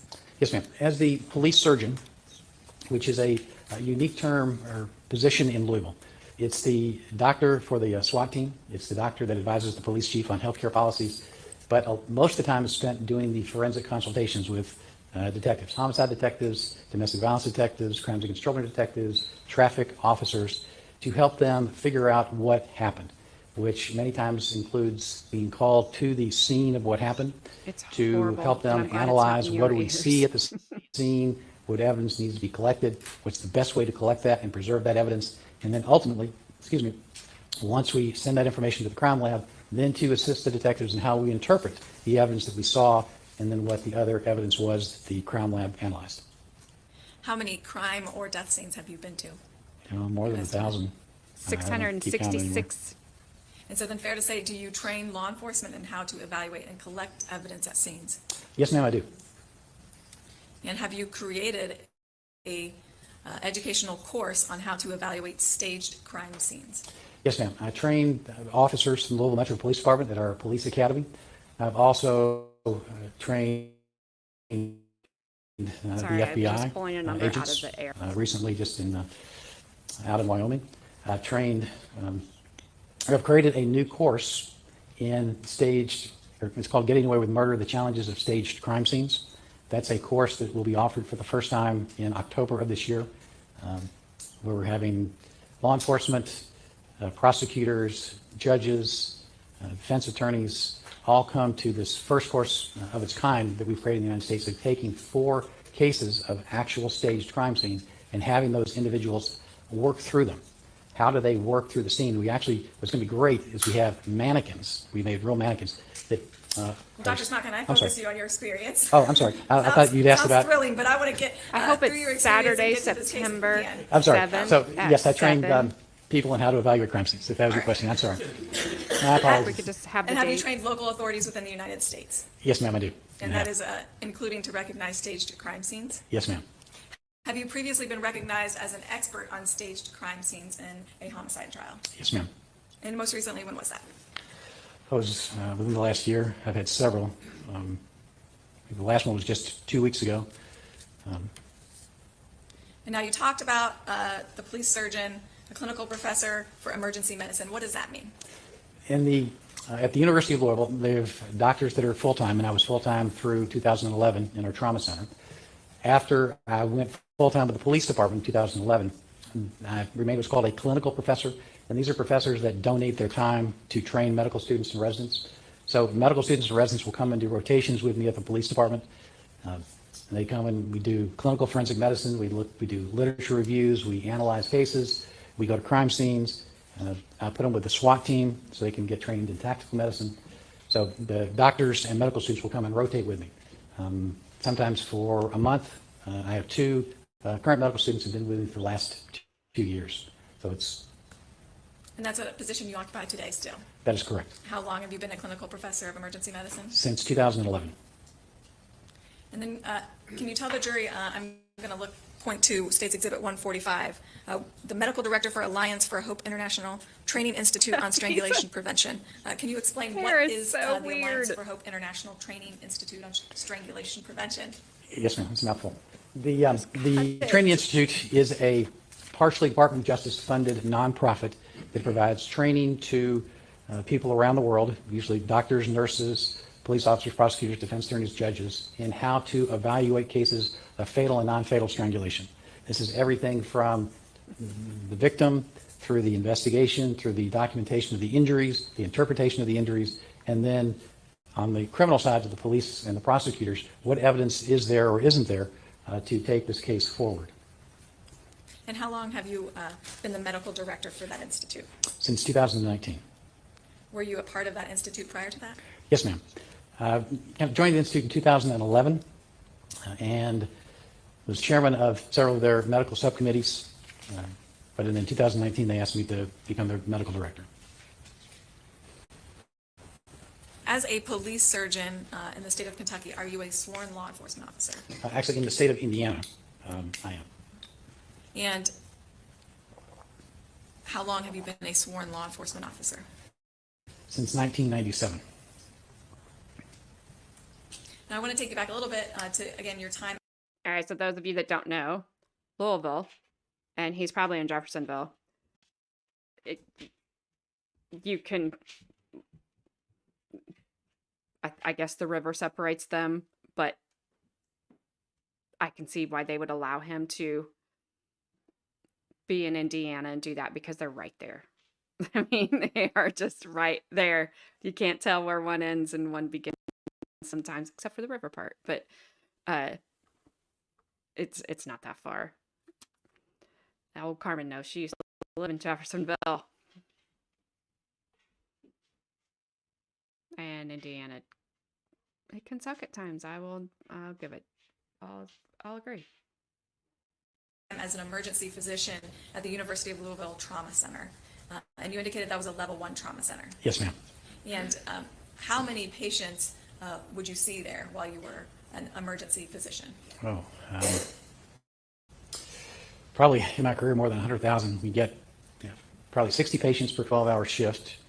And if you figure minimum 12 shifts a month for 12 months for 20 plus years, that's tens of thousands of patients. And does that include patients with facial trauma? Every day. Yes, ma'am. Does that include patients with neck trauma? Yes, ma'am. And in that capacity, have you also authored death certificates? Yes, ma'am. And were you the first physician in the United States to complete a postgraduate fellowships in clinical forensic medicine? Yes, ma'am, I was. And can you explain when that was and what that means? Yes, ma'am. Remember, I said that in the United States, there were no programs to train doctors in clinical forensic medicine, which is why I went to Scotland to learn how they do it in the countries where they have a clinical forensic physician in most major cities. So I went there, and that was part of the training to what is the curriculum that a clinical forensic physician needs to have. So I then got that. I brought that back to the University of Louisville and to the Kentucky Medical Examiner's Office, and it was because of that training and the information that that first fellowship was created in the United States to train doctors in the science of forensic medicine, but applied to living patients.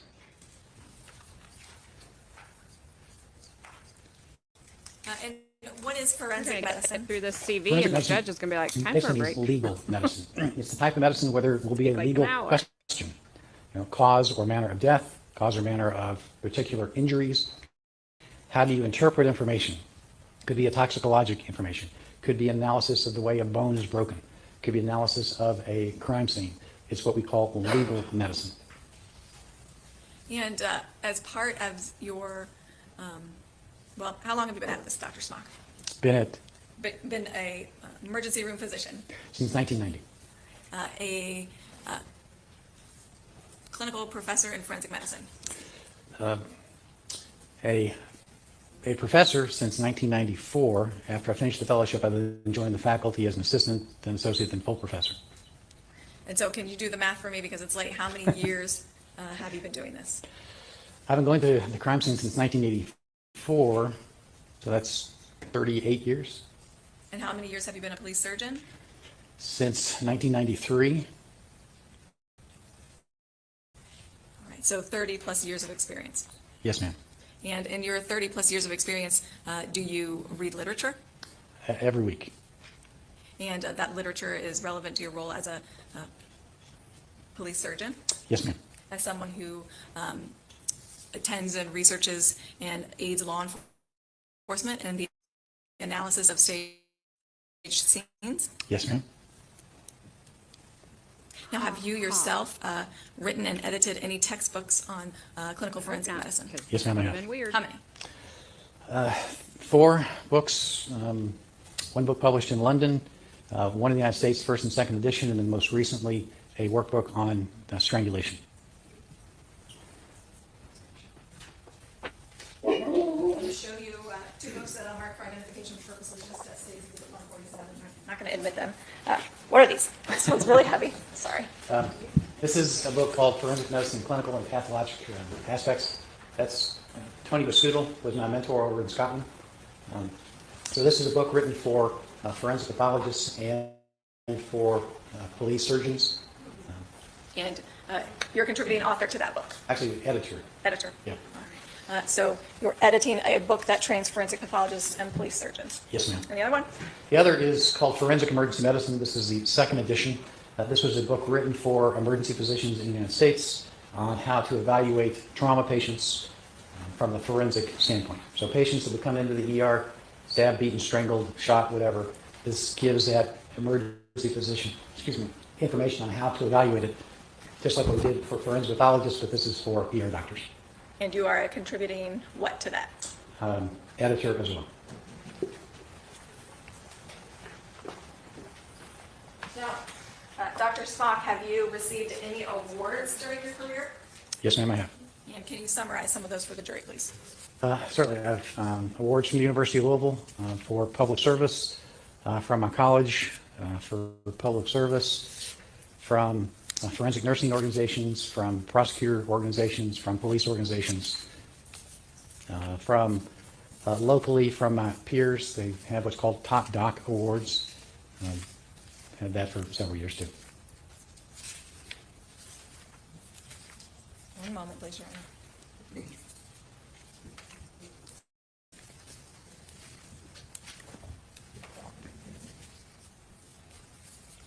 In addition to the books that you've authored, have you also contributed or written articles?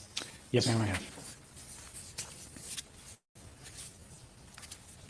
Now, I'm going to just put one of the pages from State's Exhibit 145 on, page 17, and if you can, let's just start down here. Yes, Just ma'am. list some of them off, please. Yes, sir. This is most Well, you know recent. one This is truth on, he doesn't accept. gunshot wounds for surgeons. His There's hair one is on leaving him. podoconiosis, which is a fancy term. I take medical students to Hanging on. Africa. So my Hanging medical on is all he students on their has. medical missions come back and write papers. I've got one on tasers, one on guns, gun safety. And then the list continues, does it not? Yeah, I think there are probably 40 chapters and articles in there.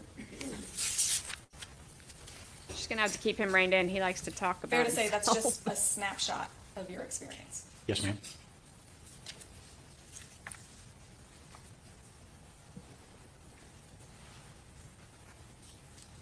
Are you able to give the jury and the court an understanding of how many articles or literature you've reviewed regarding clinical forensic medicine? Hundreds. When you edit textbooks, you have to be very familiar with the literature. So that if something is written, you need to make sure that it is accurate because your name's going on it. And the same question for emergency medicine. Yes, ma'am. Is how many articles or literature can you estimate that you've reviewed? I've written 40 articles and chapters, but have been editing way more than that. Do you consider that to be important in your career? Absolutely. It's critical for any physician to be up with the current literature and know what the science and the medicine says. You have to have that. And I want to turn now to a little bit about your qualifications regarding the area of strangulation. Have you received Dear Lord, training yourself we on get it. non-fatal and fatal strangulation? Yes, ma'am. And what training is that? Well, the fatal started with the medical examiner's office, Oh, new looking deputy at back there. people who've been fatally strangled, looking at fatal hangings. In the emergency department, we see people who have been strangled, because that's where they come for care. We've seen people who were hung but didn't die, and so they will come to the emergency department. But I've been evaluating fatal and non-fatal strangulation again for more than 38 years. And that's in addition to your training to be an emergency room physician and in forensic medicine. Yes, although there's clearly overlap because when you're strangled and you survive, you're going to come to the ER, you're going to come see an ER doctor. So there's the forensic portion and the consults, but then there's also taking care of those living patients that come in to see you for care and treatment. And in your experience for the last 38 years, how many injuries or necks of strangled patients have you examined? Thousands? And this includes observing injuries, Yes, ma'am. both internal and external, Yes, ma'am. in both the living and the dead. Yes, ma'am. Have you assisted in the autopsy of fatal strangulation victims? Yes, ma'am. And how many fatal strangulation autopsies have you attended in your career? Well, I don't know, hundreds? And do you continue to consult on those fatal strangulation autopsies? Yes, ma'am, I do. Now, as your time as an emergency room physician, do you have experience treating victims of assault and strangulation? Yes, ma'am. Approximately how many? Thousands?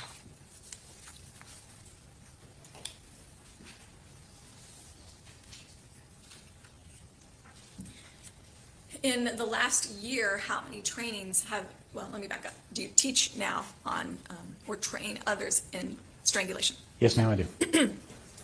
And how long have you been doing that? I've been teaching since before medical school.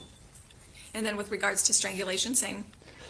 Teaching since my emergency medicine residence, so since the early 90s.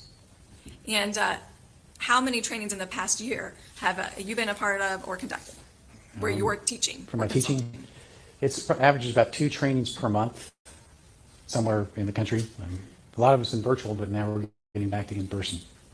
And have you ever taught internationally on the subject of fatal and non-fatal strangulation? Yes, ma'am.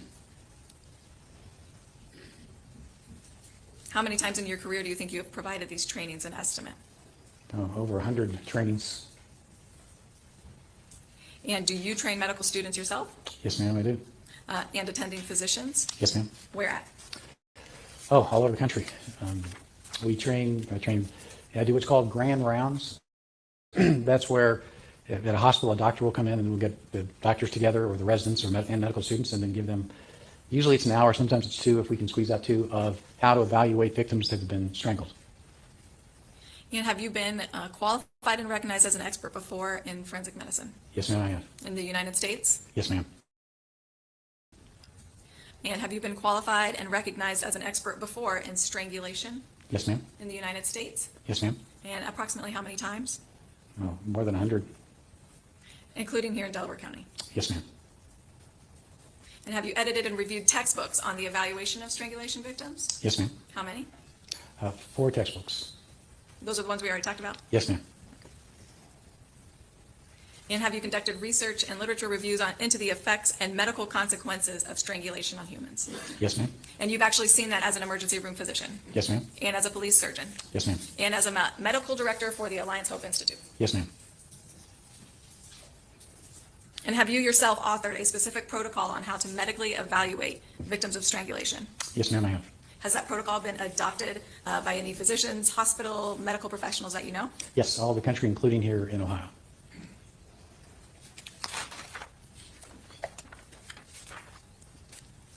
In your past experience, have you been called upon by state and federal prosecutors to assist in the investigation and prosecution of felony strangulation cases? Yes, ma'am, I have. Are you currently on contract with anyone Yes, to ma'am, I provide? am. Who?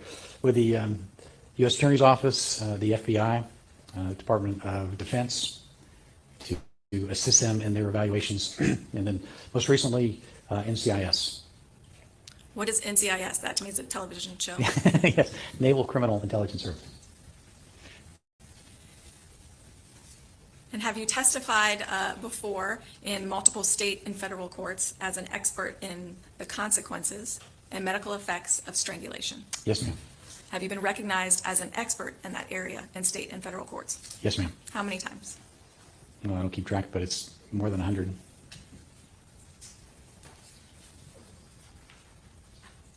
And you've reviewed and consulted on cases involving strangulation for the FBI? Yes, ma'am. And have you ever, let's change gears a little bit though, have you ever consulted with someone accused of strangulation? Yes, ma'am. And who engages your services then? Those would be defense attorneys, criminal defense attorneys will have brought me cases involving strangulation. And have you ever testified on the behalf of someone accused of a crime before? Yes, ma'am, I have. And I want to go back to just your experience again regarding police surgeon and in the emergency room. Have you ever conducted suspect exams? Yes, ma'am. And what is a suspect exam? A suspect exam is when a detective has a crime and they want not only an exam on the victim of the crime, but also on the person allegedly who inflicted a particular injury, stabbing, gunshot wound, strangulation, beating, whatever. To do that same sort of evaluation, does the suspect have any injuries that would be consistent or inconsistent with a history that they gave? One moment, please, Your Honor.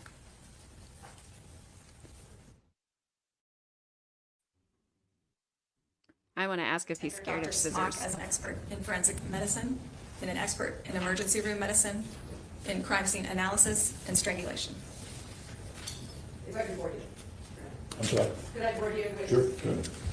All right, defense attorney.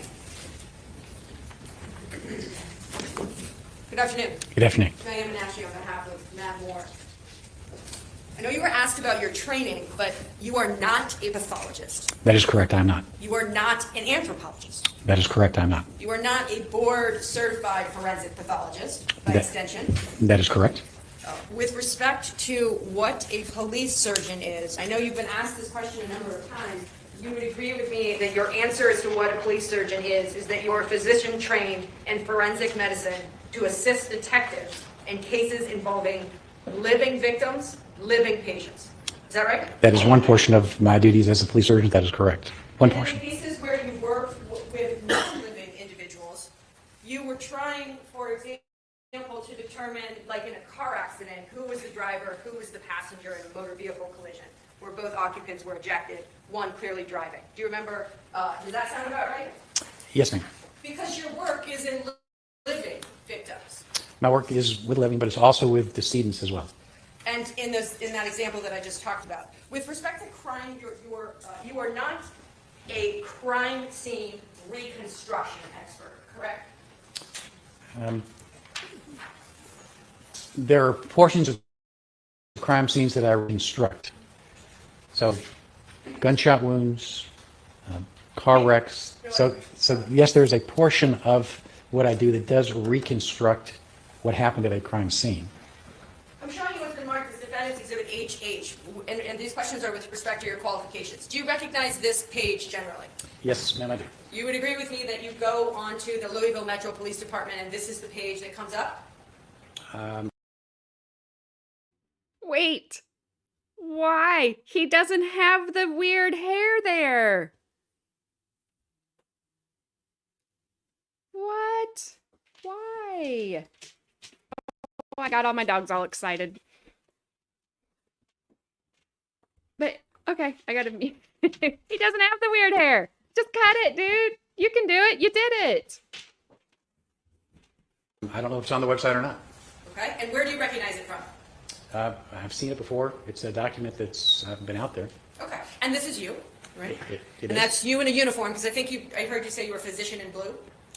No, never said that, but clearly I'm wearing a blue uniform. I'm just curious with respect to your qualifications on this. Where, if anywhere, does it say that you're a crime scene reconstruction expert?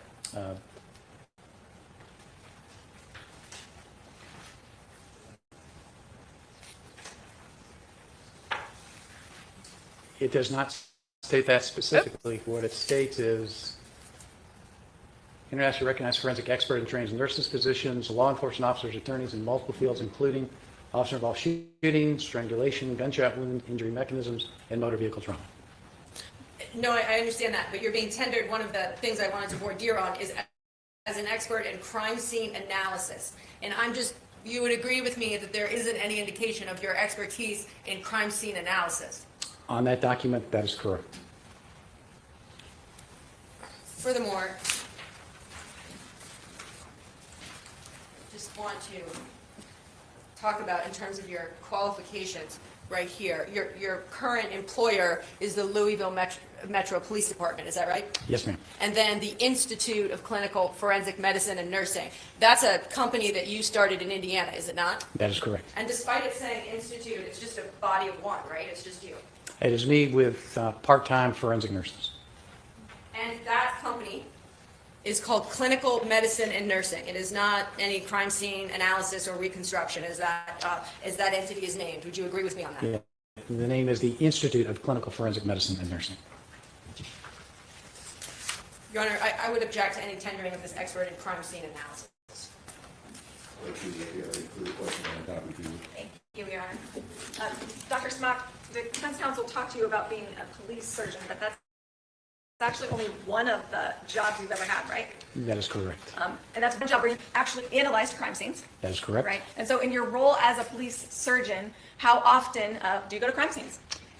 Could be several times a week. It depends on when I get called. And so in that role, how many crime scenes have you evaluated?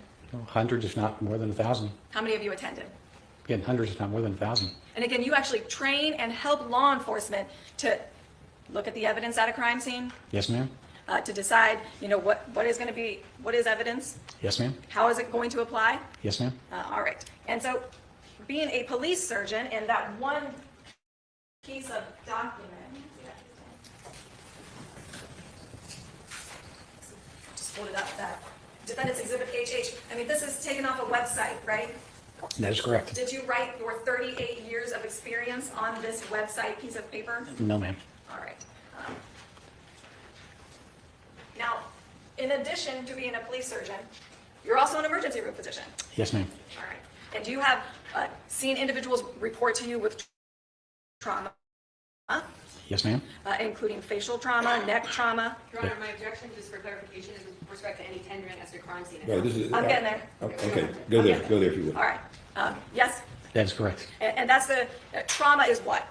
Trauma is some force being applied to a human body. And that can be the result of an accident. Yes, ma'am. That could be the result of an intentional act, Yes, ma'am. a crime. Yes, ma'am. And so in your role as an emergency room physician, those observations you make about trauma, do you use those as you evaluate crime scenes? Absolutely, I do, because the victim, the patient who comes in, is a living crime scene. We collect evidence on victims who come in. So the victim is a crime scene, as well as that, what we think of as that physical crime scene. And the injuries speak to you regarding what occurred at a scene, Yes, ma'am. and you have observed how many of those in your role as an emergency room physician? 100,000?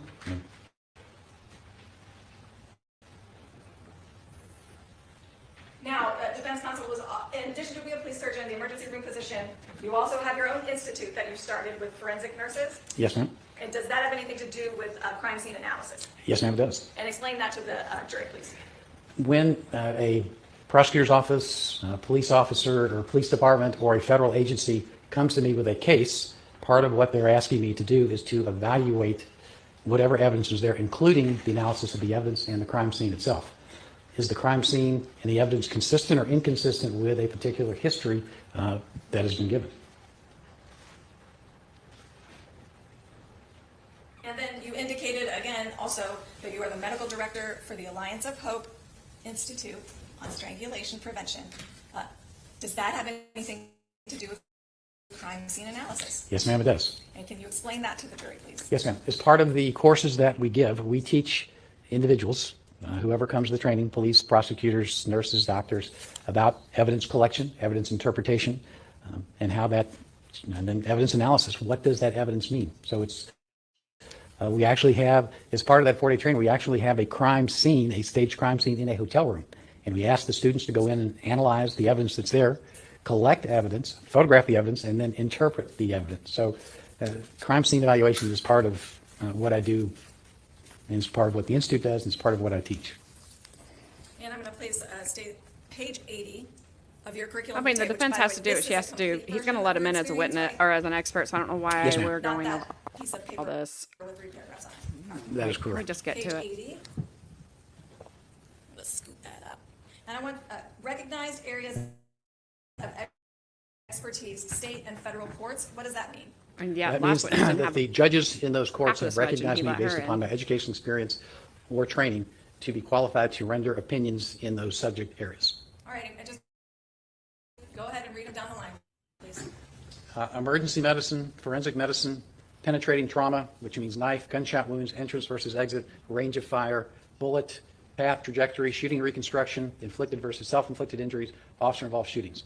Blunt force trauma, pattern injury recognition, inflicted versus accidental injuries, motor vehicle trauma, injury mechanisms, occupant kinematics, which means how do people move in cars, accident investigation, determination of occupant role, driver or passenger, restraint effectiveness, airbag-induced injuries, strangulation, suffocation, asphyxia, torture-related injuries, elder abuse and neglect, child maltreatment, forensic toxicology, wound injury reconstruction, stage altered crime scenes, and sexual assault. So you have been Jury declared question. an expert Do you ever before, get it wrong? recognized as an expert in the area of staged and altered crime scenes. Yes, ma'am, I have. Is that synonymous with crime scene analysis? Yes, ma'am, it is. And then finally, you actually teach on the subject, staged crime scenes. Yes, ma'am, I do. And who do you teach? I trained at the Louisville Metro Police Academy, the police officers and detectives. Again, most recently trained FBI agents, federal prosecutors out in Wyoming. I'm training Department of Defense, the Judge Advocate Generals, the JAG Corps for the Department of Defense, doctors, nurses. It's part of what I'm training somewhere in the country twice a month.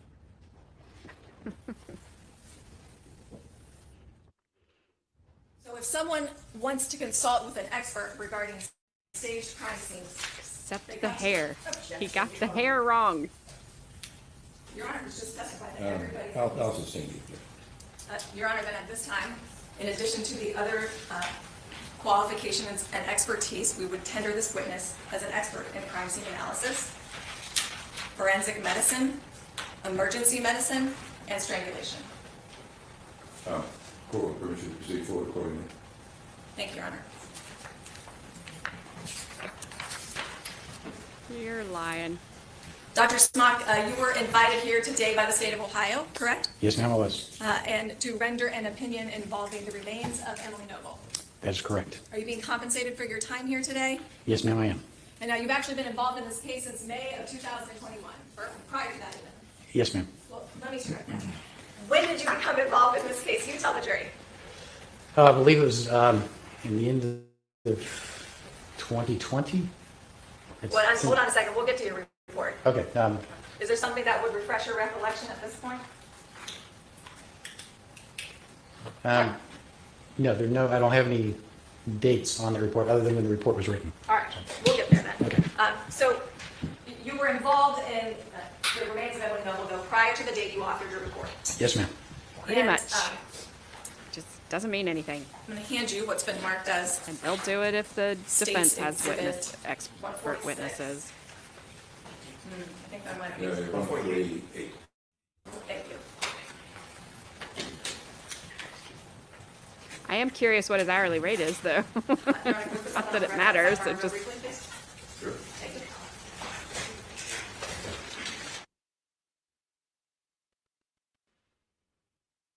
I bet he can't do the math like the expert witness in the Travis Rudolph case did. Man, he made that prosecutor look stupid. And he just couldn't get it. He just had to keep hammering. It's like, stop talking, sir, because Attorney Comover, that is who that was.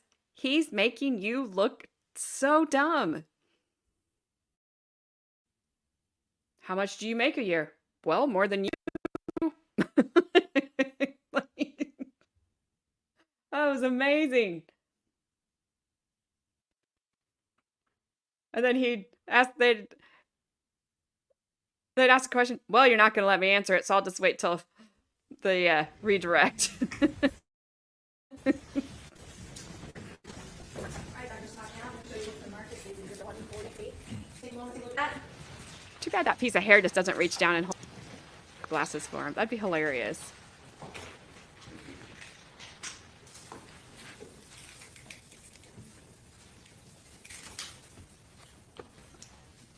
Oh, Kim, it was magnificent. Yes, It's ma'am. the Familiar with that? Yes, ma'am. This is the report that I they had offered. to call him out of order, And so he the actually came up remain during in the the matter of state's Emily Noble. case. That's correct. And what did you? I don't remember is it what fair day and it was, accurate but copy it of was your report, sir? glorious. It is. All right, and what did you review prior to forming your opinion? I reviewed the Montgomery County autopsy report of Emily Noble, reviewed the autopsy photographs of Emily Noble, reviewed color photographs of the USB cord, reviewed reports of the Westerville Police Department and Ohio Attorney General's Bureau of Criminal Investigation, reviewed the forensic autopsy or anthropology report, reviewed an addendum to the forensic anthropology report, reviewed color photographs taken by the Westerville Police Department and BCI, reviewed color photographs of Emily Noble taken on May 24th, 2020, reviewed dental x-rays of Emily Noble, and reviewed the 3D scan of the scene. And what was your purpose in conducting that review and offering this opinion? Purpose was to look at what evidence we had, to look at the scene, look at the injuries, look at the injury mechanisms, understand how the type of injuries that Emily had occurred, when do they occur, when don't they occur, look at the ligature, look at all the evidence surrounding her death, body position, ligature, injuries, and analyze those based upon the current forensic and medical science to determine, if I could, what happened to Ms. Noble. And after authoring your report, did you review additional materials? Yes, ma'am, I did. Does that include a forensic anthropologist report authored by Dr. Heather Garvin? Yes, ma'am, I did. Does that include a report authored by John Bolte? Yes, ma'am, it does. And he's also a doctor, but just so I'm clear, they're PhD doctors for Mr. Bolte. That is correct. And a And PhD. Dr. Garvin, And, PhD. That's correct. and then a report authored by the University of Tennessee regarding Ms. Noble's remains. Yes, ma'am. Do those additional documents that review change your opinion in your report at all? No, ma'am. Now, your opinions offered today will be made to a reasonable degree of medical and scientific certainty? Yes, ma'am. All right, and now, before we turn specifically to Emily, I want to talk, actually, I want you to talk about the basic anatomy of the neck. I'm going to hand you a demonstrative aid.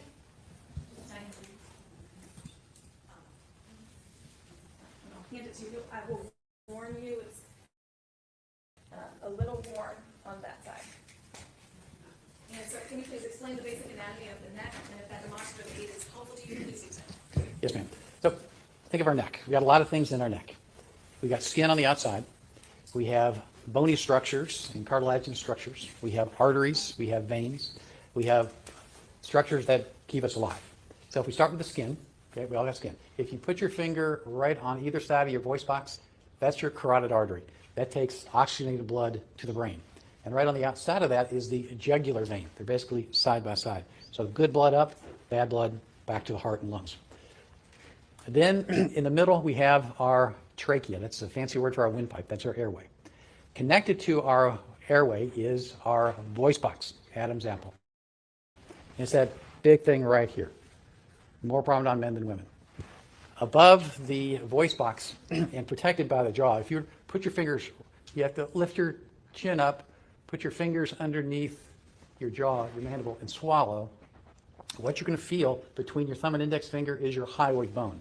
So do that and swallow. What you're feeling is this bone in between your thumb and index finger. So it's right up there underneath the jaw.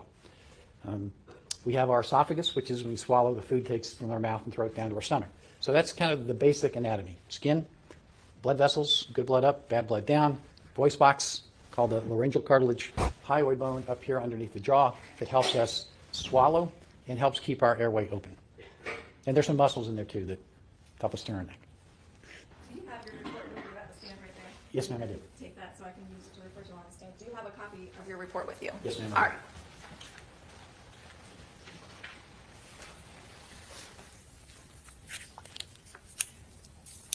And in your report on page 10, just to zoom in, you actually have a diagram, a close-up of the skeletal structure. Can you review where the hyoid bone is at? Yes, the hyoid bone is right up here underneath your jaw. So the way you get to it is, you extend your neck and then swallow. You'll feel it right there at the edge of your jaw, right up here. And then, And then you also have marked on that diagram, oops, sorry. I'm sorry, that's not going to mark. That's great. All right, so what have you just circled? I've circled the hyoid bone. I'm sorry. And I'll clear that. And then the next box on that diagram is the superior horn thyroid cartilage. What is that? Yes, ma'am. That's part of the voice box. We call it the larynx, is the whole thing, called the laryngeal or thyroid cartilage. And coming off the back of the thyroid cartilage is what's called a horn. It sticks up like a horn, right there. Now, with that basic anatomy in mind, I'd like to turn now to your evaluation and opinion regarding the crime scene analysis in this case. And in your analysis of crime scenes and your expertise, are there factors that you consider, what do you consider in differentiating between a hanging and a potential strangulation? When you look at a crime scene, there are lots of things when you have a hanging that you have to evaluate. Is this a suicide or is this a homicide? So things you got to look at. So things that I look at are what is the scene? What does the scene show us? Is there any evidence there that's going to help us figure out what happened? When you see the hanging itself, what type of hanging is it? Meaning it's what we call a complete hanging or an incomplete. Now what that means is a complete hanging means complete and full body weight on that ligature that's around your neck. Incomplete means that some part of your body is in contact with the ground, so that means less pressure on your neck. Then we're going to look at the ligature. What is actually around the neck? Is it thin? Is it wide? Because that's going to tell us information about what kind of pressure is being applied to the neck. When you have something that's thin, it's a lot of pressure in a smaller area. When it's wide, it takes that pressure and spreads it out over anatomically what's there. So look at that ligature. Does it have any characteristics? For example, is there any pattern imprints from that ligature that gets transferred to the skin if the skin is intact? Then we want to look at, are there any injuries either internally or externally? So we look at that. In this case, or let me just say, we look at injuries. If they're internal injuries, what type of internal injuries are there? Are there any broken bones? If there are broken bones, how many broken bones? And where are those broken bones or cartilage? That's important to figure out where pressure had been applied to a particular neck. And then there are other things that are also important, is what did the patient or victim weigh? Because that's very important, because the more you weigh, the more pressure is going to be applied to whatever's around your neck. How old are they? What is their sex? So all those things come into play. And then what you do is you take, or what I take, is I take all of that evidence, and then I look at, based on what we see, have I seen something similar in my experience? I review the medical literature. Are there other cases in the medical literature that describe a particular type of injury, internally, externally, whatever? And so when you take knowledge, experience, training, literature, with the facts that you find at the scene, the medical facts, then I call that the totality of the evidence. Is there enough information there for me to render an opinion in a particular case? So I want to walk through each of those factors now with the remains of Emily Noble and have you kind of discuss your analysis. And the first one you mentioned was a type of hanging. And can you describe those two words again that you used to differentiate between the types of hanging? Yes, ma'am. So it's what's called complete or incomplete hanging. So it's really full body weight on that ligature or partial body weight on that ligature. And then under the incomplete hanging, meaning some part of your body is touching the ground, there are 4 different subcategories. And they fall into, is the patient standing? Is the patient kneeling? Is the patient sitting? Or is the patient lying down? And each one of those, again, are important, either from experience or from the medical literature, saying what type of injuries do you see in someone who is standing, sitting, kneeling, or lying down. And so that you take your experience, you take what's in the doctors from around the world have written regarding those positions. And what's particularly important in Emily Noble's case is that was kneeling. So that's an incomplete kneeling position, which is very important when we analyze the evidence here in this case. And so the type of hanging dictates the amount of pressure on someone's neck. Yes. So the complete hanging, and so you think of somebody who jumps off a balcony with something around their neck. Okay, their full body weight is going to be suspended by whatever rope, wire, whatever they put around their neck. So all that weight, whatever they weigh, 200 pounds, 250 pounds, whatever, it's all right here. So that's the complete. Now, so that incomplete, meaning there is going to be less pressure, whatever is around that person's neck, and depending on what position they're in, it's going to go from, standing is going to be the most in an incomplete, and then it gets less as you go from, sitting, kneeling, and lying down. So it's just how much weight is along here, because that's going to dictate what do we see on the skin or inside. And so it's critical when you're analyzing an incomplete hanging scene to understand the position of the body. Absolutely, that is critical. And you talked also about one of the factors you consider is weight. How does an individual's weight affect the pressure applied in an incomplete or complete hanging? Again, the more you weigh, anybody, the more pressure is going to be on whatever is around your neck. So that is so important because we look at their of the individual, and they looked at cases where is there a breaking point where there are no fractures below a certain weight. In the medical literature, there is. There are no fractures in the neck below 110 pounds in an incomplete hanging. And so it's important to know the weight of Emily Noble when you're conducting your analysis. Absolutely. So I want to move on now, though, from the type of hanging. You talked a little bit about that factor, and I want to go and talk about your discussion of looking at the ligature. That's an important factor in your consideration as you evaluate a crime scene. Yes, ma'am. And why?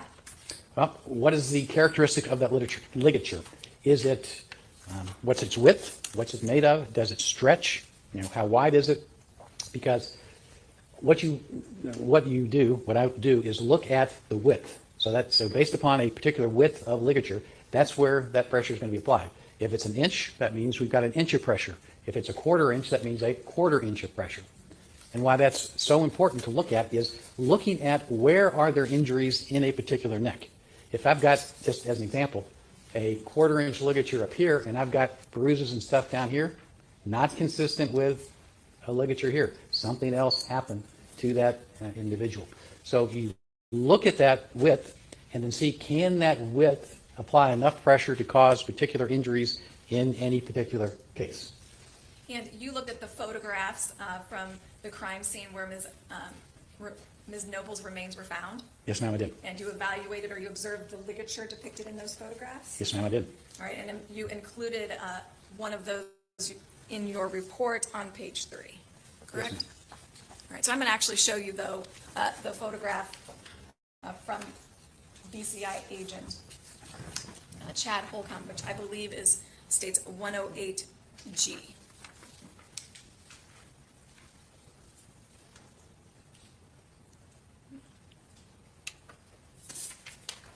Hand this to you so I can see it a little bit better. And are you able to observe the ligature in this photograph? Yes, ma'am, I am. And what observations did you make that were important to your analysis of the scene? If we can we zoom in on that picture? What is, Zoom in now. No, I need it back. oh, sorry.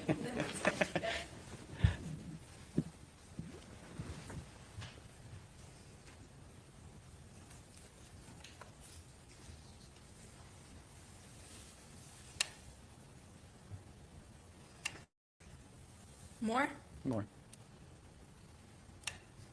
Yeah, I think that we can see that. What's important when we look at this, we can see clearly there's a loop going down. Look at the loop on the left. This side, let me draw a little arrow to that one. Loop. That's a single cord, single loop. So that's the loop that has pressure. So we have pressure from a single cord. When it comes back up the other side, there are two, but now if we can go down and look at the end of that USB. There's no weight on that portion of the cord. So one of those coming down on the right has no pressure because it's the one that goes around and comes down over her back. So one loop of USB cord is taking all the pressure. And that,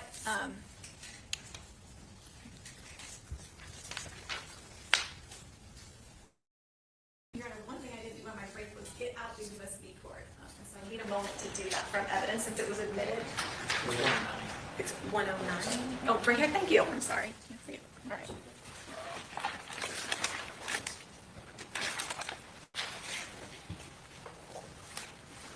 Now I'm going to hand you what's been marked as State's Exhibit 109. And I'm going to just ask you to pull it out of the bag, please. That's previously been admitted as the cord that was taken from the scene. I'm curious how his son's cord was fashioned. Was it one loop? Okay. They said that was a self-delete.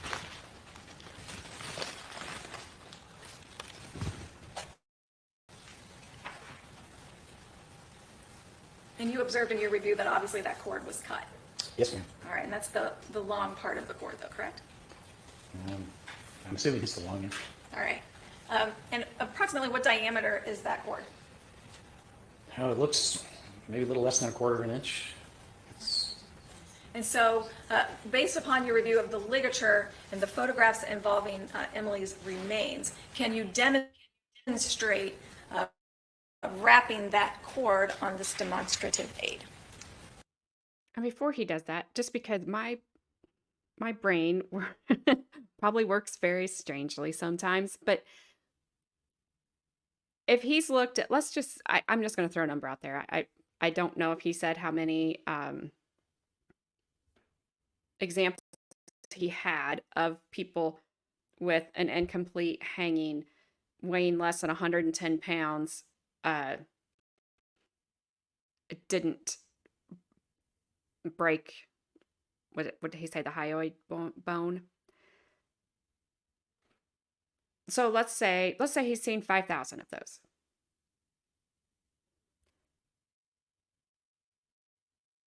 I always look and go, a lot of strange things happen in my time that some people would think never could happen. Or, people catch strange things on video that everybody's like, how'd that happen?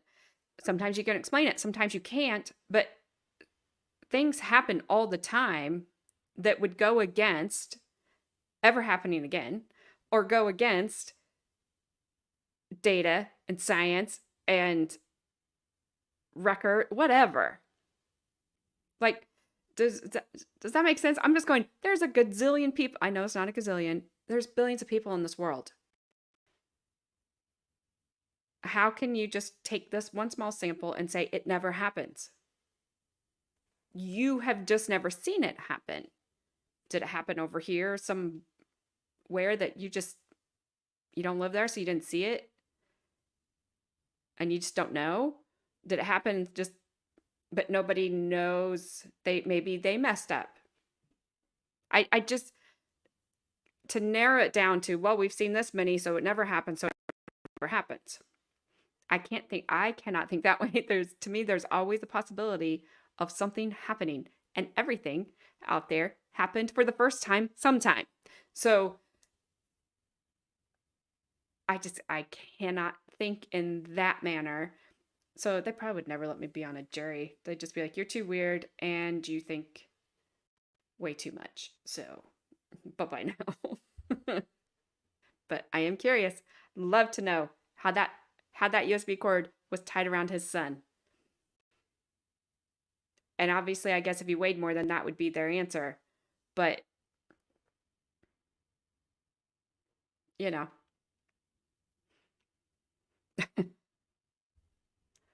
Oh, Carmen, that story is for another day.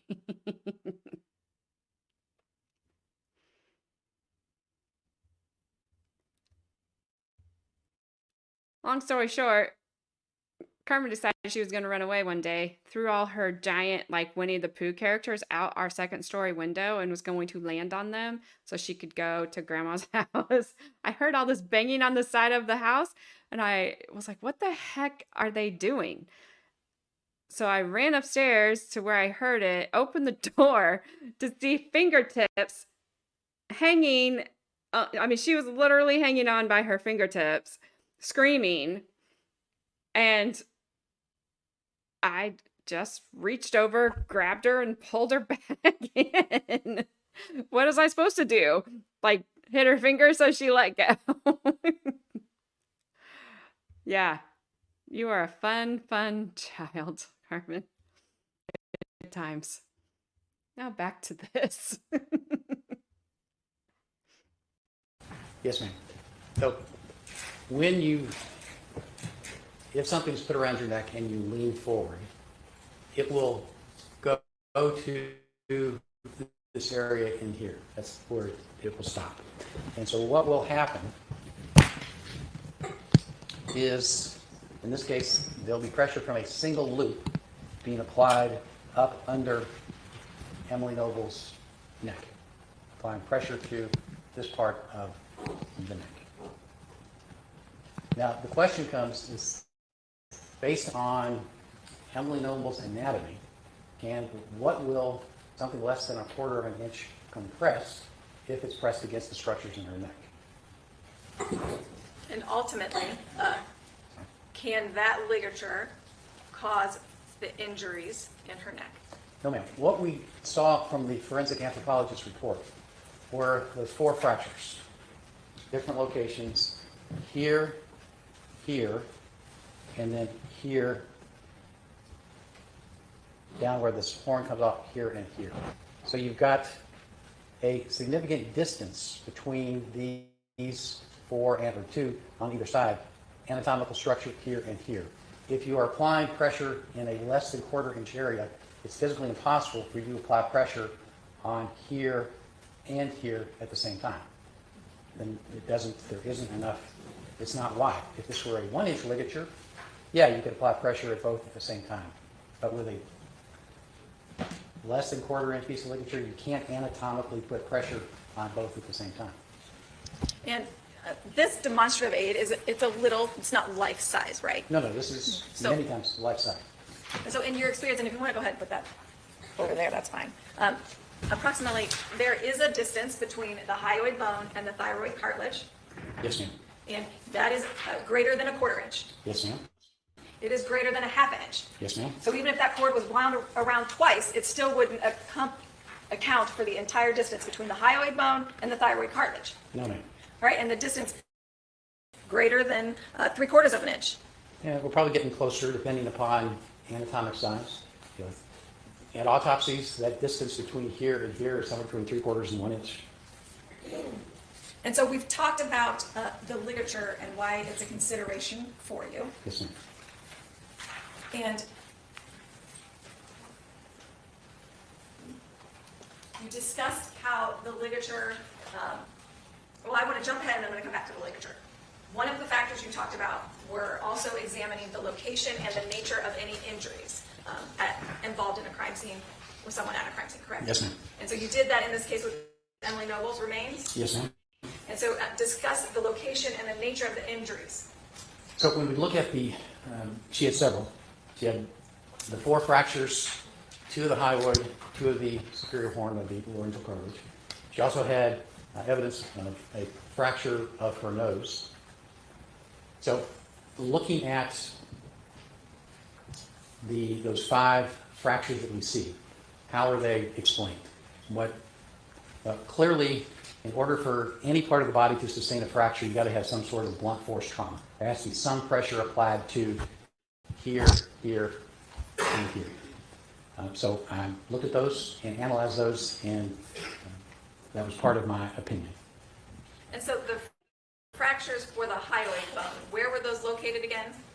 There's a good picture. You can actually see it. On page 5 of your report? That was part of it.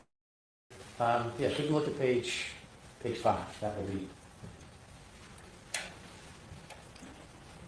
So the circled red areas, left is the one on your right. It's the left side, and the right side is on your left. So that, and what's interesting, the fracture on the left is what we call a transverse fracture. It goes straight across.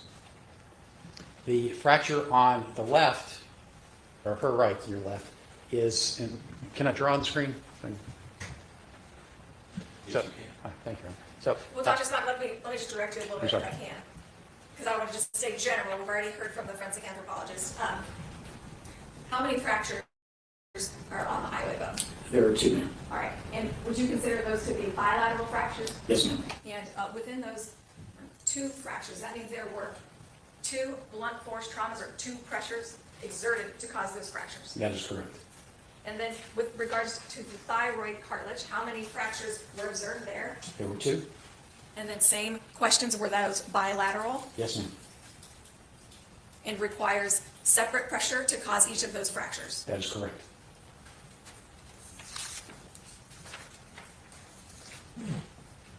Now, when you are considering a crime scene analysis such as this with Ms. Noble's remains, and you're looking at the fractures and you're comparing them to the literature, or excuse me, ligature, is it important to consult the literature Yes, ma'am, it while is. you do that? Yes, ma'am, it is. Why? No, I just said, I'm is sorry. it Yes, I'm sorry. important? Yes, ma'am, it's important. He's like, I want to keep talking. Now, I in thought I your heard you training say and why. experience, have you ever seen the same fracture pattern to a woman weighing less than 110 pounds? No, ma'am. Never seen it personally, and it's not in medical literature. Have you seen any bilateral fractures to just the hyoid bones, in your experience, to a woman weighing less than 110 pounds? No, ma'am. So not even just the bilateral hyoid fractures? No, ma'am. The medical literature that looks at types of fractures, in this case, women less than 110 pounds, there is no report anywhere that I've been able to find No that report. says the type of fracture that Emily had in her neck was caused by hanging. No report. It's not there. And you And said then it fracture, but it's hasn't important happened. to be 4 fractures. 4 fractures, bilateral fractures, both sides, here and here. I haven't found a case anywhere from hanging. Lots of cases from strangulation, but no cases from hanging. None.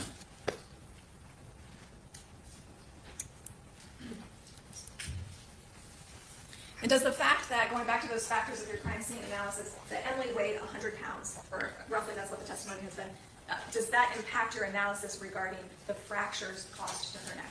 Yes, ma'am, it does. And is it your opinion that those 4 fractures with the weight of Emily Noble could not have been caused by an incomplete hanging? Absolutely, they could not. She doesn't have enough weight to apply pressure to those structures to cause those fractures. And is it your opinion then that the crime scene that you've reviewed, Your Honor, can I object to the leading? Question Oh, was, wait. what is your opinion? Go ahead. what is your opinion regarding the scene that you reviewed? Strike that, let me lay a little bit more information. You know, when the defense is back there smiling, you might be in trouble.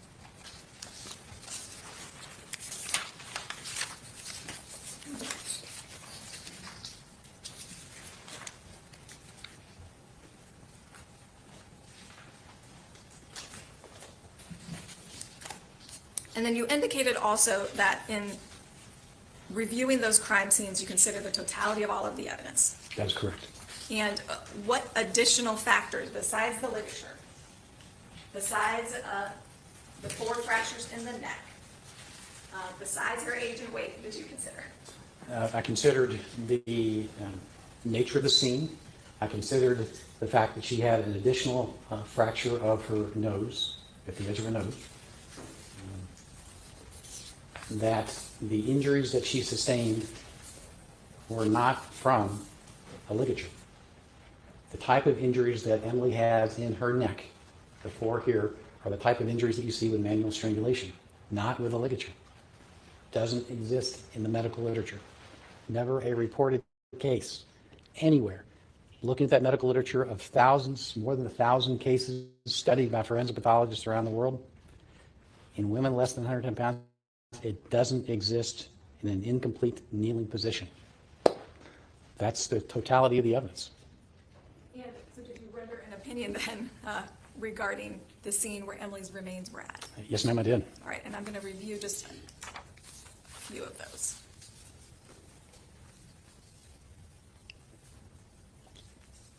Let's start with opinion number 2.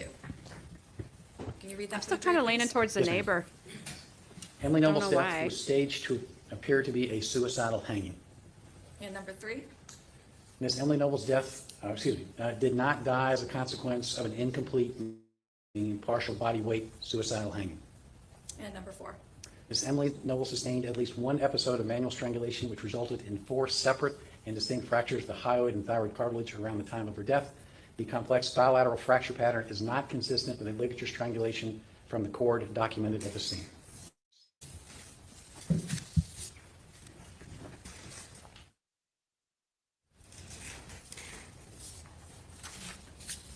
Because I kind of understand what this Almost guy's 2 hours. saying. You I want to just, keep going for a little bit, or do you want to take a So break? you make the call.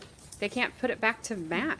It's probably a good place to break if we can. Okay. I promise I won't be as lengthy when we come back. Fair enough. Let's take a 10-minute break from the court session.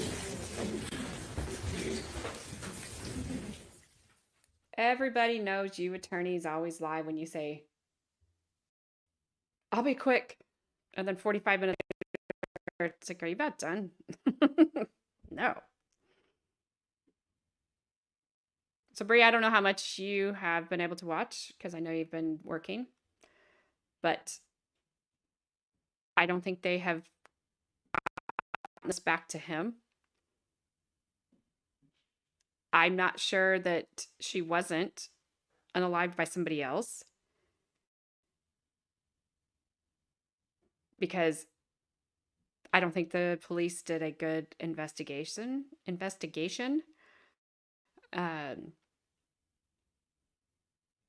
I think they got tunnel vision, and I think they ignored some stuff that was right in front of them. We talked about earlier with the bloodhounds tracking to a driveway, and then 2 different bloodhounds on 2 different days tracking to a driveway that's it was a shared driveway, and then she was found like diagonal from that house, like across the parking lot of the condos and all that stuff where they lived, and that's where she was found. And the police never went into the woods to even look for her. They just walked the edge and kind of looked inside. They're like, we could see 15 to 20 feet in. She was in further. It went down a hill. She was at the bottom of that hill. So we don't know if she was there that day that she went missing or when she was placed there because they never found her. 3 other people just doing their own search found her. It's a mess. I just don't think they have anything to connect him to. Nothing to him to it at all. But the neighbor changed his story. Don't know about the people at the houses. Maybe she was picked up there. Maybe the neighbor picked her up there. He knew she was going for a walk. That's where I'm kind of stuck on him at, because he knew she was going for a walk that morning. So I don't know. And he seemed just kind of hell-bent on pinning it on Matt. Like he was trying super hard to pin it right on him and kind of failed. Didn't look real credible. Yes, Kim, you are correct. It was the Rudolph trial that said, I can't look for evidence unless I know the evidence is there to look for it. Her reasoning? Because she didn't want to waste taxpayer money. Also, Kim, I don't know if you know, Detective of the Year after that trial. Insane. Insane. Because if the only thing that she should have gotten was more training, a good talking to by her superiors of, what do you mean you can't look for evidence unless you know the evidence is there? And if she couldn't handle those two things, then she should have got a demotion. Or demoted, whatever. But she was ridiculous. Yeah, Detective of the Year. I heard that on a stream that I think, I don't remember whose it was, but Mark Schreiner, or Shiner, whatever I can't remember his last name exactly. He went on and it was a smaller stream, but did an interview with those people, and I believe they were the ones that told him that she got Detective of the Year. He didn't even know that, and he was astonished. So, yes, craziness. It's kind of like the, no matter what you think of him, good, bad, or whatever, the sled agent that admitted to lying 3 times on the witness stand getting Agent of the Year. So, I don't know. I don't get it. I don't get I high five somebody and like, good job not doing your job. Good job perjuring yourself for the grand jury and falsifying evidence. That was excellent. Agent of the Year, Detective of the Year. Like, it's horrible what happened. And I've just been floored. Absolutely floored by it.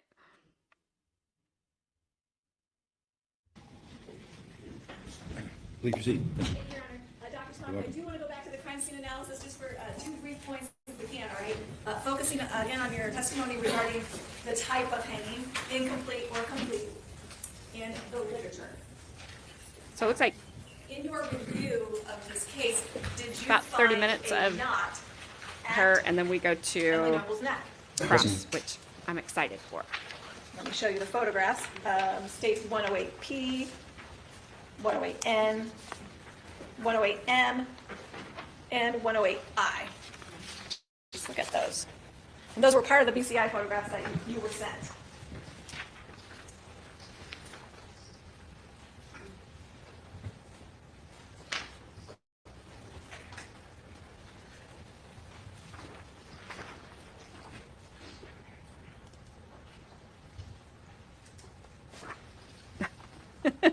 Carmen. No, she will not let her husband get that haircut because her husband is my son and your brother, and I'm not allowing. We'll walk through them.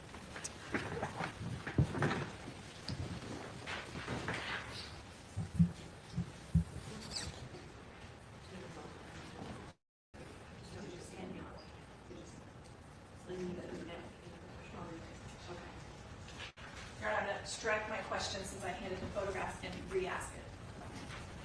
All right. 108I.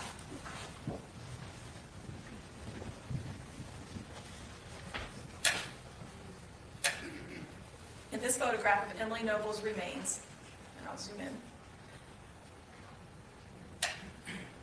do you observe a knot in this area?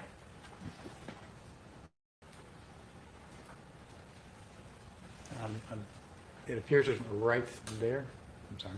Is that a knot or the end of the cord looping out? Maybe the end of the cord. It's hard to see from that photo. I mean, the leading nature. Kim, Carmen is my daughter. Bree is my daughter-in-law. And then if you ever are here wearing the username, which this was from when he was a little kid, and he just has never changed it because it's hilarious. But Indie Assassin ever joins us, that's my son. But we don't get graced with his present. Oh gosh, daughter-in-law. Oh, Brie. She just knows what to say. But yes, so it is a little family affair here. So welcome to our family. And Brie might make you throw up sometimes, just like Carmen. Next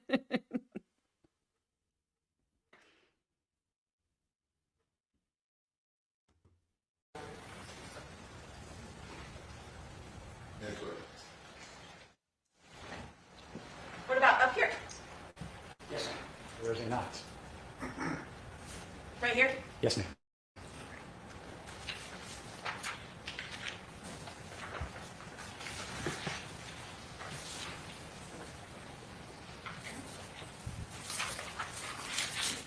That's important to your decision, though. Objection, Your Honor, is deleted.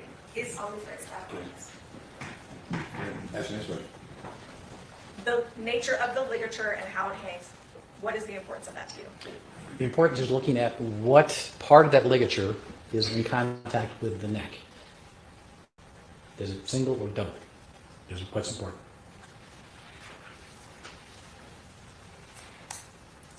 Now, in your opinion talk over that her. you talked about before we went to break, you used the words manual strangulation, so I want to focus now on what is strangulation.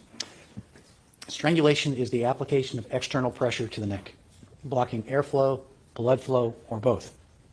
All depends on how pressure is being applied. And can you demonstrate? Yes, ma'am. Sure, come on up here. State. I won't squeeze. So you can apply pressure to the neck in many ways. You can apply manual strangulation with hands. That would squeeze the neck. You can apply pressure with a bicep and forearm. Put the neck right here. You could put a ligature around somebody's neck and pull back. So any of those ways is strangulation because they're all putting pressure on the neck, blocking airflow, blood flow, or both. And what happens to the veins and arteries in a neck when pressure is applied? They collapse, meaning they close off, and they stop blood flow to and from the brain. And so what happens to the blood? It stops. If you block the arteries, nothing can get up to the brain. So what that means is through these arteries, your brain is seeing less oxygen. And when you block the vein, blood can't go back to the heart to be circulated back up again, reoxygenated back up again. So you block the good blood going up and you block the bad blood, deoxygenated blood from going back to the heart and lungs. And so when blood is blocked by the external pressure, what is the result of that in the human body? What happens is because the brain requires oxygen to work. We have in the cells in the brain, we have no oxygen reserve.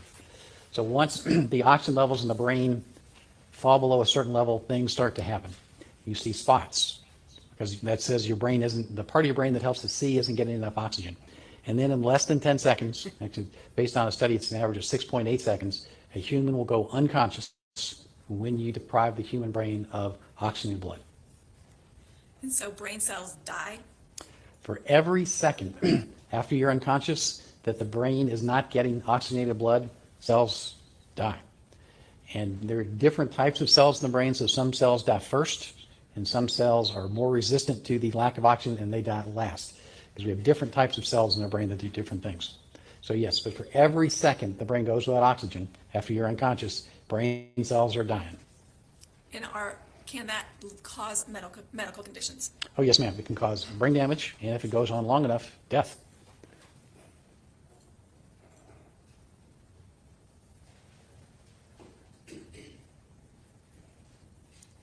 And in your training and experience, those medical conditions, are they considered serious? Oh yes, ma'am, serious, life-threatening. No, not death. What a dumb question. And what are the risks? Well, depends on how long the brain goes without oxygen, up to death, brain damage and death.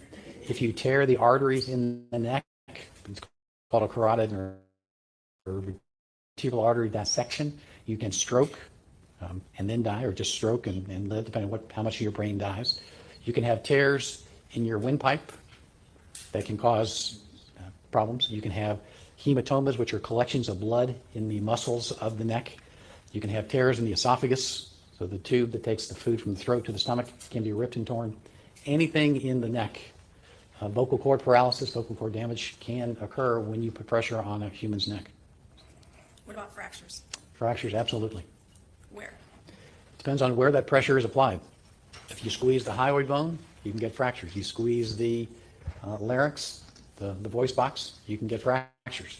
If you squeeze down here, you can get fractures of the cricoid cartilage, fractures of the trachea, the windpipe. So it all depends on where you apply that pressure, what is going to get injured underneath that manual strangulation. And what is the amount of pressure needed to cause the injuries you've described? To block blood flow to from the brain in the vein, it's 4.4 pounds. To block blood flow going up to the brain, the carotid artery takes 11 pounds. To fracture the hyoid bone takes less than 10 pounds. To completely close the trachea, the windpipe, takes 33 to 34 pounds of pressure. So depending on where you put the pressure and how much will then dictate what structures will be damaged, closed, fractured. And what is the pressure of an average handshake?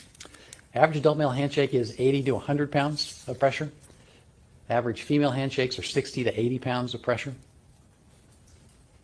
Both of those are sufficient to block the veins and arteries. Oh, way more, up to 10 times over. And what happens physiologically to the body when blood flow to the brain is cut off? The brain won't work. So, the first thing, and I don't know if you've ever fainted, when you experience fainting, what do you experience? You see stars. What that is not enough oxygen getting to the brain, not because you're being strangled, but because your blood is pooling into your legs or some other part of the body. So that's the first symptom. And it could be that you just can't breathe if the pressure is being applied to your throat, to your windpipe. But most strangulations are blood flow. So you start having changes in your vision, you feel lightheaded, dizzy, and then you go unconscious. And after you go unconscious, if that pressure is maintained, things will happen to your brain as it begins to die and shut down. You lose control of your bladder and you will pee on yourself if you have urine in your bladder. You will defecate, poop on yourself if you have stool in the rectal vault. And then if that pressure is maintained somewhere between 1 and 2.5 minutes, then the part of your brain that controls your ability to breathe dies. This part of the brainstem is the last part of the brain to die. So if pressure is maintained for long enough, somewhere between 1 and 2.5 minutes, then you will stop breathing, and then you're dead. And would those physiological responses of a body, would a witness observe that if they were to see it? Yes, ma'am. They're going to see someone, depending on how the pressure is applied, could be struggling to breathe, could be seeing their eyes roll back and the individual go unconscious, then see them pee on themselves if there's urine in the bladder, or poop on themselves if there's stool in your rectal vault, and then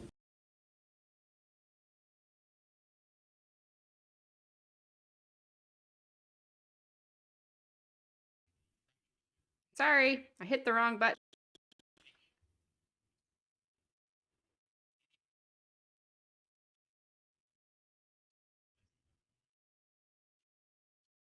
to swallow.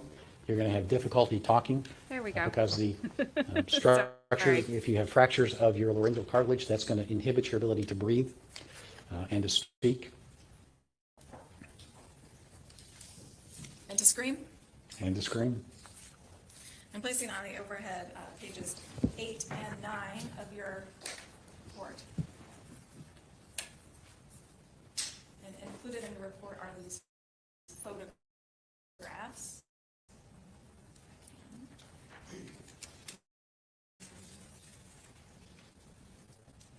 Were these graphs significant to your analysis, Yes, ma'am, they were. and why? These photographs were taken the night, or on the May 24th, Emily's, I believe it was her birthday. And what it shows is there's no trauma to Emily's face or neck. And with the fractures that she sustained to her neck, would you expect to see that had it occurred? had those fractures been, she would be having difficulty breathing, speaking, and should be in the emergency department for emergency treatment, probably an emergency airway.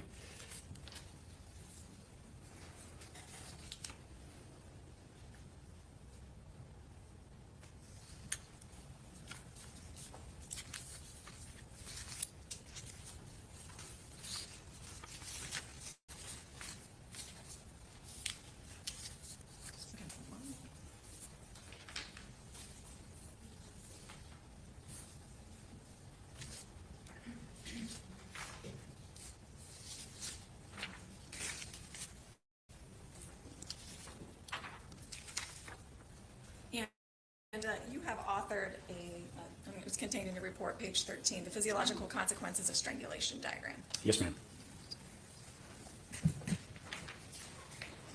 Can you discuss this for the jury? Yes, ma'am. This is a physiologic timeline. Time 0 being when pressure is applied to the neck, blocking blood flow to your brain. What happens to you or to any human when blood flow stops flowing to your brain? So first thing in time 0 is pressure applied to the neck. Blood flow to the carotids stopped. So within 5 to 10 seconds, the average of 6.8 seconds, a individual will go unconscious. After they go unconscious, if pressure is maintained on their neck, then they have what's called an anoxic seizure. This is where some part of their body will shake. This could be an arm, could be leg, could be the whole body. Will shake for a very short period of time. And that occurs an average of 14 seconds. The range, based on studies, is somewhere between 11 and 17 seconds is when that anoxic seizure will occur. Then, if pressure is maintained, at 15-second mark, as the brain begins to die and your bodily functions shut down, the ability to hold your sphincter for our bladder releases, and we will pee on ourselves. Then at that 30-second mark, other sphincters, other brain damage is occurring. Then our rectal sphincter dilates, and if we have poop, stool, we will defecate on ourselves. And then if pressure is maintained somewhere between that 62-second and 150-second, 7-second mark, then you will stop breathing. And so 157 seconds, you're dead. That is correct. Somewhere between that 1 and 2.5 minute mark, you're done, because your respiratory center in the brain damage has occurred and you will not breathe again. Your Honor, at this time, I'd like to demonstrate by setting a minute on my watch. Go ahead, put it on you. Do you have a timer with you on your watch? I'll let you do it. I do. Or your phone? Thanks, it. Okay. And when you press, just say start and then stop it at 62 seconds. Start.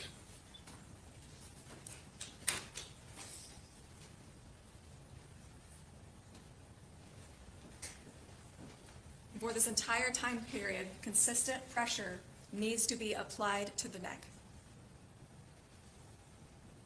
Yes, ma'am. I'm sorry, is that a question? Yes, that was a question. Did it sound like a question? Sound like a statement? Carmen.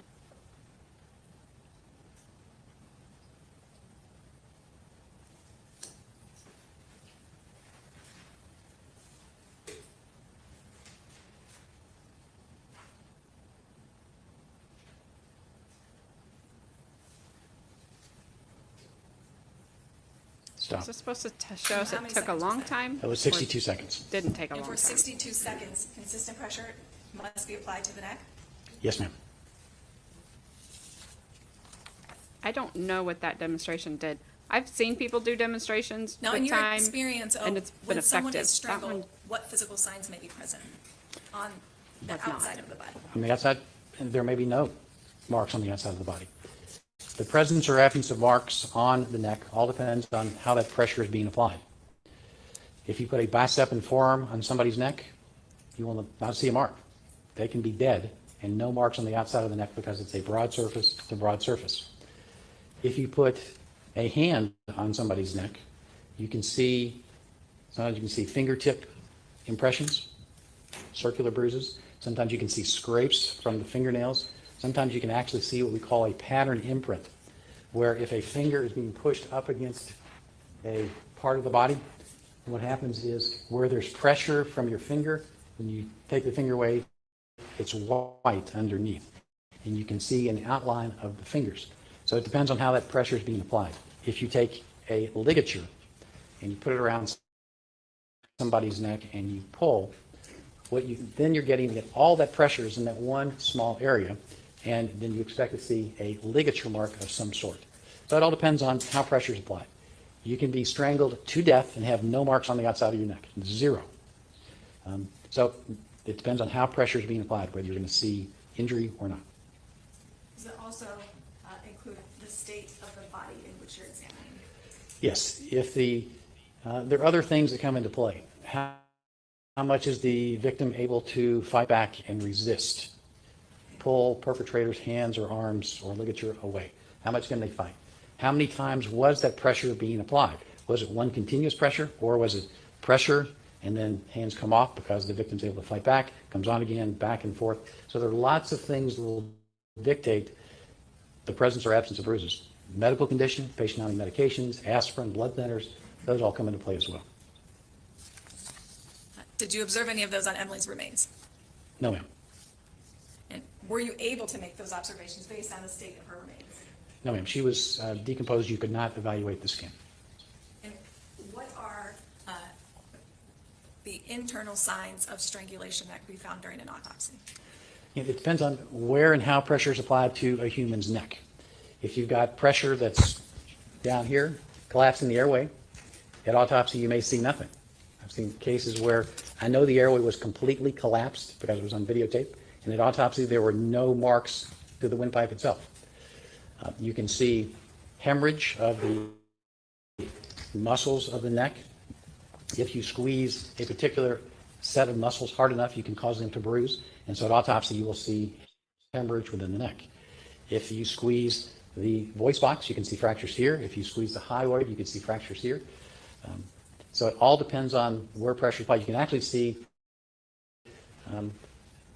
when you see pressure way up here, you can actually at autopsy see hemorrhage at the base of the tongue. It can go that high. So it all depends on how the pressure is applied, how much pressure is applied, how many times that pressure is applied, what injuries you're going to see at living or dead.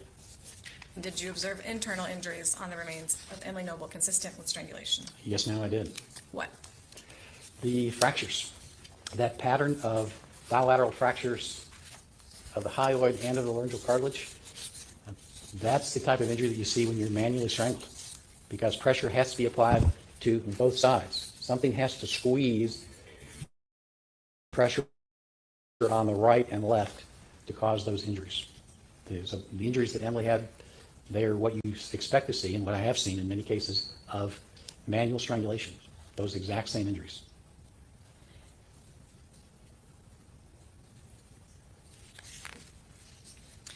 When someone is being strangled, strike that. I think you answered that one.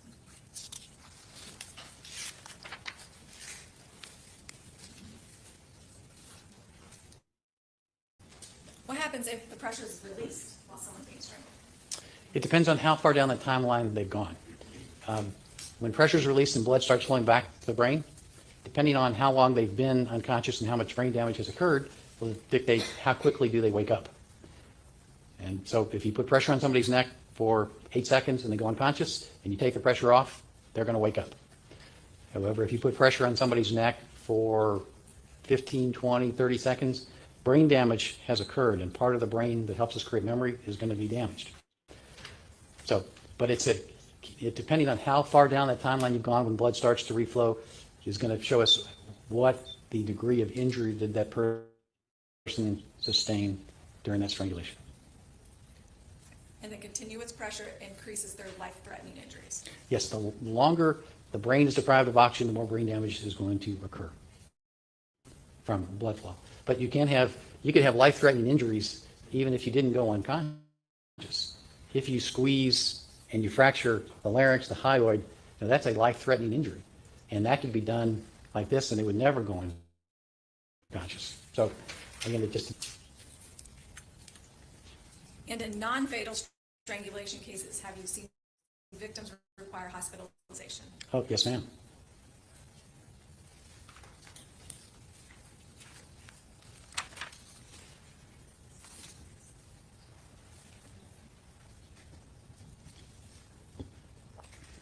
He's like, I'm looking for a new job. Don't interrupt me right now. Like Googling new jobs.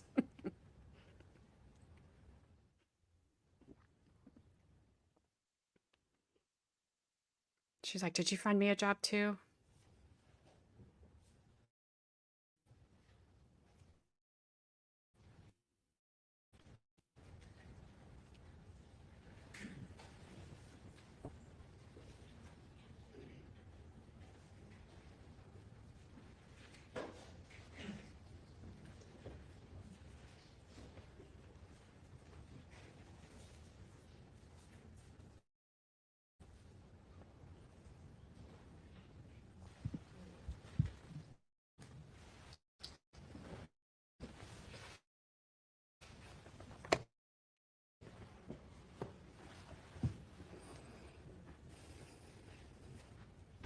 I want to go back to just a moment, Your Honor, almost finished, to these pictures from May 24th of 2020. I don't know who that And we'll just put, gentleman sitting back there in the you indicated that suit there's and tie no is. neck He's been there all injuries day. depicted. That's correct.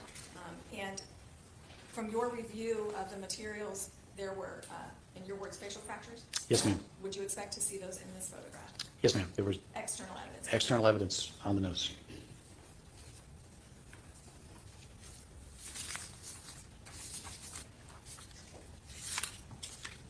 All right, now, returning back to your opinion. And again, you were able to form this opinion to a reasonable degree of medical and scientific certainty. Yes, ma'am. And I believe you already reviewed 2, 3, and 4, but can you review number 5, 6, and 7? Yes, ma'am. Number 5, Ms. Emily Noble sustained significant blunt force trauma to her face, resulting in acute facial fracture sometime after 4:18 p.m. on May 24th, 2020. I agree with the autopsy. Number 6, I agree with the autopsy findings and opinions of Dr. Ann Castellone Richmond and Dr. Lee Lehman. And number 7, I agree with the findings and opinions of Angela Harden, M.A., and Amanda Agnew, Ph.D. And again, is it your opinion to a reasonable degree of medical and scientific certainty that Emily Noble was strangled with continuous pressure for more than 62 seconds? Yes, ma'am. And that this pressure to her neck was so great as to cause 4 fractures? Yes, ma'am.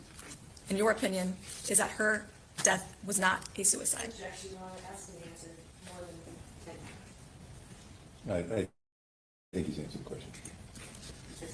No further Sit questions? down. Cross, please. This is what we want. Woo, she is ready.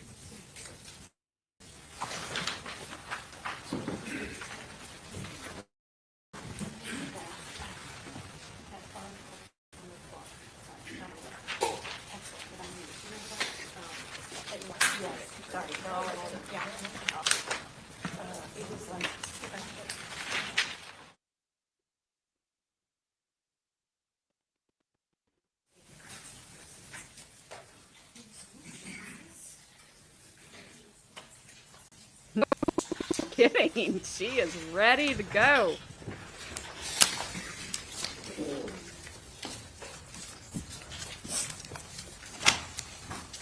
She was like, get out of my way.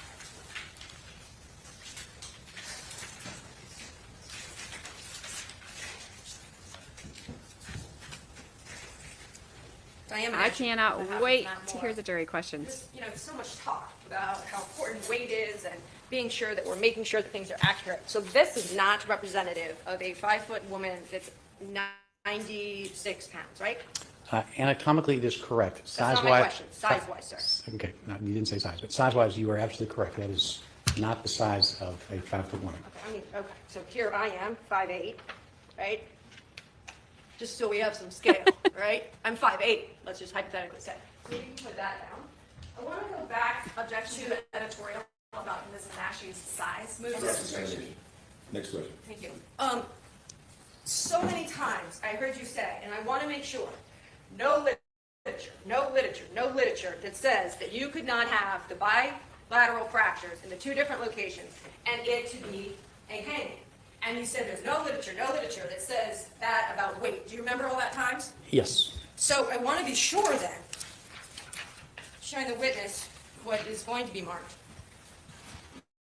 as defendant's II, you must not, well, let me back up. I want to really make sure that literature is something that's published.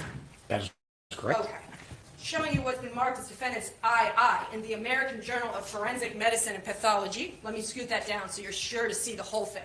You see that? We don't Yes, want ma'am. you to miss anything, sir. I'm sure you were familiar with this literature since you testified at great length that there is not one thing, nothing, nowhere.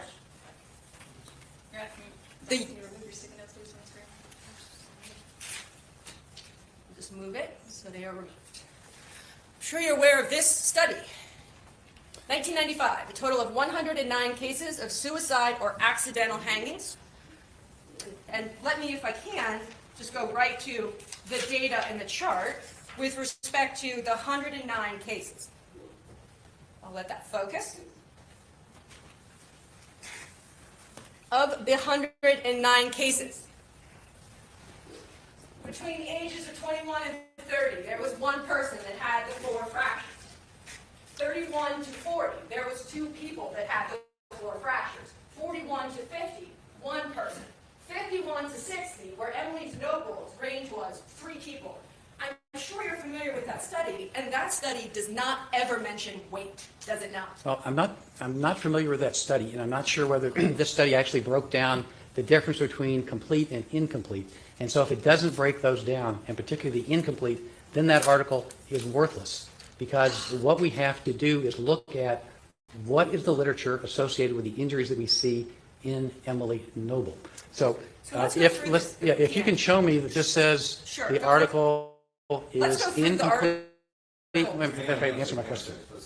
You'll have an opportunity on redirect again. Let's go through the article, right? Especially in 7 She winked cases at him. with all the horns of the throat, the knot, and the highest point of the ligature was localized in the center. Do you see that right there? Here's why I asked you about that. Isn't it true that all this discussion that you were asked about, there is no picture showing how the ligature was around her neck, correct? That is correct. It's folded over. You were not at the scene to see how the ligature was around her neck, correct? That is correct. There is no one that saw that, right? Well, the picture, we don't have any. And you were not there. That is correct. I was not there. You also were not there and do not know if, over the course of 4 months, the ligature began in one place and ended up in the other as the corpse went from a 90-pound woman to being 18 pounds of skeleton. You do not know that either because you were not there. That is correct.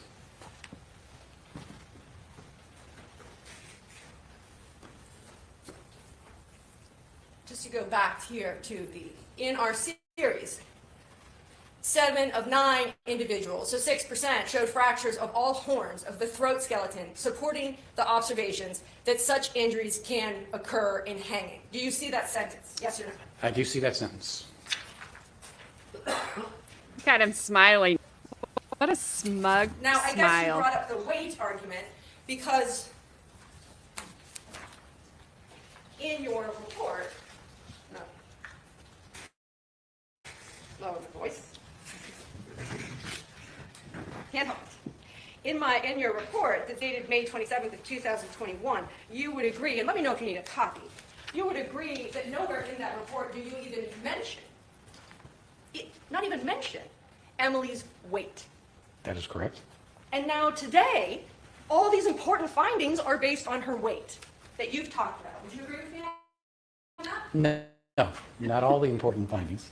And I want to just talk about why now weight has become important. It's because after you issued your report, you had a chance to review the expert report of my expert, Dr. Heather Garvin. Isn't that correct? I did have the opportunity after I had written my report. And since you were asked about reviewing the report, you then know that Dr. Garvin, in her report, cited literature which specifically said the 4-fold fractures, 3 cases from 6 were incomplete hangings in that type of double fracture, right? That is correct. But I guess your distinction is now is that those articles are for adult males that weighed more than Emily. Yes, the article that you're referring to, there were 3 individuals, some weighed as much as actually 2 weighing 2. About that line of testimony. I just want to get to your report. So it was my expert that brought the literature to your attention, and now you're addressing the literature that my expert brought to your attention. Does that sound about right? No, that sounds inaccurate because the attention to the literature is something that I did way before I ever saw Emily. One moment. I just want to make sure that the articles that I showed you, oh, here it is. All right. Just thought of something as you were going over this. This is your report. I mean, so I guess then, I'm talking about, since everything has to be, what we needed then was a study of Objection to the editorial. Is there a question? bilateral fractures Go ahead. She ignored her. on just women that were 52 that weighed 92 pounds. And we don't have that study, do we? Oh, no, ma'am. We do have information regarding that exact question. Okay, and I'll get to that in a second. I want to ask you about the back page of your report. You talked about this thing where the prosecutor and you, 62 seconds. I looked at this and it hit me. Well, 6.8 seconds is based on what you have in this chart as an adult male. Do you see that? That is correct. But you're still sitting here using the tick, tick, tick, right? Even though it says adult male. I mean, would you agree with me that your calculation isn't for a 96-pound woman that's 52, right? No, those calculations, those studies were all done on adult men, actually 126 males, actually 132 But you males. still use the tick, tick, tick. And I want to talk about Objection, Your Honor. Is there a question there or a statement from counsel? You still use the tick, This is tick, tick. cross-exam. Ask your question. I want to just talk about that exercise where you were doing the clock. You testified in this very courtroom in 2020, did you not? Yes, ma'am. Same prosecutor did your direct examination. That is correct. Strangulation case, you testified for the state of Ohio. You came up here, you probably sat in that same witness box. Yes, ma'am, I did. You did the same, let's set our clock, tick, tick, tick. Do you remember that? Yes, ma'am. Is that kind of like when you testify, do you have sort of like a shtick or like a thing that you do kind of in every case? No, ma'am. So like in that case, you brought in like the strangulation Sally doll. Do you remember that? Oh, very well. Yeah, and then there's like normal Amanda or Amanda normal or something like that. Abnormal? Abby normal. And then today we have Abby instead of the normal? doll, we have this. That is correct. So I'll just go. Your testimony. Miss Prosecutor, you should not be back there nodding your head yes to your witness up there. I would say good thing Judge and Miss Defense there didn't see you. That's wrong. Don't do that. And she's really good the defense attorney is really, really good at objecting to leading questions, which they are, but I don't know that the defense attorney cares, but it interrupts their flow. And old state lady tried and she failed. In the Ivy case. About the time if someone is being, pressure is being applied to someone's neck. And you indicated, do they not? Well, not You were asked crime. questions about what could happen in that 6.8 seconds or 7 seconds. And you were asked a question, could they run away, right? Do you remember that? No, ma'am. And you said no, but they're fight for their life. They're trying to get that pressure off their neck. And then you were asked a question, were you not? Have you ever had experience in seeing cases where victims have fought back? And you said, did you not? Depends on how they're fighting back.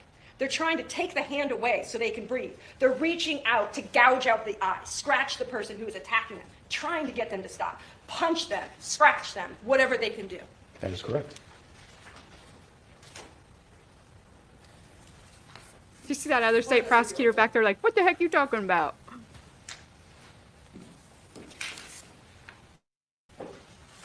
Now, I asked you when we were doing the board here that you're not a pathologist and you're not an anthropologist. That is correct. Okay.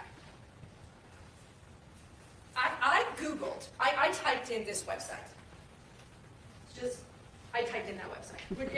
Would you be surprised to know that there's no website there and it just says, right? Not at all, because I purchased the domain but have never activated the website. I don't think his smug smile is going to go over well with Then the jury. let's talk about the Institute, in quotes, Medicine, Law, and Justice for the Liberty. You see that? Yes, ma'am. And of course, this is a case about the not living. That is correct. Just want to go just because accuracy is everything, right? Accuracy is everything. I'm sure she's going to hit on this. How in the world do they have who died, blah, blah, blah day? They whited it out. Nobody knows that information. I'm sure she's maybe going to hit on it, maybe because it's been whited out, but nobody knows that. That's crazy that that's in there. Can you be more specific? Was accuracy not ever important? Oh, it's important. And you write this report, you write these reports, because how many times this year alone, maybe we can, have you testified in a courtroom? It's August. How many times have you testified for the state in this year alone? Probably 10 times. 10 times. And you've written a report in each of those times? If the report was requested, yes, ma'am. And you understand, of course, that a report is so important because it's given to the defense, and you know this through the course of your work, right? Yes, ma'am. And it's the basis upon which questioning can be done of you when you testify. That is correct. Now, you know, I'm I just still think she's accuracy. getting the better of him, Carmen. Emily's 52. You know that? Yes, ma'am. Oh, and I just want to make sure. I'm going to do a lot of circles here. Photographs. Photographs. Photographs. Photographs. Okay. You see all those times I circled photographs? Yes, ma'am. Just want to make sure, because the issue has been made about whether decisions can be made on photographs. You never went to the scene on 9/16 of 21. That is correct. I did not. You never went to the scene in October, November, December, nor did you go back in March of 2022 when some additional remains were collected. That is correct. I did not. So your entire conclusions and analysis are based on the documents and the photographs that you've seen.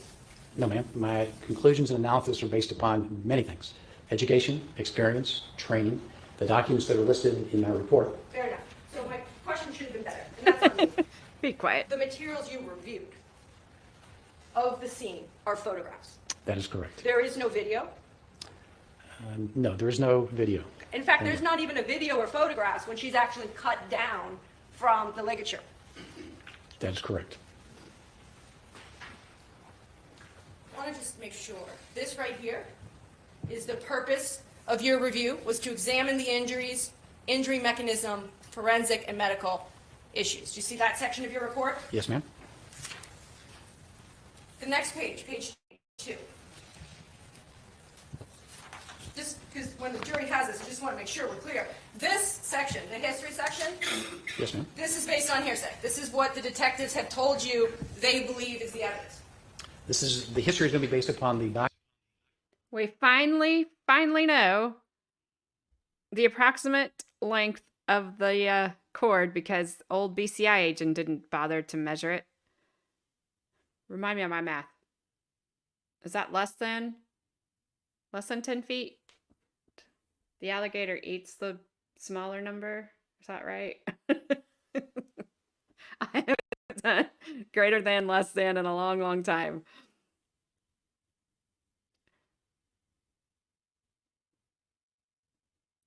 What am I reading? Am I reading the report? It says, based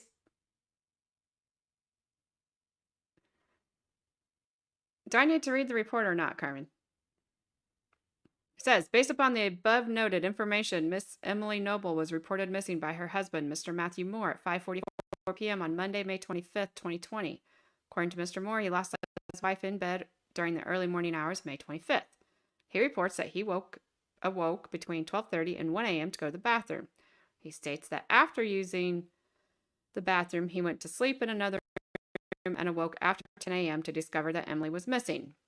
Approximately 7 hours and 45 minutes after discovering that his wife was missing, Mr. Moore placed a call to the Westerville Police Department at 5:44 p.m. Officer Hollis and additional officers of the Westerville Police Department responded to 46 Abbey Cross Lane in Westerville the home of Emily Noble and Mathew Moore. Officer Hollis observed his walkthrough of the home that Emily and Matt's bed was made and had not been disturbed. So, she could have made it before she left that day.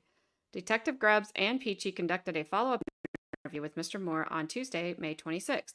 Mr. Moore stated he and Emily would forage for plants and would stay near the edge of the woods and only go in the tree line approximately 15 to 20 feet.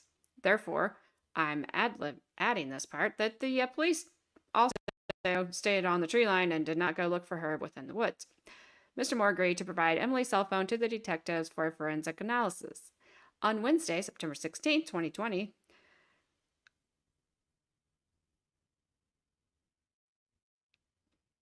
the remains of Miss Noble were found in a wooded area not far from her home. Miss Noble was found with her neck in a long, approximately 10 feet phone charging cord and her body resting on the ground in an incomplete hanging position. Her body was severely decomposed with skeletonization and slight mummification. There you go, Carmen. I don't think they're going to read it, but I just was glad somebody took some freaking measurements because we know Detective Grubbs didn't. We know BCI didn't. I'm just glad somebody did. Documents that I reviewed from the Westerville Police Department. Well, I'm curious then, because you must have reviewed the Officer Hollis videotape and/or Detective Grubbs' investigative summary that said that John Kramer saw Emily Noble going for a walk on the 25th between 9 and 10 a.m. I do not recall that. You don't? No, ma'am. And it's not included, right?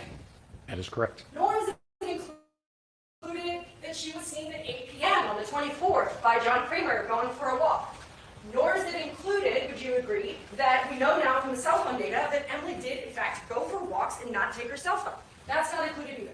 That is correct. Nor is it included that she's found in different clothing when she is found in the woods than she was wearing the night before on her birthday when it was well photographed. That's not included. That is correct. It is Nor not. is it included that the clothing that she was wearing the night of her alleged manual strangulation is taken from the house, the shirt of Mr. Moore and the skirt of Emily Noble, and there's no forensics whatsoever. There's no rips, there's no tears, which I realize aren't forensics, but there's no serology, saliva, nothing. Not that I'm aware of. No, so that's not in there. That is correct. And then I'm just curious because of accuracy.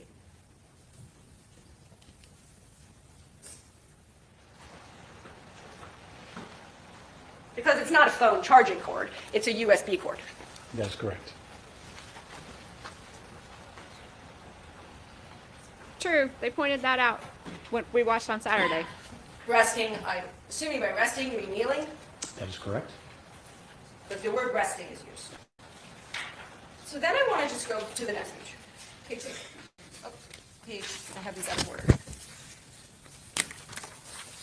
And the state BCI agent is what pointed out that that's a USB cord and not a phone charging cord.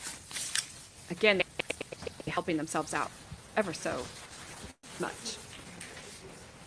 There we go, page 3. They were just out of order. I want to go through your report page by page. Page 3. Okay.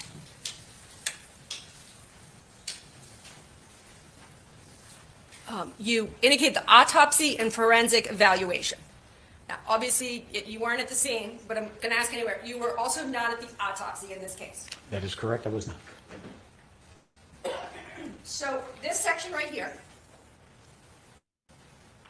after post-mortem examination, it begins, Miss Noble's remains were transferred to OSU. That's what this paragraph is summarizing right here. Yes, ma'am. And, you know, pardon's name is spelled wrong, but I just mentioned it. So I want to talk here about this paragraph.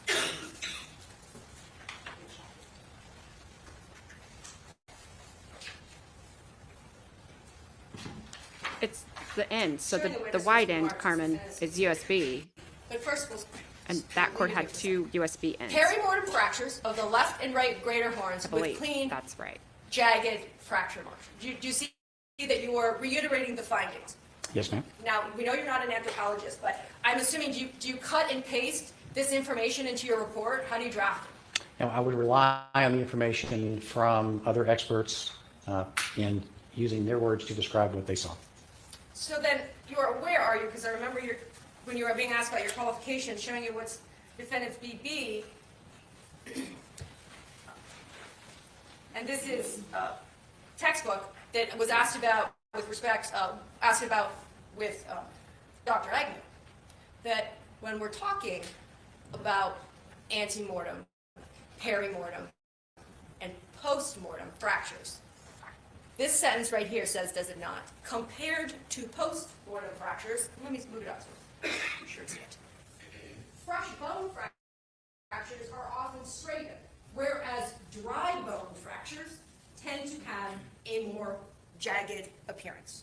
And I'm assuming that since you've testified as to the extensive work you've done, while you're not an anthropologist, you know that dry bone is indicative of post-mortem. Dry, right? We're in the post-zone. Dry would be postmortem, that is correct. Dry bones have more jagged appearance. So then going back to the report. So we have your findings with respect to, or the restatement with respect to perimortem, jagged, perimortem, jagged, perimortem. And I noticed that you didn't discuss a lot about the antemortem fractures and displacement of the nasal bones and left maxilla and nasal spine. This, again, just so I understand how you draft your report, you just cut that, you take it from one report and you pop it into yours? Is that what you do? No, ma'am. What I do is I will read what the other expert has written and may take their language or paraphrase it and then put it into the body of my report. You put things in your report that you rely upon in your findings and conclusions, do you not? That's why they're in your report. And specifically for this, yes. Did I rely upon the report of Dr. Agnew? Yes. Have you ever heard the expression garbage in, garbage out? Yes, ma'am. And in your reliance,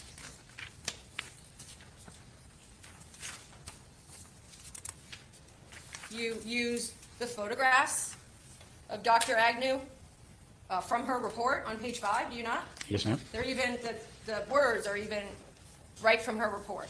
Yes, ma'am. You include on page 6 this picture right from Dr. Agnew's report, do you not? Yes, ma'am, I do. And same, descriptor of the picture, that's straight from her report. Yes, ma'am. Tell the jurors where you see the plastic deformation. Where I see the displacement in the fracture is in this area here along. Did you, I know there was a bit of a delay before you started testimony. Did you and Dr. Agnew have a chance to speak outside in the hallway? No, ma'am. You did not. So let me pause there. Would you agree that that's the left side? Yes, ma'am. Okay. And we're just talking about nasal fractures, but the sides are called the maxillas, or is that right? The maxilla is the area of the cheekbone. That's the maxilla, and the upper jaw is the maxilla.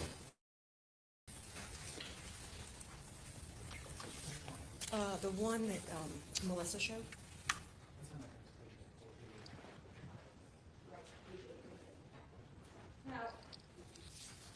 So we've got the plastic deformation, which is essentially it's indication of something being like displaced or off kilter or bent. Would you agree with me on that? Yes, ma'am. Okay, I want to just show you what's in your report on 9. And of course, the jurors have this picture so they can tell for themselves. I know you were asked about whether or not there was bruises on her face, but you weren't asked just with respect to whether there's a deviation in the left side of her nose in that picture. And there's another picture, is there not? I'm not sure it's in your report. Objection, Your Honor. Is there a question, and will the witness be given the opportunity to answer that question? Sure. Right now, we're narrating his report without formulating a question that elicits an answer. This is cross-examined. Ask your question. Back to that displacement with respect to, or rather deviation in the left side of her nose. Would you just agree with me that this side of Emily Noble's face would be her left side, That is correct. and this side would be her right side? Would you agree with me on that? Yes, ma'am.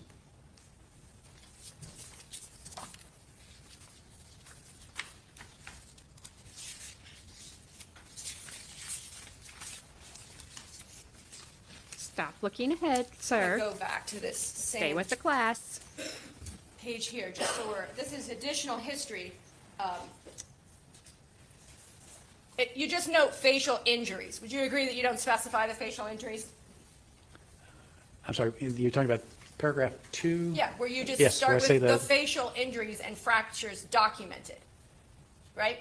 Yes, meaning documented at autopsy. Well, there were no fractures documented at autopsy. The only fractures that you, and findings and conclusions you relied upon were from Dr. Agnew. Yes, the anthropologic autopsy, not the autopsy, but what Dr. Agnew documented. And it's those documented fractures that you include and rely upon in your report. That is correct.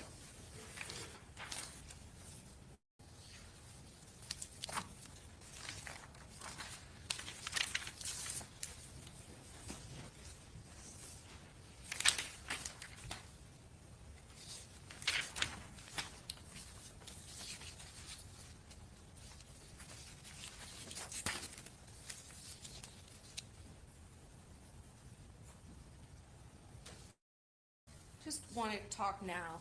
Let me clear that screen. And it's in your report where you talk about your 35 years of experience in forensic evaluation of injuries and analysis of injury causation and crime scene evaluation. Do you see that in your report on page 11? Yes, ma'am. Let's go back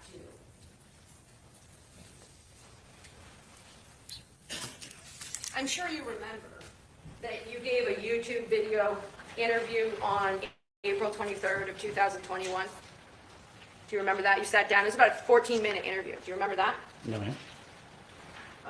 And so I just want to ask you some questions about, fair to say that you consult with, when asked, U.S. attorneys, the FBI, police agencies across the country to assist them in the investigation of violent crimes involving living victims. That an answer you would give in terms of who you consult with? May I see this one? Sure. Sure. Absolutely. Since I don't have a copy of it and don't remember it. And for the record, that's a certified copy. Yes, ma'am. Okay. Then, and let me know if at any point you need to refresh. Then, when you were describing, asked what a police surgeon is, and that's what you are, you're a police surgeon. Yes, ma'am. You're a physician trained in forensic medicine to assist detectives in cases involving living victims, living patients. Do you remember saying that? Yes, ma'am. And then when you were asked questions about, well, do you work on the dead as well as on the living? And tell me if you remember that you said sometimes we do. For example, if we're trying to determine who is the driver, who is the passenger in a motor vehicle collision, where both occupants were ejected, one was clearly driving, which one? That is your answer as to cases for the non-living. Do you remember that? Yes, ma'am. This isn't a case about an accident, not about a car accident anyway. Right? That is correct. Then you were asked about whether, in your experience and knowledge and expertise, who is it, in your understanding, as to who can determine cause and manner of death? And isn't it true that the person that can determine cause and manner of death, as you've said previously, is the medical examiner? That is one of the physicians that can. That is correct. And I say what I'm about to say next because so many times the expression crime scene has been used. I am sure that you would agree with me that crime scene is a determination to be made. It is a scene when you arrive. That is correct. It is a scene when detectives first get there. That is correct.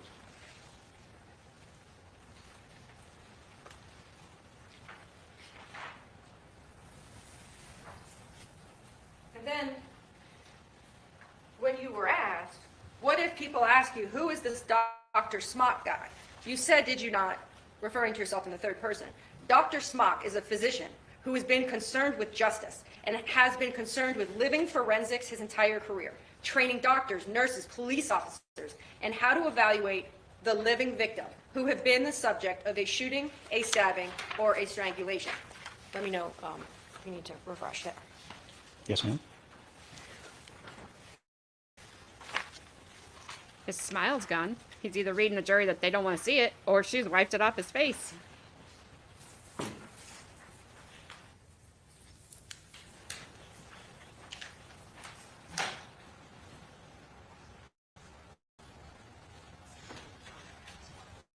And with respect to your passion, it's the application of forensic medicine to the living patient that comes into the emergency department that has just as many forensics needs as someone who is dead, but they are alive. That's also what you said. Let me show. So Yes, ma'am, that is correct. Boy, he's quick.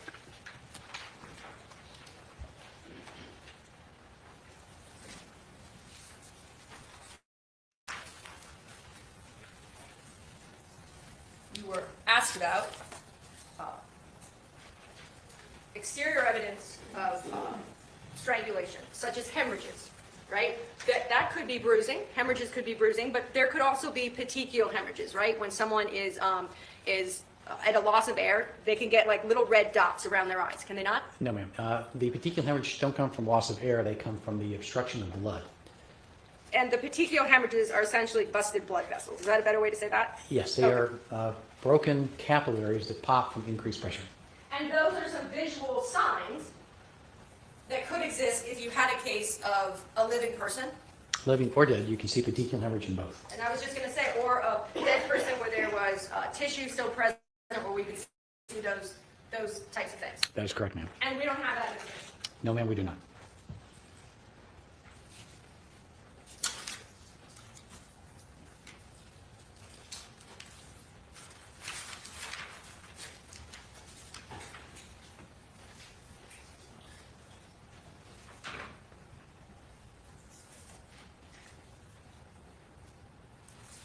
Your hourly rate, what you're being paid, what is it?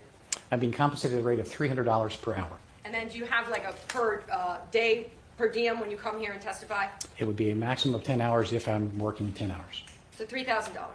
That would be correct if I work 10 hours. And I know that you indicated that your work in this case began in January. Is that your testimony of 2021? Yes, approximately. And that was when you first had that call with Detective Grubbs, right? Yes, ma'am. And then in March 9th, you were on a Zoom with a number of people. Is that correct? I don't recall, but I was on many phone calls, probably Zoom. You remember, if you don't remember the date, being on a Zoom, how many Zooms have you been on with the prosecutors? I don't recall any, unless the prosecutor's on the one. And if you don't recall them being on any Zooms with you? They may have been. I don't recall. And do you recall how many phone calls you had with them? Objection, Your Honor, relevance. It's, It's a cross-examination. Go ahead. No, ma'am, I do not remember how many phone calls. Several. did you remember how many in-person meetings? I don't think we've had any until I came up for this trial. And then you've had a meeting since you've been here. And I'm not getting into what you discussed. I just want to know the number of times that you've met. In person, yesterday. And how many calls have you had with Mark Hickman, the Delaware County coroner? I have not. I had one meeting with him yesterday. You met in person with him. That is correct. And how many meetings or calls have you had with Dr. Agnew? None. And how many meetings or calls have you had with defense expert Heather Garvin? None. How many meetings or calls have you had with the Montgomery County Coroner's Office, who was the entity that did the autopsy in this case? None.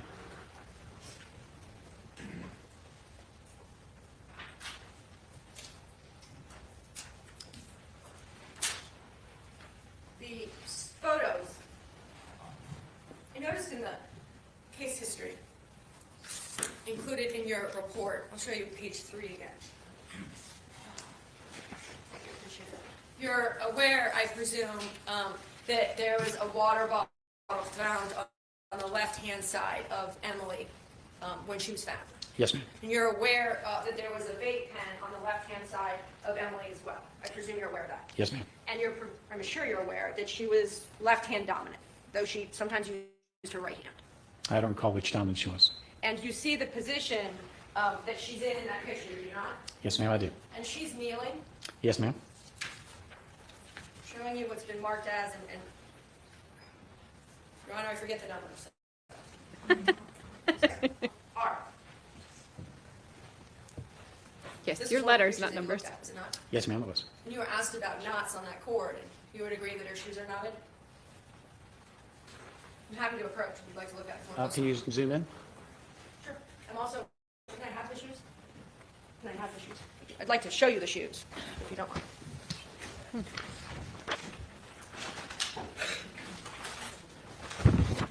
very curious. Yeah, guy in the purple shirt is back behind the defense. He was there the other day, and I thought he was the BCI agent. I would like one, and that'll do it. Thank you.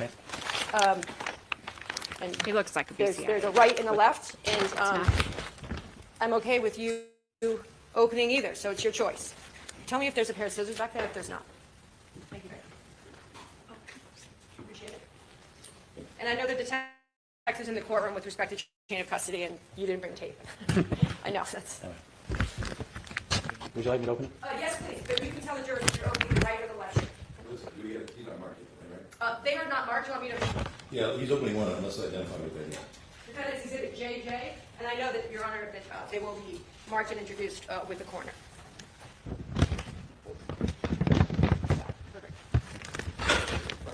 Can you indicate whether that's the right or left? Yes, ma'am. This is the left tennis shoe.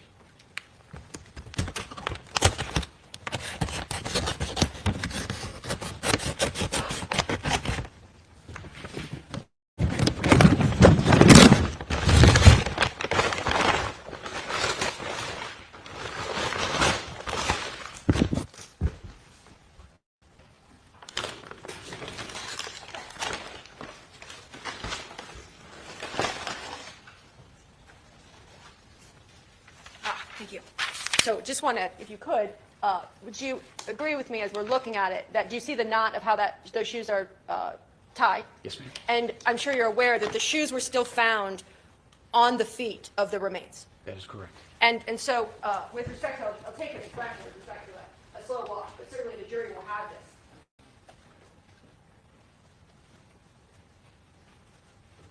And this would have been the left shoe that was found on Emily Noble based on your review of the photographs and the evidence label. Based on the evidence label. Thank you. No need to open the other one, just wanted to.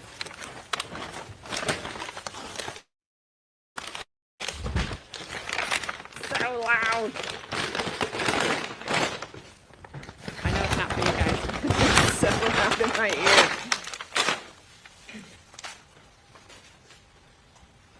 And I know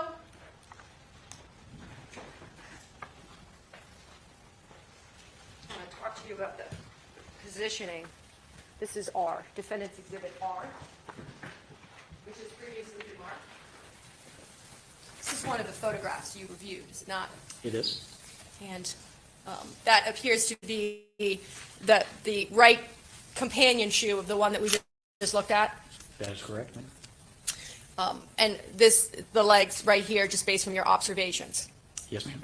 And you're aware, with respect to the coroner's report, are you not, that she was found wearing a black tank top? Yes, ma'am.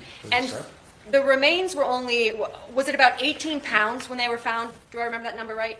Yes, somewhere less than 20, I believe. Less than 20 pounds. So over the course of decomposition, Emily's body went from 95, 98 pounds all the way down to less than 20. That's That is correct. insane. And I don't mean to say this as a word that is disrespectful, but it was almost like she shrinks almost, right? Like her body size decreases that much because she loses the fluids, the muscle, the tissue, all that kind of thing. Actually, the better word is you collapse. And so you're aware that there was a tank top recovered, a set of leggings, and then there's also like a white T-shirt that has fallen down and off her body. Do you remember that from the items collected in the coroner's office? I do not. Okay. But there's probably a list of all the items. All the items are listed in the report, which they recovered, right? Yes, ma'am. And we see that the legs are covered here. They appear to be pants. Yes, ma'am. And so I know with respect to your findings about staging, I just want to be clear that when someone is dead, there is an expression, is there not, dead weight? Yes, ma'am. Because if I'm dead and it's my hands, right? If you move hands, let's just say 3 hours, right? After I'm actually declared, and this is hypothetical, but actually I've been declared dead. And you've got dead weight, right? So it's harder to move someone because someone's body, right, can't move on its own. Would you agree with me? That is correct. And so I just want to talk about the positioning of the body, that first of all, if a body was dead, that they would first have to be positioned in the kneeling position, right? And they would have to be held up. Would you agree with me on that? Yes, ma'am. Okay. And then we've got their hands and then we would have to like somehow put them back here, and then as you see in Defendant's Exhibit R, it appears, does it not, that the right hand is around the ankle. Yes, ma'am. Nothing further. Redirect, please.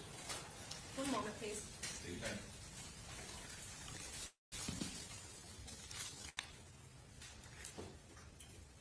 So redirect, I don't think it's going to be that long. I like how she was like waving it back and forth. You know, if they're sitting here, they got to be held up, right? They're like this.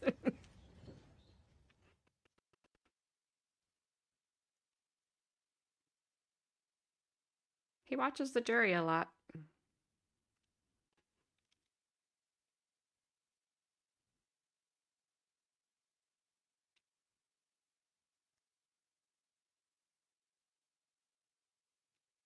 Come on, State.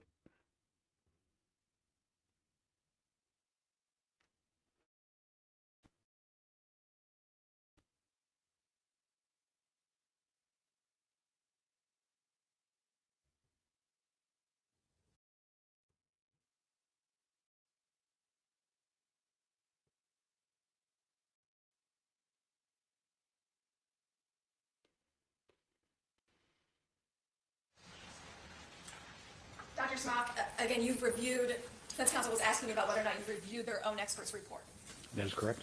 And their own expert agrees the fractures to the neck area are perimortem. That is correct.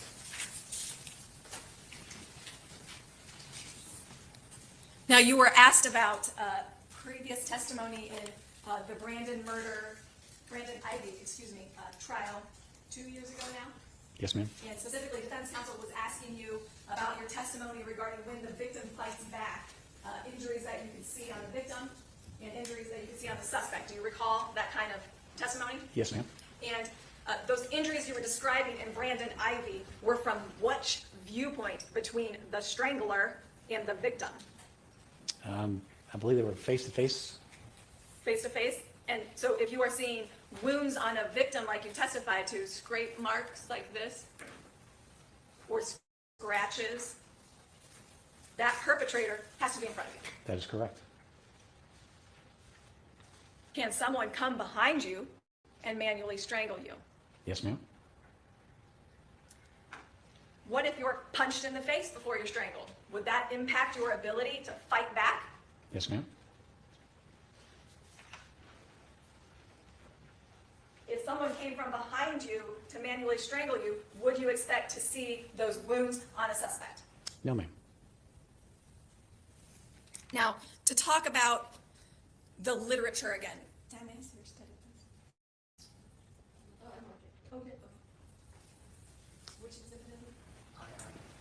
Why would you not? You can still scratch them. Defense counsel They're was saying here. that your testimony is that They're- nowhere in the you can still world scratch are their there hand. 4 fractures, and that was not your testimony, was it? No, ma'am. That was not my testimony. And so, in your review Kind of was. of the literature, what literature is important to evaluating the fractures in Emily Noble's neck? Not the specific titles, but in general. When you review what other physicians have encountered and written about, and they write it up, you need to make sure that what you are looking at in the literature is what you are looking at a scene or in a case. And the issue is, yes, there are fractures of forebones in people that are 242 pounds. The question is, looking at the literature, are there any fractures ever reported in somebody who is less than 100 pounds? No. In a kneeling position, in an incomplete, no, it is not there. Lots of cases out there of manual strangulation, but you have to look at the literature. So you look at things like weight, and there is an article that addresses that specific point of hundreds of cases in this one case. Were there any with, actually let me look at it.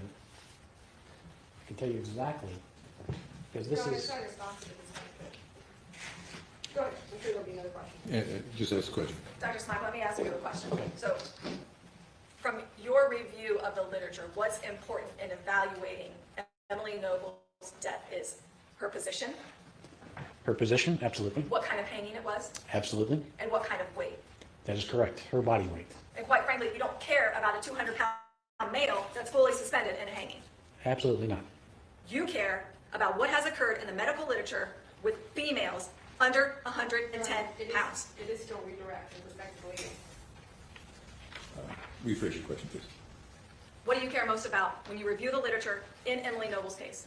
I look at literature related to the issues of any particular case, in particular Emily's.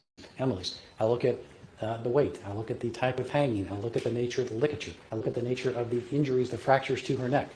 All those are critical to make sure that when you look at an article, is it relevant to your particular case? Some are and some aren't.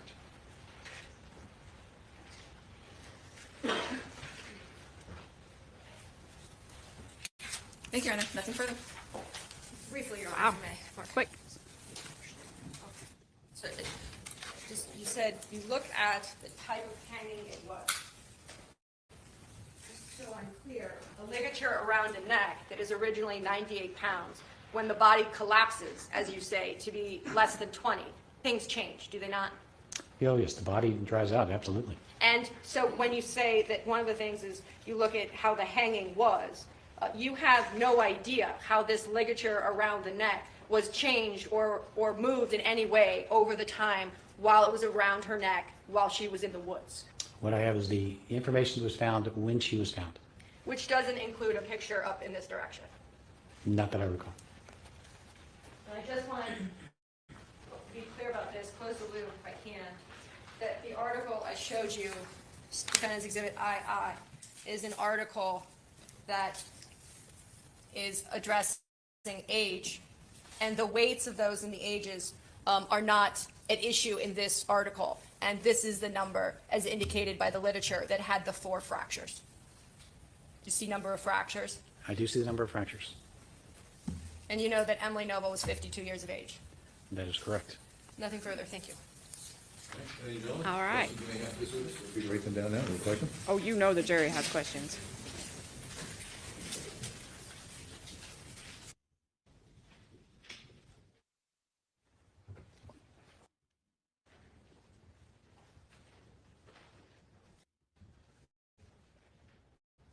My question is, will we ever find out who the guy in the purple shirt is?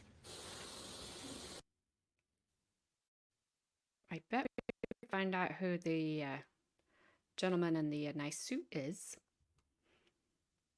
He's been there all day. I don't know that we've seen him. But purple shirt was there. Would have been yesterday in this trial, but we watched it on Saturday. Would have been day 4 in this trial. We watched day 4 on Saturday. But they seem to know each other. I'm curious.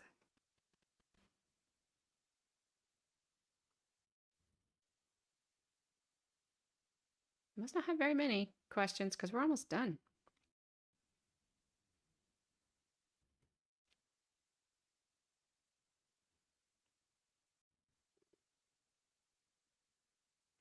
The defense's face. It's like, I don't care.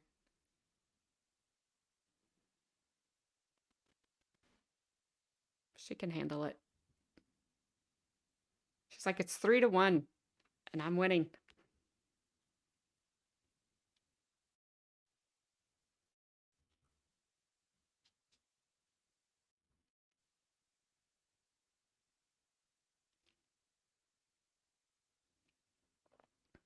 Oh, come back. Old Jen Psaki's mom's up there taking notes.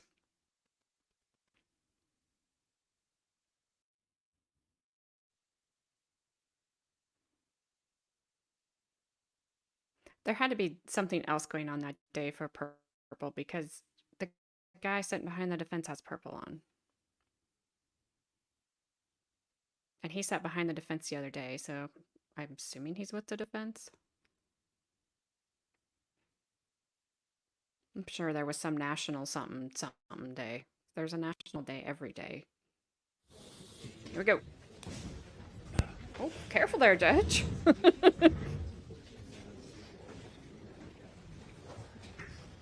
Sir, I have 2 questions for you, and they're going to bounce around a little bit, so there probably won't be real consistency to I where like questions. we're going here. I bet he does. Could fractures occur in the neck if Emily would have suffered a complete hanging instead of an incomplete hanging? No, even in the medical literature, there are no fractures in women under the age of 10, complete or incomplete. They don't happen because there isn't enough weight to create those injuries. Yeah, basically no. No, so, no. You talked about the time frame of asphyxiation and blood flow stoppage during strangulation. Does that time change if someone is under the influence of drugs or alcohol? No, it does not. The brain, it doesn't, the presence or absence of alcohol, no. The time to unconsciousness and brain death is the same based upon our limited studies. Nobody volunteers for those studies. If you know, what happens to a person's hands and feet when they die? Do they tense up? Yes, you can get what's called rigor mortis. So where your muscles contract. So yes, and rigor mortis can come and then it may disappear. But yes, you can get contraction post-mortem. And if you're holding something, and I guess the same circumstance in death. If you're holding something, will you grab it tightly or will it be released? Once you go unconscious, then your muscles are going to relax.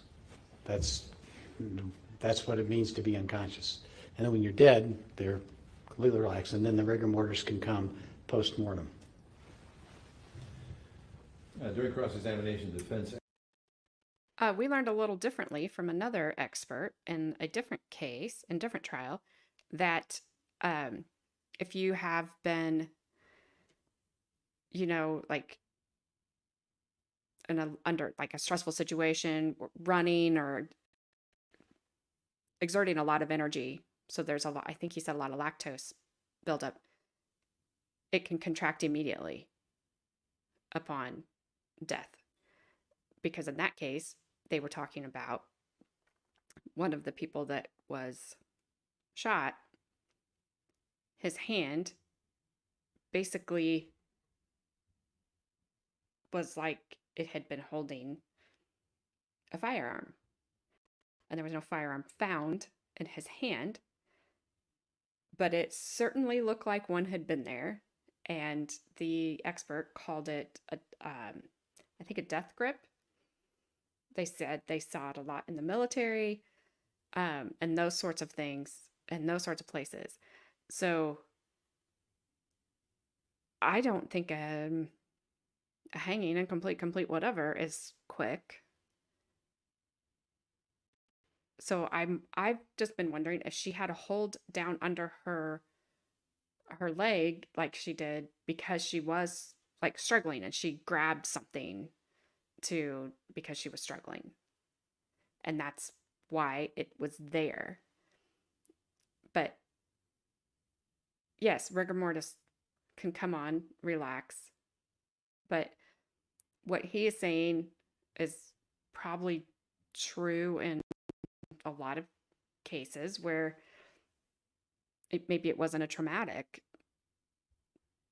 death, but in the case where we watched where it was, that guy's hand locked in position. Now he said you could, after a while, you could relax the fingers.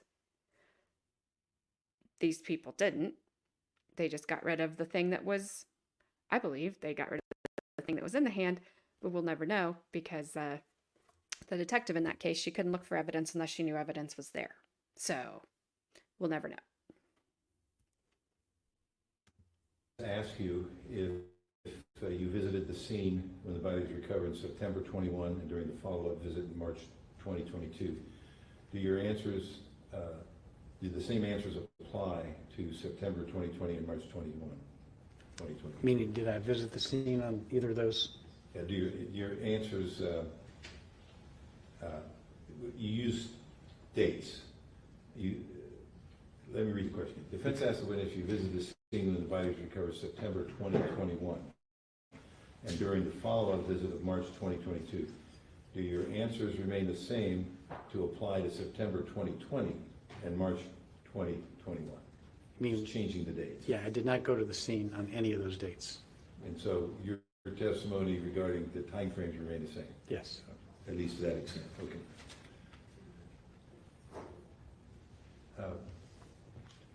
How did you determine the time of death was after 4:18 p.m.?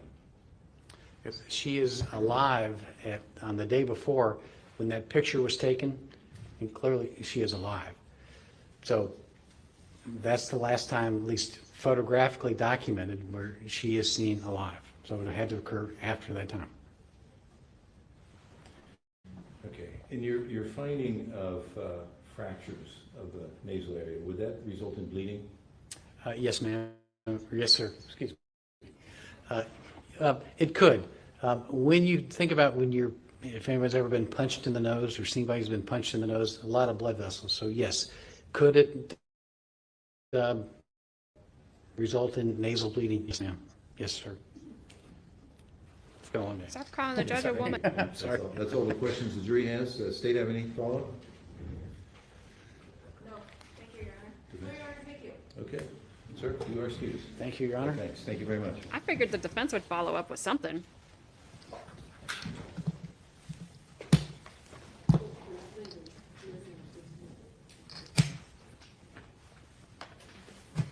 Just because she usually does.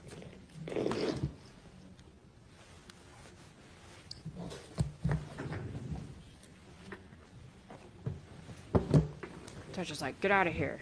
And I'm not a woman.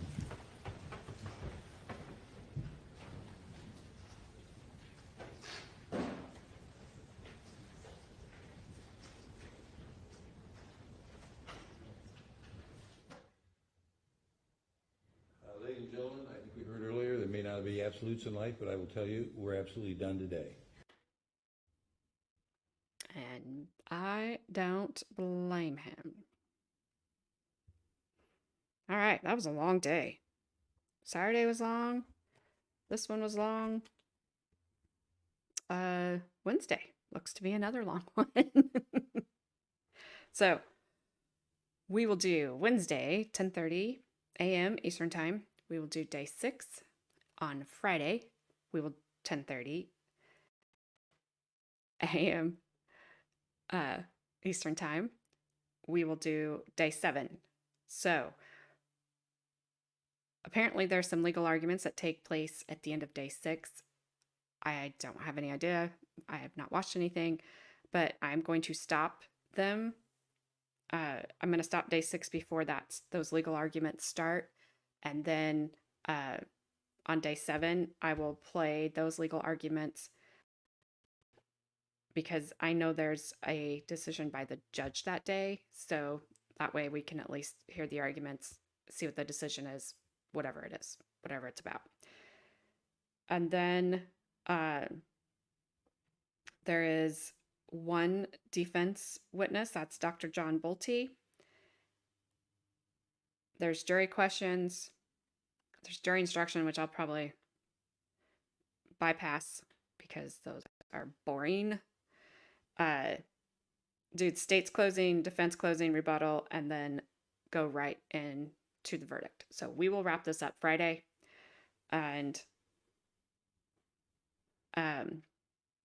hopefully we get the result we're all kind of thinking we should get at this point, right? I haven't, still nothing. My money's kind of on the neighbor right now. He saw her at 8 p.m. the night before, sees her the day of. Don't know, but my money's kind of on him. Maybe he got away with something. I have no idea. I don't know if anybody got away with anything because she just may have just did it herself. I don't know. I don't know. But anyway, I have been on here for 6.5 hours. I am going to go downstairs and get some dinner. I'm hungry. You guys have a good rest of your night. We will see you back on Wednesday. Let me try to do this time without bringing myself back like I did Saturday. So Wednesday, 10:30 a.m. Eastern. Day 6, state's going to rest that day. So I'm super excited to get to the defense's case. And it doesn't look from my just notes that I took off of somebody else's timestamps they put on, it does not look like there is any rebuttal by the state. So, except for after defense's closing argument. So, yay for that. All right, so you guys enjoy the rest of your night. I will see you all Wednesday. And let me know what you think. Don't forget, like, subscribe, share, all that good stuff that I am horrible about asking for. But I'll get better. All right, see you guys later.